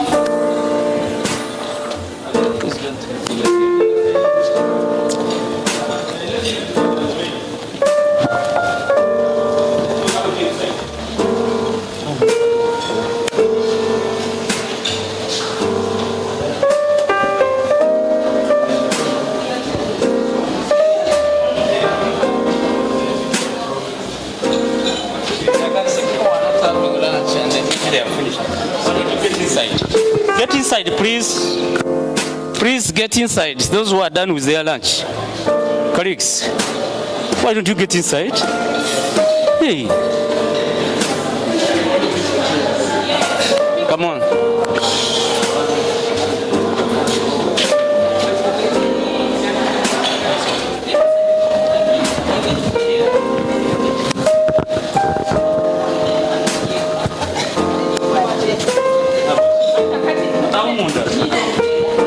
Colleagues,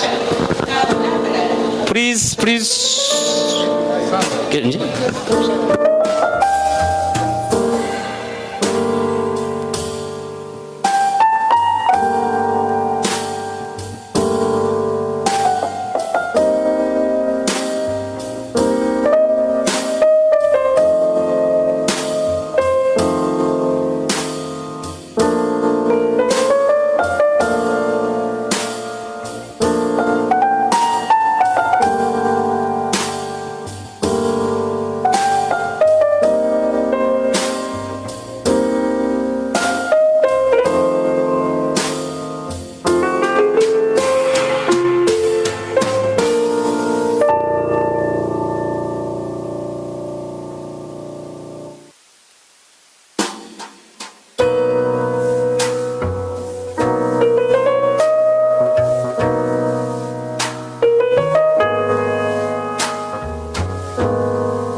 members, those who are still outside,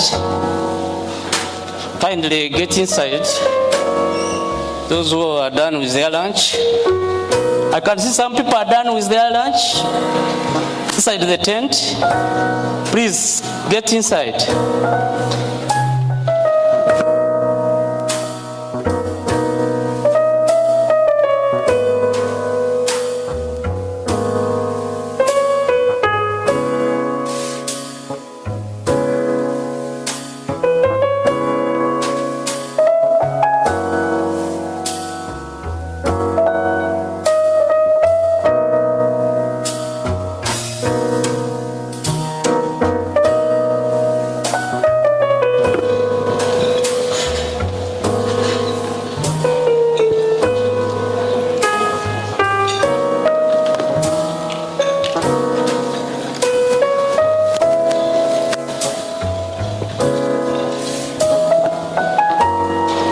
Colleagues, we are going to start the function, and we don't expect interruptions. Once we have started, get inside very quickly.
Members, come inside. Get inside very quickly.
Ladies and gentlemen, kindly get inside and we embark on our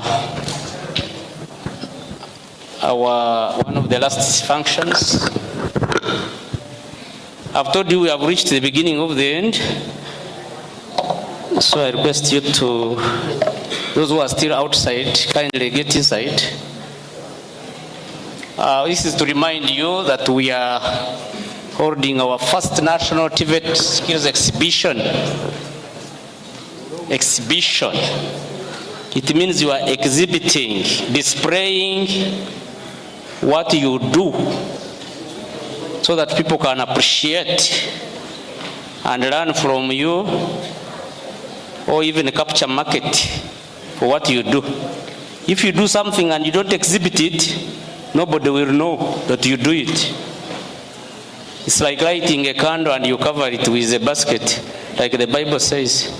That who has ever lit a candle and then covered it with a basket, who will ever see it? So we are going to, I can take you through the program. It's not a long one. We shall have national anthem, East African anthem, and a prayer. After that, we shall have a poem from one of our TVET institutions, to present it before the chief guest. Then we shall have remarks from Commissioner, TVET Operations and Management, the welcome remarks. Then after Commissioner has given his or her remarks, there will be remarks from the representative of the employers. If he's not here, then the representative of the development partners will give his brief remarks. Then we shall go to awards of the best exhibitors, the best debaters, the best poem reciters, composers and reciters. The best, the best, the best. There will be even first runners in some instances and second runners, but I will be guided by the chief judge. The chief judge will guide me when it reaches that activity of awards. Then we shall have finally official remarks, closing remarks from the chief guest, who is the first Deputy Prime Minister and Minister of East African Affairs. So we are blessed this afternoon to host the first Deputy Prime Minister. And when she gets in, I will request you to stand up and welcome her with all the jubilations, because it is a blessing. It's a blessing. Not many people can are able to host her. So for us, we are the blessed people. So otherwise, thank you very much for being active, for your active participation and minimum friction, if there was any. Yeah. I hope we have done it perfectly. If there were any imperfections, those constitute experience. I told you, when there are many mistakes, you are building experience. Not so. You can fly if you don't fear to fall.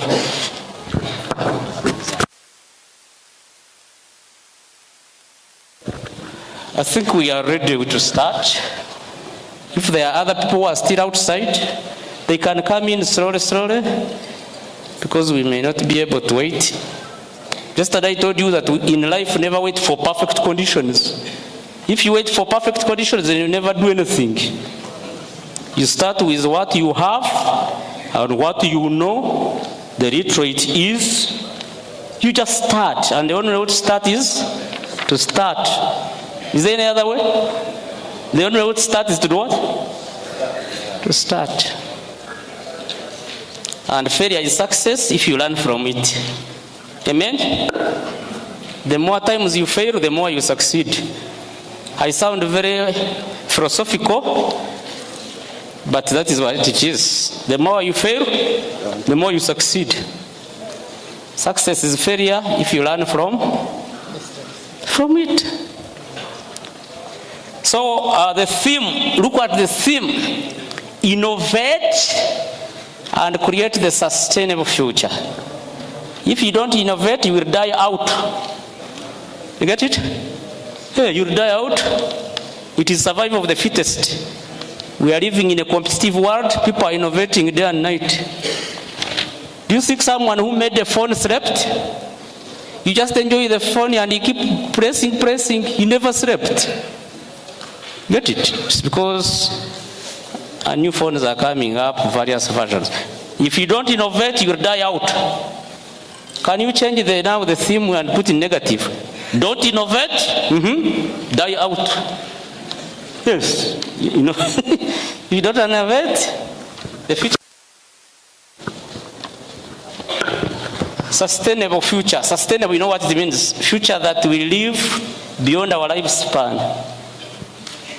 Life is organic and para-organic. Life is made up of people, society is made up of people, and it must live beyond the lifespan of individuals in that society. Thank you very much for coming. We are very happy to be with you. We are because you are. And since you are, therefore we are. That was said by one of the African educators, Professor Mbiti. He said, I am because you are. And since you are, therefore, I am. I am, we are, because you are. And since you are, therefore, that kind of wise words mean symbiotic relationship, living together as members of the same society and learning from each other. We are about to start. Please, you can warm up. Okay. Ladies and gentlemen, please stand up and we welcome our chief guest. Our chief guest, you are most welcome. We are very, very, very glad to see you. Thank you very much for coming, our mama. We have been waiting anxiously. Thank you very much. I request that we raise on our feet and we have the anthems.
Please let us humble ourselves and we pray. In the name of the Father, the Son, and the Holy Spirit. Amen. Heavenly Father, we thank you for allowing us to gather here today. We thank you for protecting us throughout these activities, the 2 days that we have been here. Heavenly Father, bless all the TVET providers for the good work that they are doing for skilling Ugandans. Bless our First Lady Mama for the support she has for TVET in Uganda. And also bless our Director, T.V.E.T, Commissioner, TVET Operation and Management, and all the staff of TVET Department for the good work that they are doing for this country. May you provide our policy providers with the wisdom so that they come up with the laws, policies, interventions that can continue promoting TVET in Uganda. Heavenly Father, as we finish this activity, we shall all be going back to our destinations. We ask you to give us genuine mercies as we get back to our destination. In Jesus' name we pray. Amen. Thank you. Thank you very much. We just take our seats. Chief guest, who is the First Deputy Prime Minister and Minister of East African Affairs, with all our guests, ladies and gentlemen, you are most welcome. We are very, very, very glad to host you this afternoon. We are one of the most privileged people to host you. Thank you very much for sparing the time and you come and visit us. We are holding the first national TVET skills exhibition, the first of its kind. It is the first national TVET skills exhibition, and our theme is innovate and create the sustainable future. Innovate and create the sustainable future. So we have an audience here which is cosmopolitan in nature, in the sense that it is diverse, it is made up of various categories of people. We have principals of training, TVET training institutions from both public and private. We have instructors, we have students or trainees, we have ministry officials from various departments, we have parents, we have the media, we have very many categories of people here. So those are the people we have. So we are really, we have had very many activities around, exhibition in various trades or fields. If you got opportunity, maybe either you have passed there or maybe you will pass and see what people do from training institutions or what our students do. So, before we proceed, allow me to take you through the program. Now that we have finished the anthems and the prayer, I will request one of the students from training institutions. It is the one I'm following. We shall get a poem from one of the training institutions. Then we shall have remarks from Commissioner, TVET Operations and Management, the department where all of us belong. Then we shall get remarks from the representative of employers or his representative. Then from there, we shall have remarks from representative of development partners. Development partners who usually support Ministry of Education and Sports. Then we shall go to awards. Those who have excelled in exhibitions, in debate, and in composing and reciting poems. Our chief guest, when you reach that activity, of awards, we shall request you to give the awards. Then finally, the remarks from you, the chief guest, Mama. Without wasting time, people of poems, of a poem, at least one poem, so that our chief guest can see what we do from our training institutions.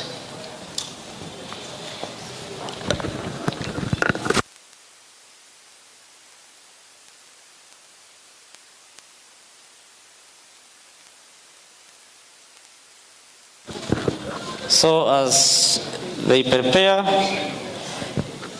we shall also have group photos at the end of the day after the chief guest has given her speech. But all these activities, we must do them very quickly because we are behind schedule. We have very little time, but we must maximize the minimums. Let us maximize the little time we have. You will tell us, when you reach here, you will tell us where you come from, which institution, and your poem. Thank you very much. Do it very quickly. Quickly but perfectly. Don't just compromise quality because you are very quick. You say that our quality has failed because you told us to do it very quickly. Quickly but perfectly. Yeah, because speed is useless if you are going the wrong direction. Speed is useless if you are going the wrong direction.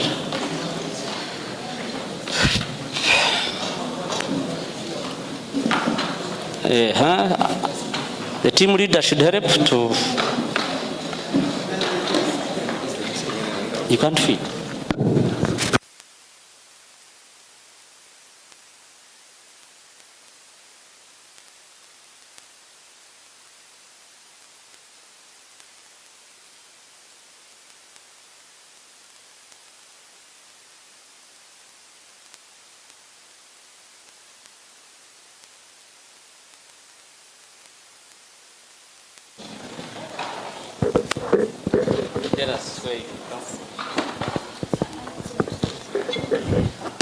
Thank you very much, our dear moderator, our mama, the colleagues around, the students, the fraternities around. Good evening.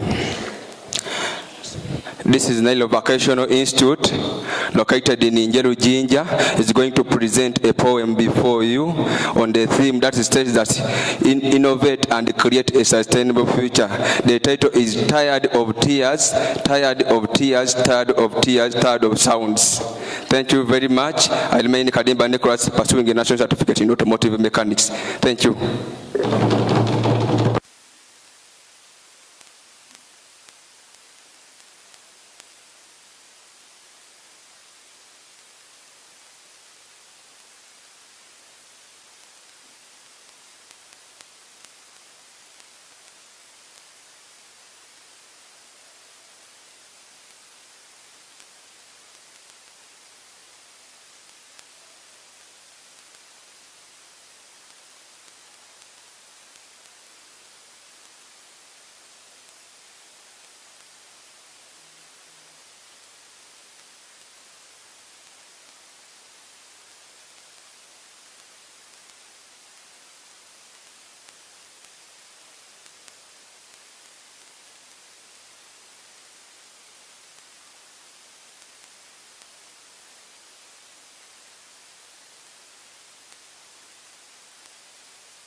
Yeah. Another hard clap.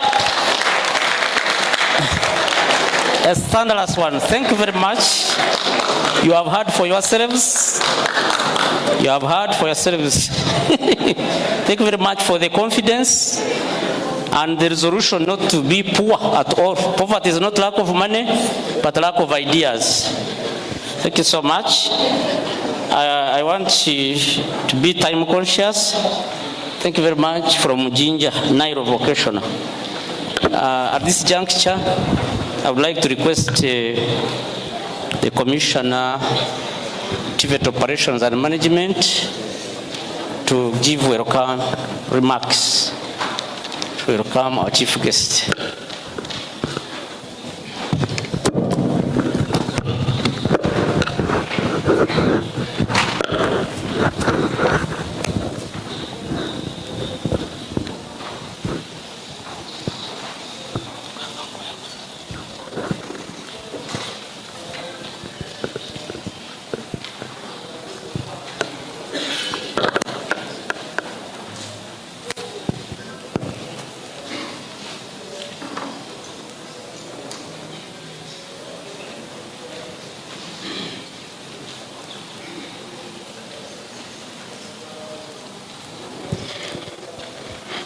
Our chief guest today, Honorable Rebecca Kadaga, and the Minister of East Africa, ladies and gentlemen, all protocol observed. Good afternoon to you all. Honorable, we are very privileged, we are very excited, and we are very happy to receive you today. Actually, we have been longing for that day you will come and meet Minister of Education and Sports, especially the department that deals with skills training. All the people you see here are stakeholders of skills training. Just like they've mentioned, we have our students from our technical institutions, technical and vocational institutions. We have our teachers, those are lecturers.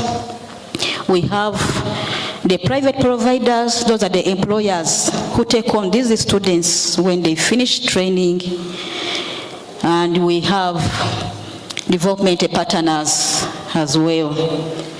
I want you to give a very big clap for the minister.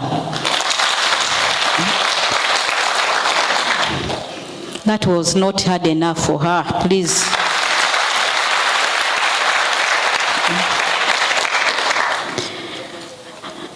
These people you see here, they have been here since yesterday. We have been holding our first national skills exhibition. We are saying exhibition, we want them to show us. They are showing the public what they are teaching or what they are producing, because we are emphasizing training with production. You train, you produce, and sell. That's why you saw these children here saying, we are tired, you know, I'm a palamba, I'm a beautician, I'm a what. And they are saying they are not going to seek for jobs. And for them, they are ready to be self-employed. So they have shown, they have exhibited different skills. Just because you don't have the time, but if you had the time, if you went up there, Honorable, you would really see what is happening in our training institutions. If you have time, maybe next time. I've taken a video. I really don't know. Have you taken a video of our things? She said she can have a video. You look at the video of the exhibition. Did you take a video? Then you will give it to her, because she said she doesn't have time to go around. Honorable, our theme for the exhibition is innovate and create a sustainable future, because if you don't innovate, then you have no future.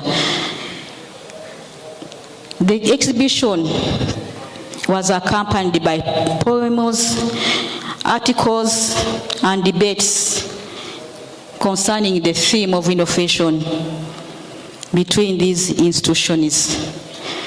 So we are saying if Japan and Korea developed through innovation, why not Uganda? Why not us? What is happening to us? So we are encouraging, honorable, we are encouraging institutions to be innovative. And through your office, maybe you can lobby for us so that we can get more materials for these institutions to be more innovative and creative.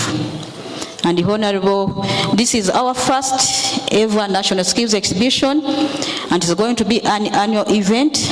And we are saying through your office, maybe we can make it regional. Since we are Minister for East Africa, we can make it regional, such that the hosts can be rotational. Uganda can host this year, the next year we go to Rwanda, the other year we can go to Tanzania. Through you, we want you to advocate for that.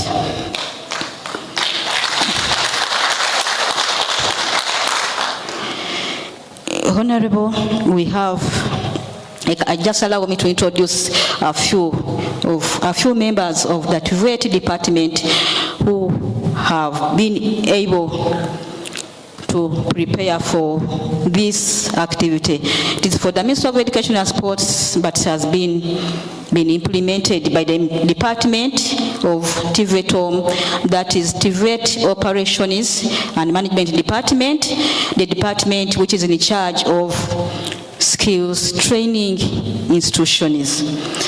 Members of the Department of TVET, please stand up for recognition by the Honorable.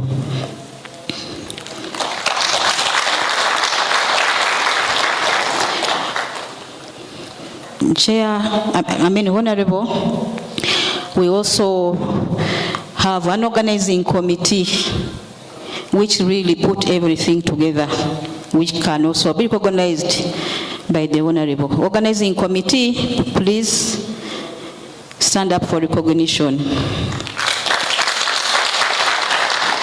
We have our principals who have coached, because this is a competition, it's an exhibition, but they are competing, who have put everything together so that the activity is successful.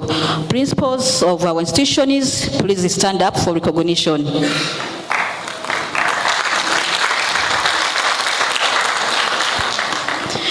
Then we have the private sector, private providers. Private sector, have they already gone? Private providers?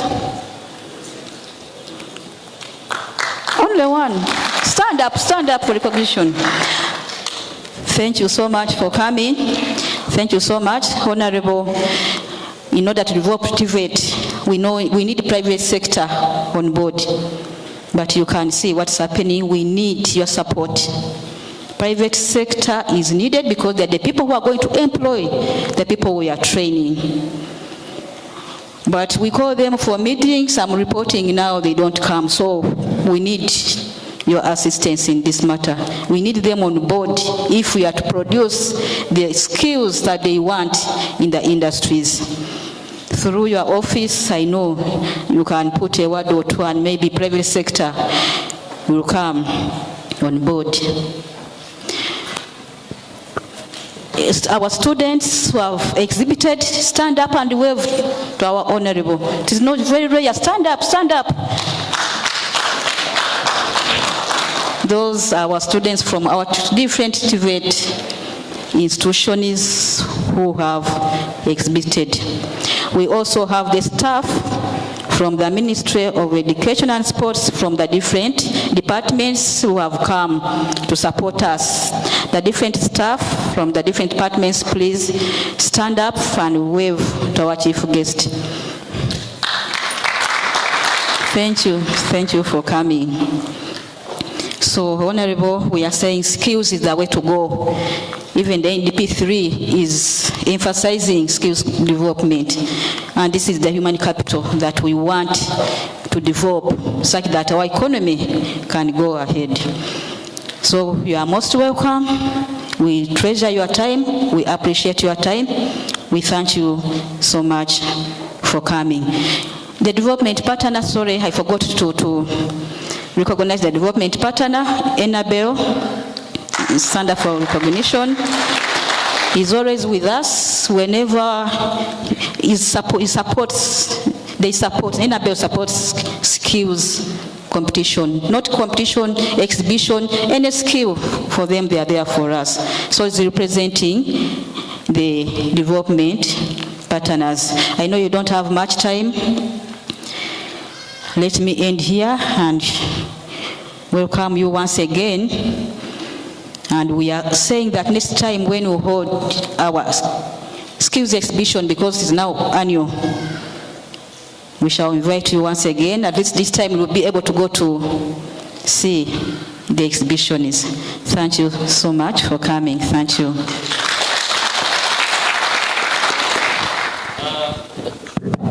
Another thunderous hand clap for Commissioner.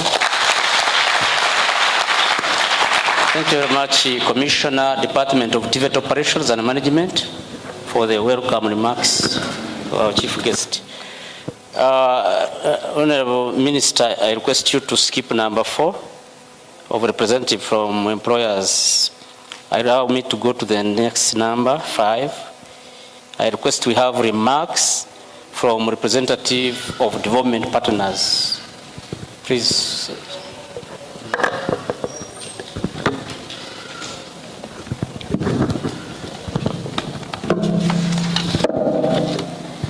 Thank you very much, the Master of Ceremony, our chief guest. You're most welcome. We're extremely excited, chief guest, to be here. All distinguished guests, protocol observed, ladies and gentlemen. My name is Ham Rukurwe. I stand in for our country director, Tom Vanesti, who is unable to be with us this afternoon because of equally important engagement. But very importantly is that Enable, the Belgian Development Agency, is also privileged to be the chair of the development partners in skilling. We are extremely excited that we are part of the process in skills development. Allow me share a brief remarks from our country director on behalf of the development partners, very briefly in the interest of time. He sends greetings to everyone who is present, especially the young stars that have exhibited excellent skills, which we have been, all of us have been seeing all through. So, very, very important, we want to congratulate the Minister of Education and Sports on this very, very successful exhibition. We treasure this. As development partners, we treasure this as very, very important because it provides a platform where all of us, as youngsters learners, institutions, government, industry, the development partners like Enable and all the others, to come together and reflect on all that we have been doing. But very, very importantly, the intention of all this is basically to challenge the status quo with the aim of improving the quality of the services that we offer. So Enable, as one of the agencies, has been here, a chief guest, for over 20 years. The Belgian government has been here for over 20 years. And these years, we have been different sectors: education, health, environment, education, and skills development.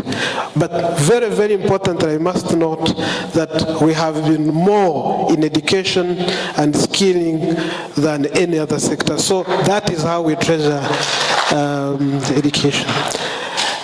We have, for the past over 10 years, been working with government of Uganda to create an enabling environment for TVET. And we are happy that government has advanced in a number of ways, and we want to congratulate you, government, through Minister of Education, for the now the TVET reforms that are being implemented, especially guided by the national TVET policy. Congratulations. Now, very briefly, Enable and other development, because Enable has been working for the past about 7 years in 7 training institutions directly, supporting a number of initiatives, infrastructure management, capacity building, and all that.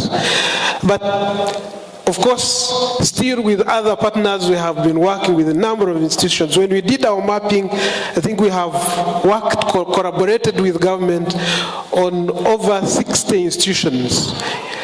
Very, very important to note is that we have learned a lot. And this is very important. And I'm happy everyone, even particularly the Commissioner, has highlighted this, that the current TVET ideally should be guided by transformative changes. For example, making our institutions sustainable through training with production. We have also seen that, and we really want to see that these institutions generate resources that can sustainably improve the way they work. We have also noted that linking and working with the communities and industry and private sector is very pertinent. And we really want to encourage, especially the managers of institutions who are here, the principals, really to make sure that that is facilitated. We are privileged that the TVET policy now facilitates that kind of engagement. Not to delay here, but very, very importantly, particularly on learners, you have seen, even just now, how the poem really brings out clearly how youngsters can be innovative and creative. You've seen what they are saying. And this is basically what we have also seen, that learners can be, or youngsters can be agents of change, can really innovate and bring the change that will provide solutions not only for Uganda, but for the entire world. So we are extremely excited that that has happened. Now, based on these learnings, for example, Enable and all the other partners are currently developing new interventions that will be together with the government to make sure that we respond to the challenges of today, the TVET challenges of today. And for example, for Enable, we have learned that yes, it's very, very important to improve the quality of training delivery. But it is also important to support the continuous process transit, into employment, but also make sure that you facilitate the collaboration with private sector to make sure that our young people are able to get the skills. So I want to recognize everyone who is contributing to this process, and of course, as a development partner, I recognize all the other partners who have invested a lot or collaborated with government in this process: World Bank, European Union, the Germans, Ireland, COICA, the Islamic Development Bank, and many others. Finally, our chief guest, the neighbor and the T.V.E.J government and all the development partners commit to continue working with all of us to make sure that our training really matches the labor market demands. That we commit. I want to thank you and wish you the best. Thank you very much. Thank you very much, representative of development partners. Thank you very much for supporting skills. We are very glad. Chief guest, we are going into awards, awarding the best performers in this activity. But allow me to use 1 minute to remind these people that the purpose of this function is to improve perception of TVET and to demystify the notion that TVET is for failures, to demystify the notion that TVET is for failures, to increase perception of TVET and enhance the visibility of TVET. That is the purpose why we are here. Thank you very much. Those who are in charge of awards, kindly take us through.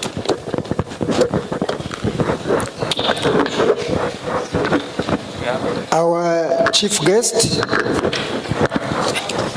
Honorable First Deputy Prime Minister and Minister for East African Affairs. We are very glad that you're here, and we are very, very happy to receive you here.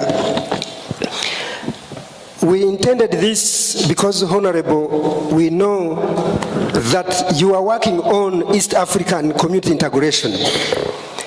And because of that, the products that we want to produce, we want to sell them not only here, but to the East African community. I thank you for coming. Before I call the best to receive the awards, allow me, Honorable Minister and Prime Minister, to make one request. I know you are the one planning the order paper for government. We are requesting for a TVET policy, for TVET law to be expedited. TVET law to be expedited. Ladies and gentlemen, for the last 2 days that we have been here, we have been debating. You have had poems. You have also had articles. And I want to take this opportunity to announce the best of the best. And they are going to receive awards from the First Deputy Prime Minister. Allow me to begin with the best article that has been presented from the institutions here. And I want to announce Bukomero Technical Institute.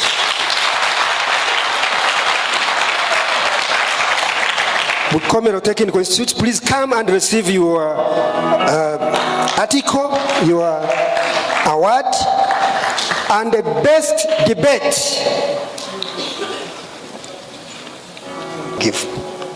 best debate is also from Nakawa Technical College, Vocational College.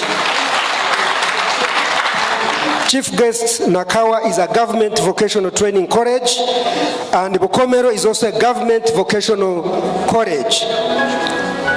Vocational institute, rather. I beg your pardon. I also want to invite the best poem is from none other than, you can guess, Nile Vocational. Yes.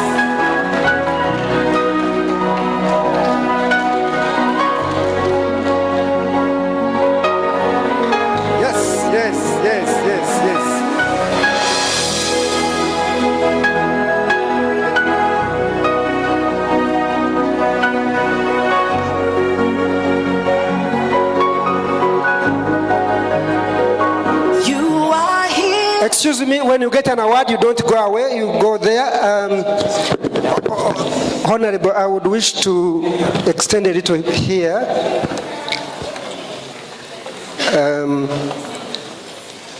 Yes, thank you, Honorable. This is for Nakawa Vocational Training College as the best debate, received by the principal. That is the principal, Nakawa Vocational College. You can, yes, Nakawa Vocational College.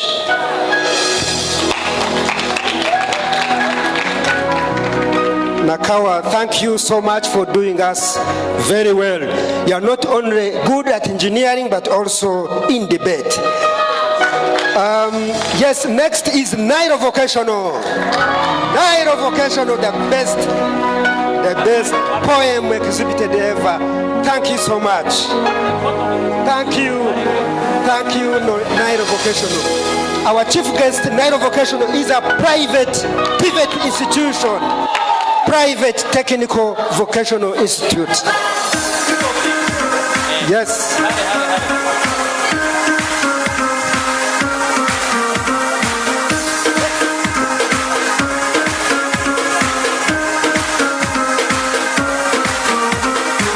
When as a just anything that I wanted to. When as a little girl, my grandma told me that I could be just anything that I wanted to.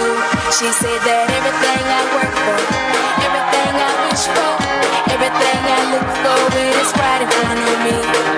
Everything I work for, everything I wish for, everything I look for. Our chief guest also, we have the third best exhibitor, Mayondo Engineering Works. Third best exhibitor, that's the second runner. Mayondo is a private sector, a member of UMA, but is also a partner in TVET institutions. They give training Mayondo. We want to see Mayondo Engineering Works. Mayondo, they are still at the exhibition site. Please invite someone to come from the exhibition to come here. And our chief guest also, the first run-up as exhibitor is Tropical Institute Development Innovations. Tropical, they have won as first run-up in agriculture. Our chief guest, this is also a private provider, private TVET institution.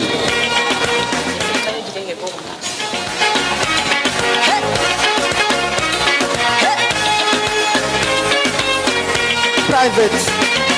Thank you for being with us. Chosen generation, we've been called for to show His excellence. Hey, all I require. Our chief guest, I am happy and glad to announce the very best of exhibitor, St. Joseph Technical Institute, Kisubi. The best exhibitor. Kisubi Technical Institute is a government technical institute. Kisubi, yes, we want to see Kisubi have one in electrical trade. Where is Kisubi? They are still exhibiting. Can you imagine? Okay, can you invite them to come, please, from the exhibiting site? Honorable, we had intended that you visit them and then as you come here, but of course of time we could not, but we are going to ask them to come as we proceed with the next agenda. I thank you. Yes? Okay, let's take a group picture. Okay.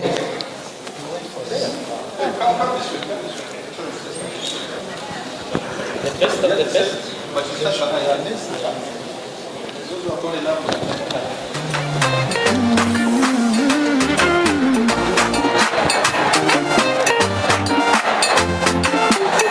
Everything you put your hand go walk.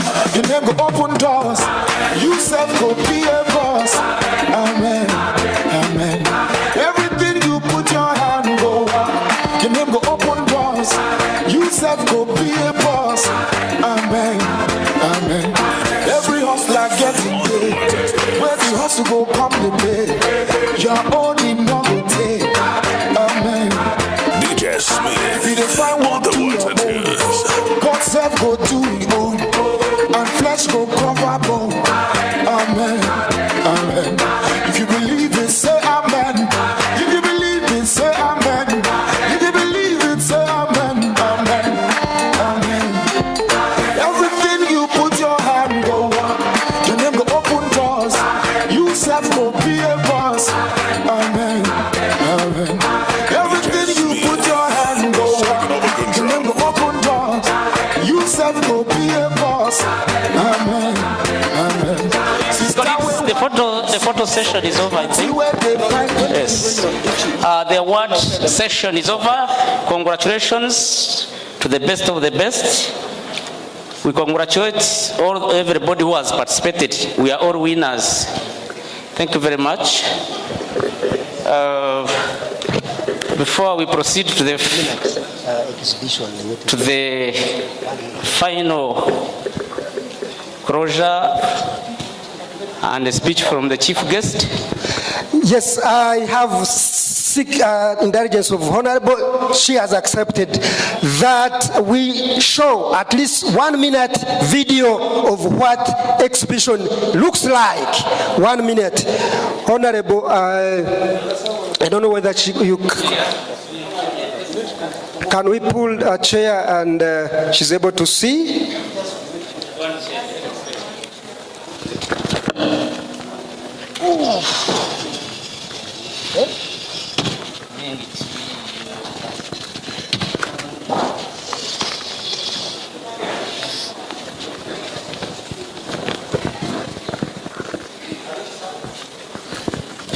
Thank you. Go on, please.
Thank you.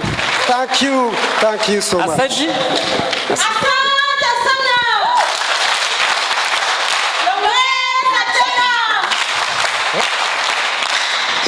Thank you so much. It has been marvelous. Thank you, thank you. Thank you, our chief guest. Ladies and gentlemen, we have almost come to the beginning of the end. At this juncture, I would like to request the Commissioner, Department of TVET Operation and Management, to request the chief guest to give her speech.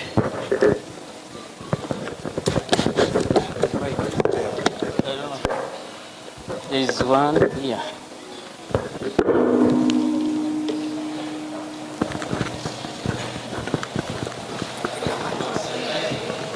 But sanitized first.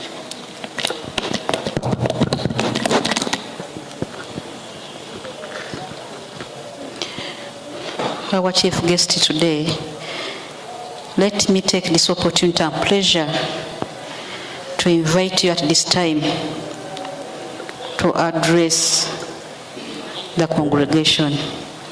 Thank you so much.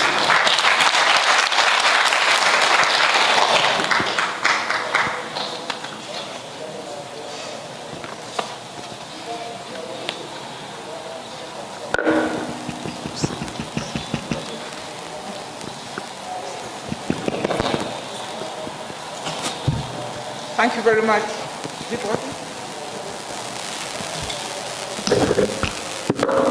Thank you very much, Commissioner, and the heads of TVET institutions, our development partner, members of the private sector who are here, our wonderful students. When he was announcing the St. Joseph's, I got excited because I thought he was going to St. Joseph's Vocational Kamuli. But I congratulate St. Joseph's Isubi for this milestone. Let me take this opportunity to say thank you, a great thank you to the Minister of Education.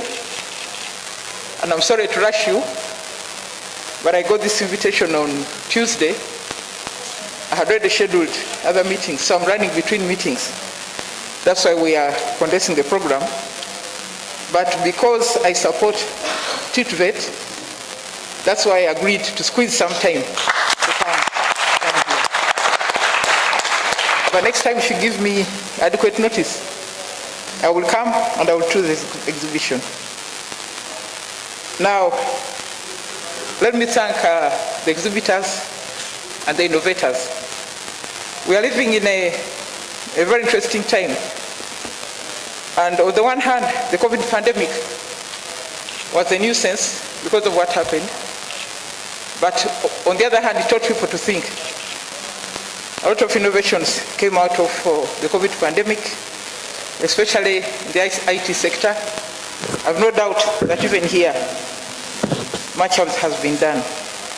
So we should only work harder to improve. The reason I came is to give visibility to T.V.E.T. It is true that when we were growing up, T.V.E.T was the last on our minds. But over the last 10 years or so, I've been trying very hard to market T.V.E.T in our region, in our district. Wherever I've had an opportunity, I've spoken about the importance of T.V.E.T in our lives. And I want to assure you that this is only the beginning. I have met people who started with a certificate, went to a diploma, went to a degree. So this is just a stepping stone. And the beauty of it, I keep telling our people there that while the others are doing exams, the T.V.E.T one is already earning. Because at every stage, you get a certificate and you're able to go into the market. So let's keep it up. Now, I'm responsible for the East African community.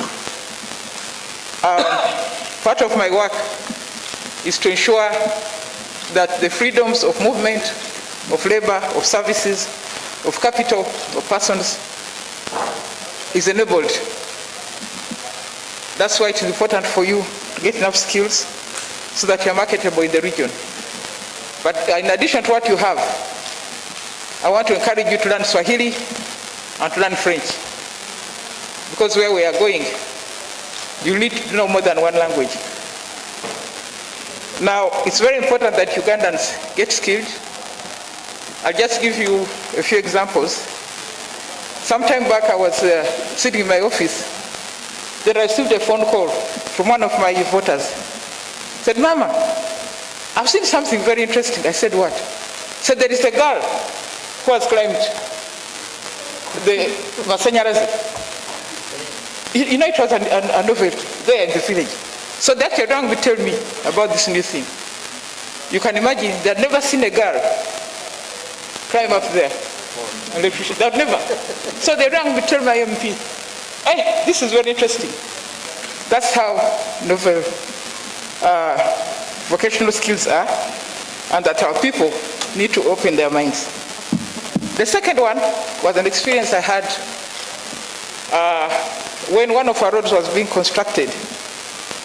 I received complaints that all the people working on that road were Kenyans. So, in my usual way, you know me, I'm a very proud Musoga.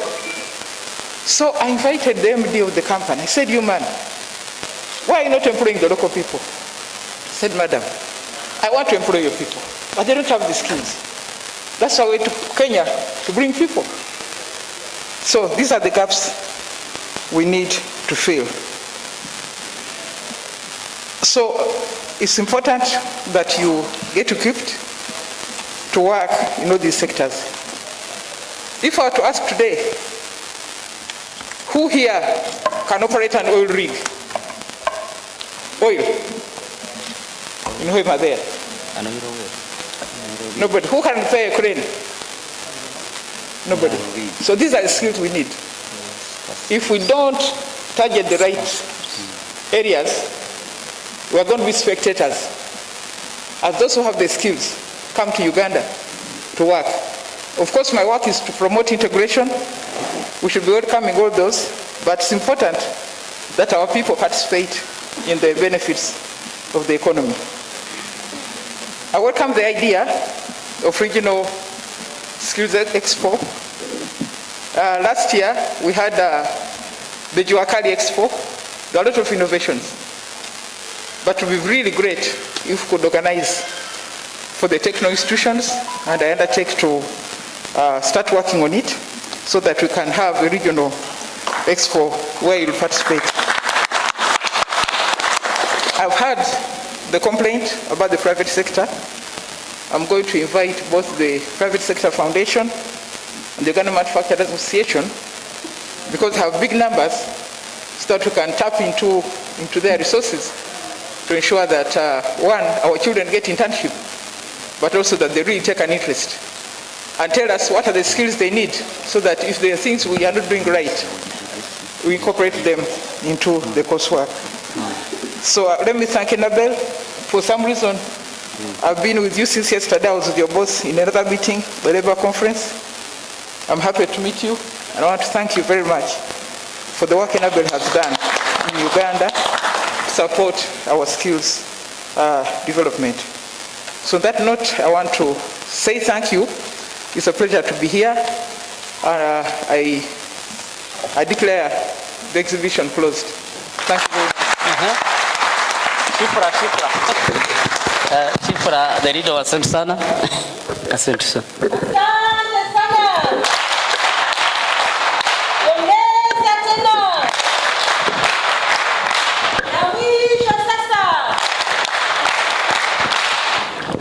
Thank you very much.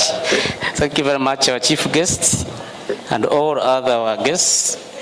We have reached the end, but chief guest would request for some photo session. I don't know, like 2-3 photos with a few members here.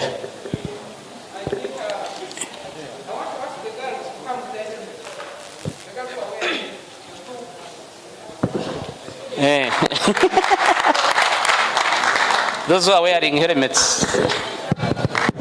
Put your hand, go walk. Your name go up, then you put your hand, go walk.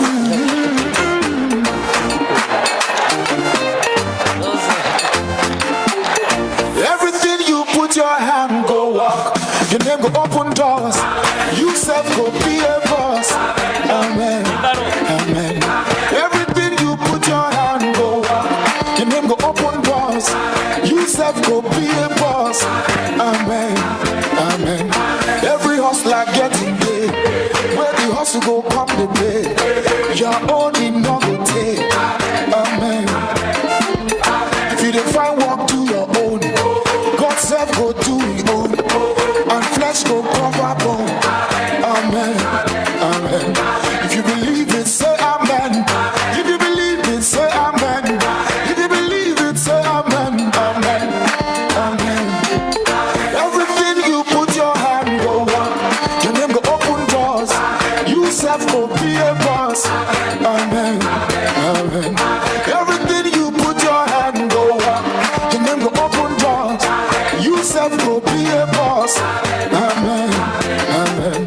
Sister, where one man sees until where they find begin. One day you go born twins. Amen. Amen. They're not wait on losing job. Landlord come they do like God. One day you go be landlord. Amen. Amen. Good news. Now anthems now as we decamp. Okay, department.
kwa amani, tutimize na malengo yetu. Jumuiya yetu sote tuilinde, tuajibike, tuimarike. Umoja wetu ni nguzo yetu, idumu jumuiya yetu.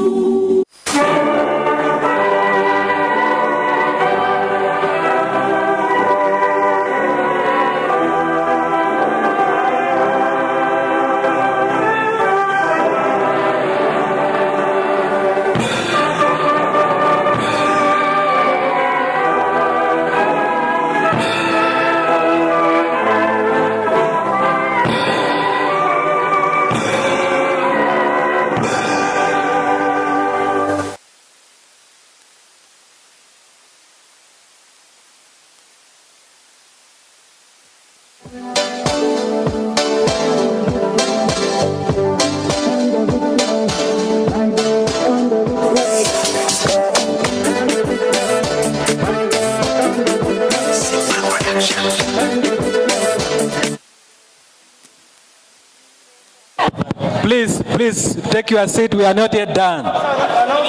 We have announcement. Please take your seats. Don't go away. Come back. Those who have gone outside, please come back.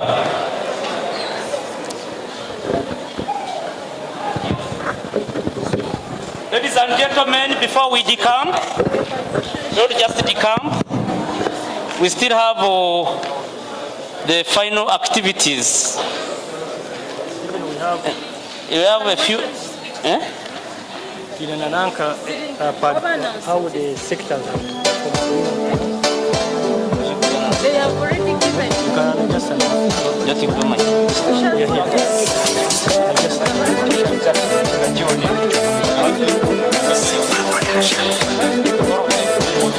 All the trainees, all the students, if you know you have a t-shirt, give a t-shirt. I want to dance in my journey.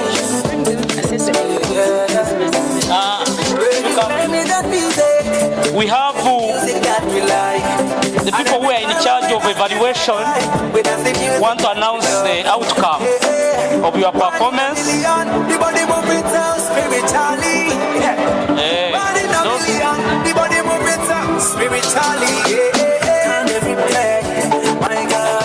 Please hand over the evaluation tools we gave you. Bring them to the front table.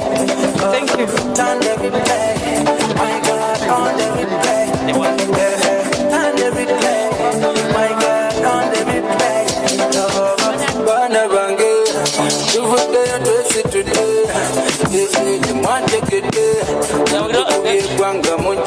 Please don't just go home before we get marching orders, because you may go and you miss something. The administrative announcements, please.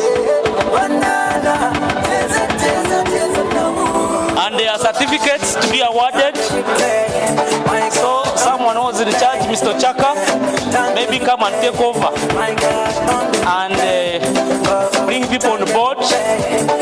How the awards will be, certificate of participation and recognition, like that. Then Mr. Mwanga.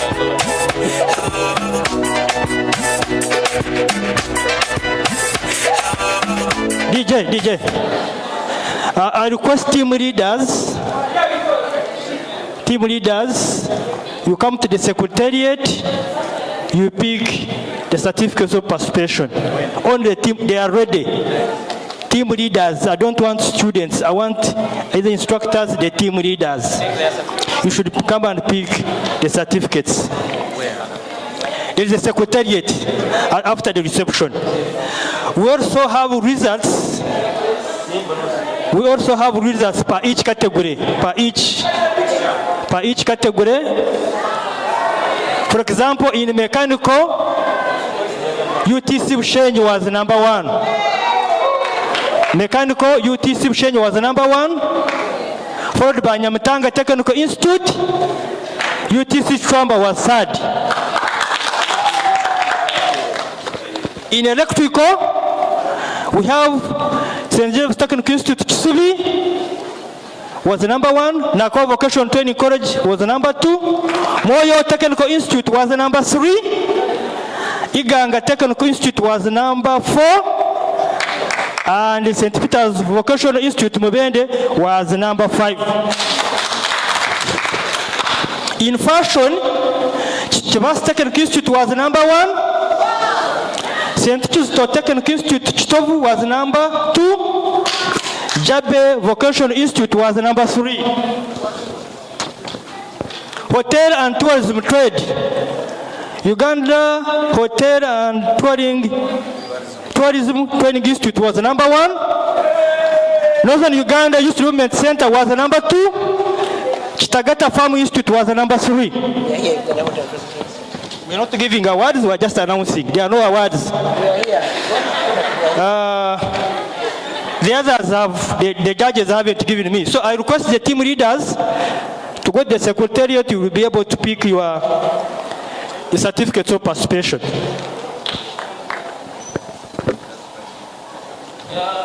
Secondly, if you are a member of the organizing committee, you are also a member of steering committee, you are a ministry education official, you may have to report to me before you go, so that I tell you where you should go. Otherwise, you may miss means of transport. If you are a member of the organizing committee, steering committee, a driver of the ministry, please consult me before you leave. I'm the one to let you go. Otherwise, I'd like to thank you very much for your active participation and minimum friction. I hope next time we shall do wonders, because this has been just the beginning. This is just the beginning. Next time we shall do wonders. We shall even go to East Africa, participate in the East African Expo. You see? Thank you very much. Make sure you protect your property, you don't lose it.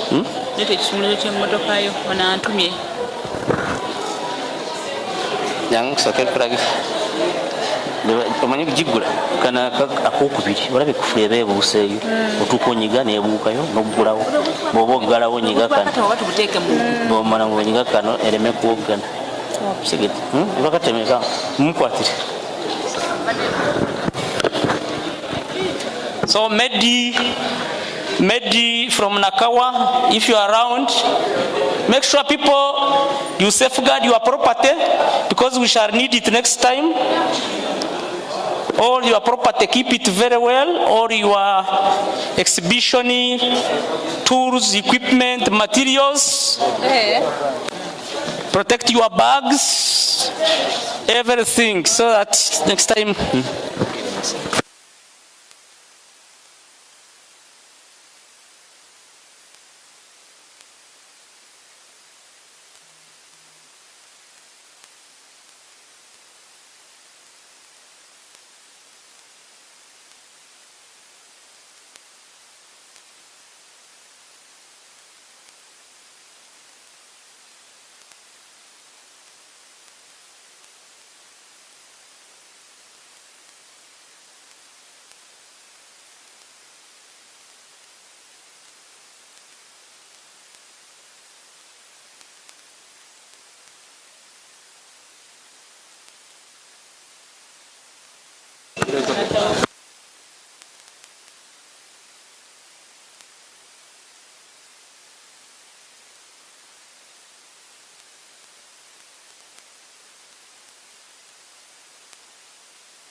Photos, memorable photos for your status. Because people may want to see your status. You put on the status. Yeah, you see? I said when TVET sneezes, everyone catches cold. Everything is here is a product of TVET. You watch the bag you are carrying, the phone you are carrying, the earrings she's putting on, the cameras you see, the building you see, the mic I am using, the laptops, the shirt, everything. TVET. The microphone you hold.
Alex, Mike Boka. Alex, where? Up somewhere. Where are you?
Came here for the first stage national exhibition, whereby I came in traumatic change over generator and remember when the electricity is off, I turn to the generator, and if the generator is off, I turn to the generator. Thank you. So what is the about the exhibition?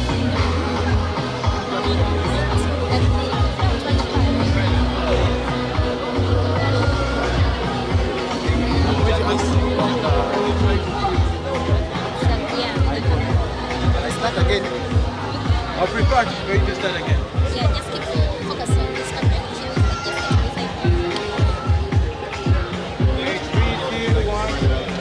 Thank you. And the name of television from the Adam Technical Issue. We are long days. I've come here for the first national skill exhibition, whereby I came out with community change over the generator and the main power, which is electricity. Whereby we came with those ideas, whereby if electricity is off, I turn to main power, I turn to generator, and if the generator is off, I turn to electricity.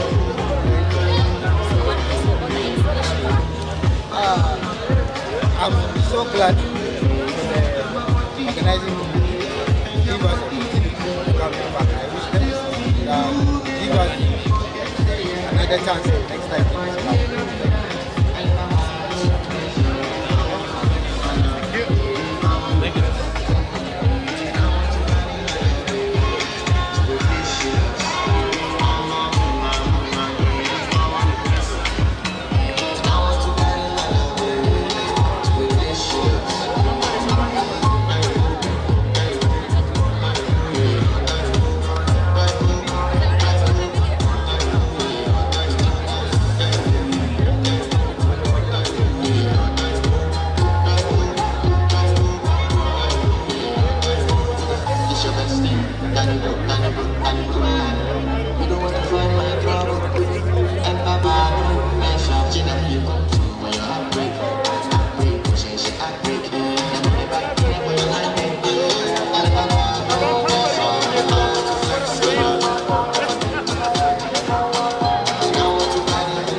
contractors, the industries have really managed to check on us and see what we can produce.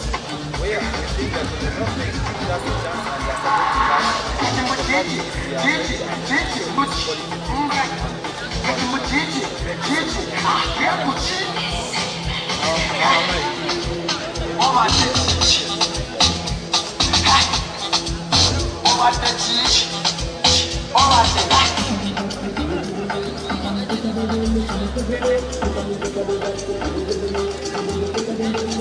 Over